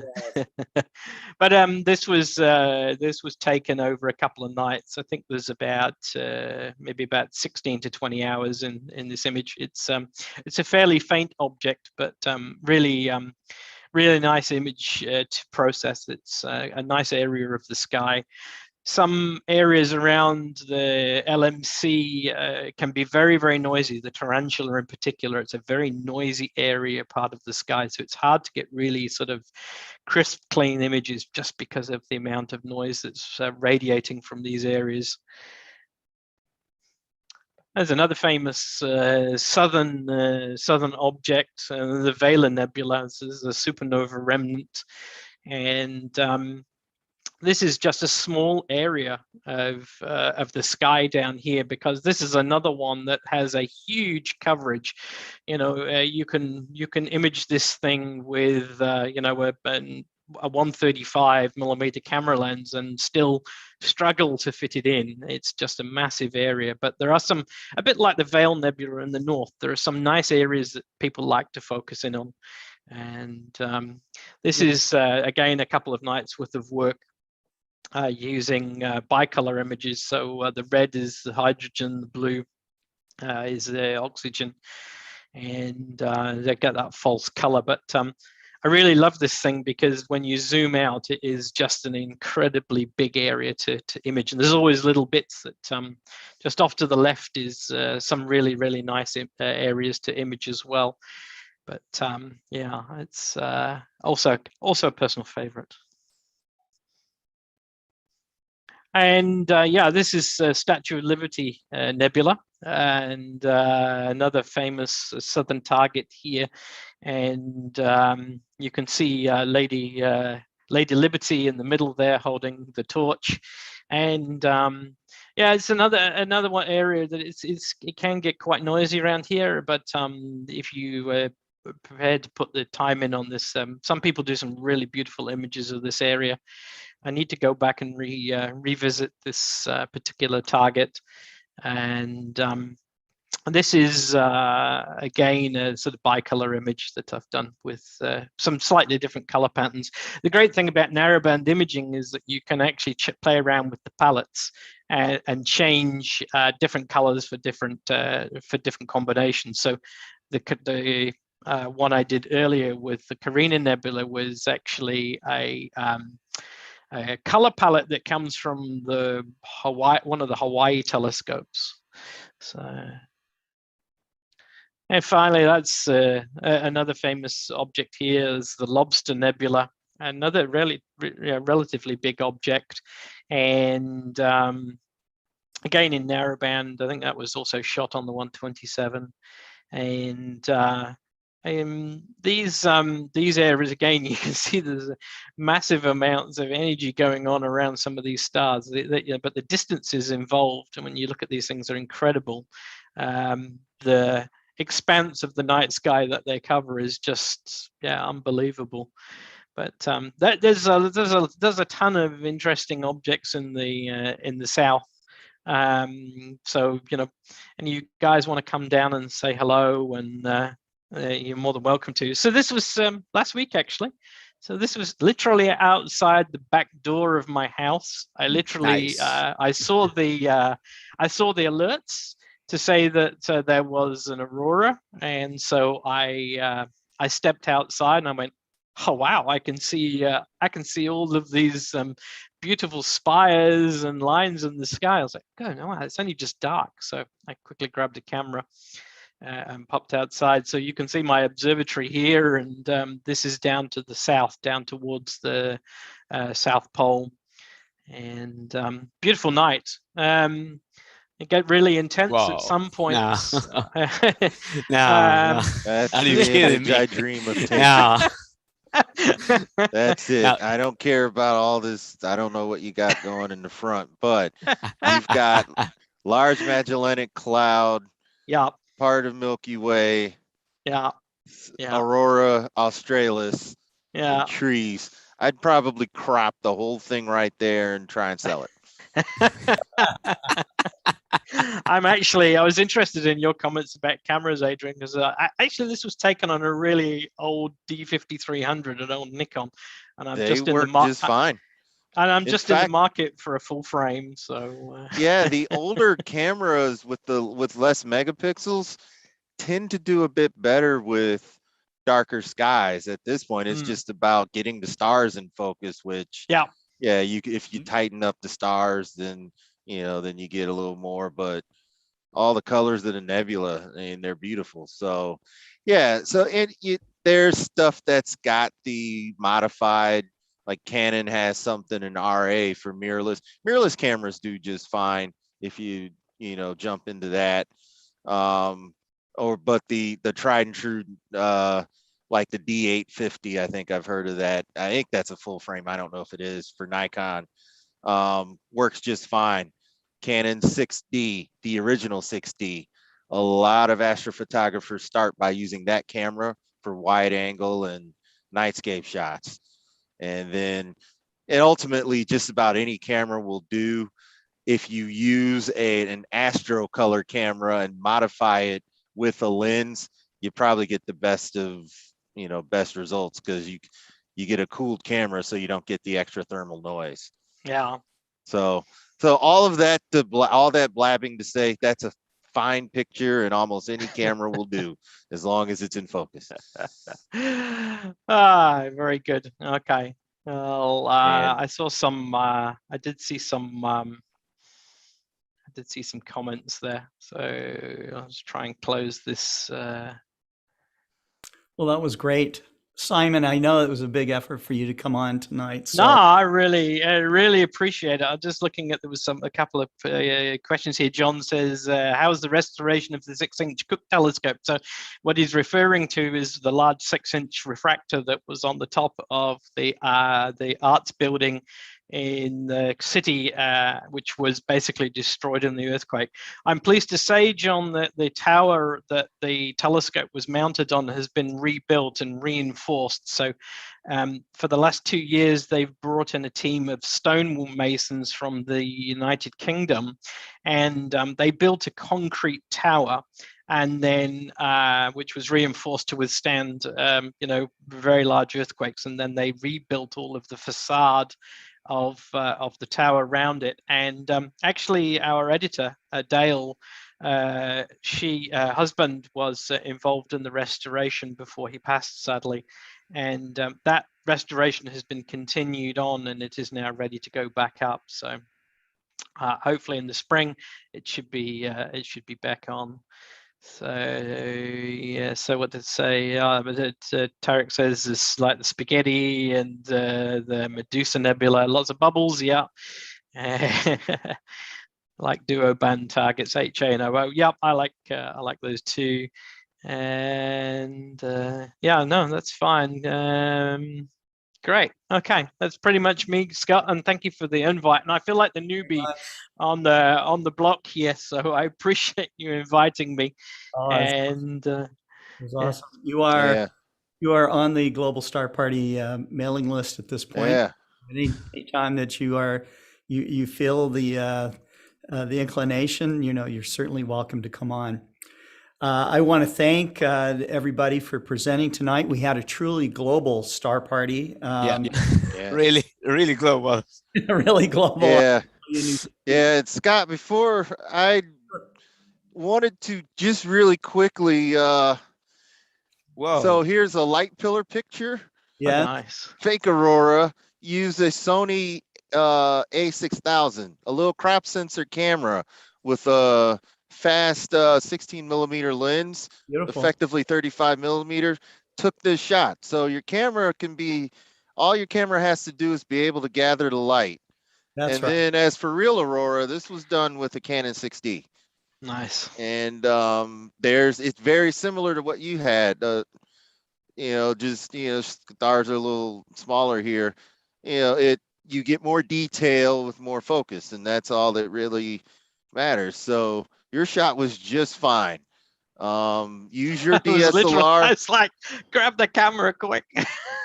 Grab the camera and just fire. You know what's amazing, Adrian? That aurora was so bright that when I stood outside my back wall, it was actually casting a shadow onto the wall. Wow. Yeah.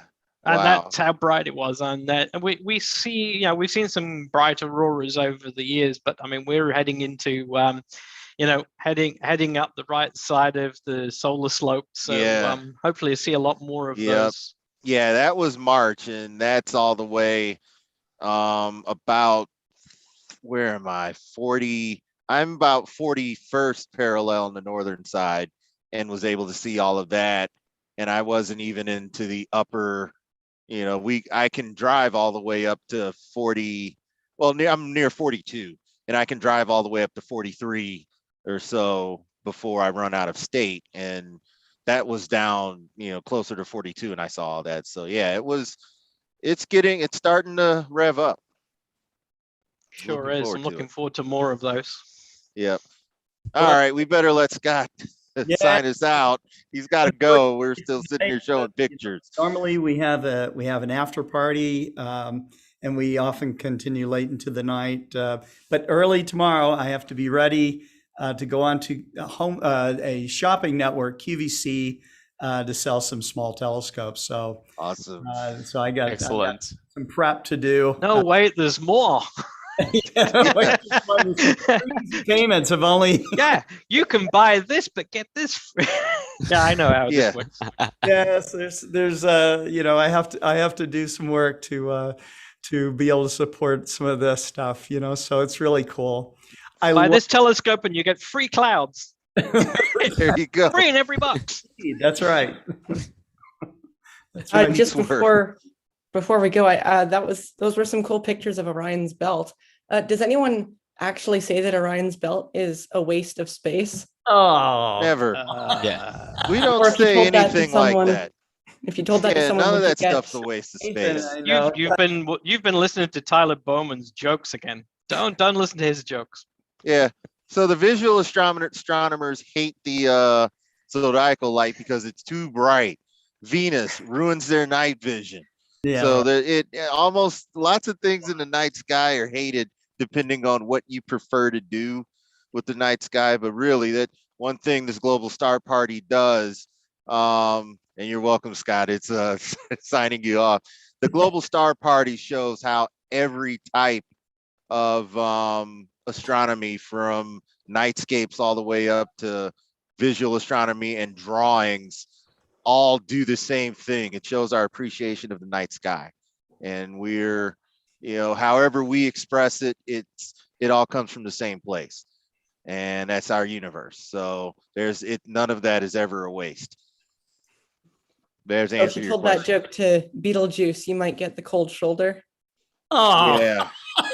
Sorry, that joke was only 3 stars, wasn't it? Not even that. Yeah, it was one giant star. Well, that's great. That's I loved it, guys. And I loved also the age span. We have people from 7 years old to maybe 70. I don't know. But No, I don't have 70. Yeah, that's right. I just made 50, so I'm working my way on the wrong side of the I'm solar 23. You too, yeah, me too. Y'all are celebrating anniversaries of your 23rd. I need to start doing that now. Right. Thank you so 21 much. again. Thanks, everyone. And thanks to the audience who watched from all over the world. And it was a great star party. And we'll be back next Tuesday with more Global Star Party. So take care and good night. Thank you Good so night. much for having See you me. guys. Great to see you. See you guys. Always been a little skeptical with goodbyes because they're a little hand wavy, aren't they? No problem.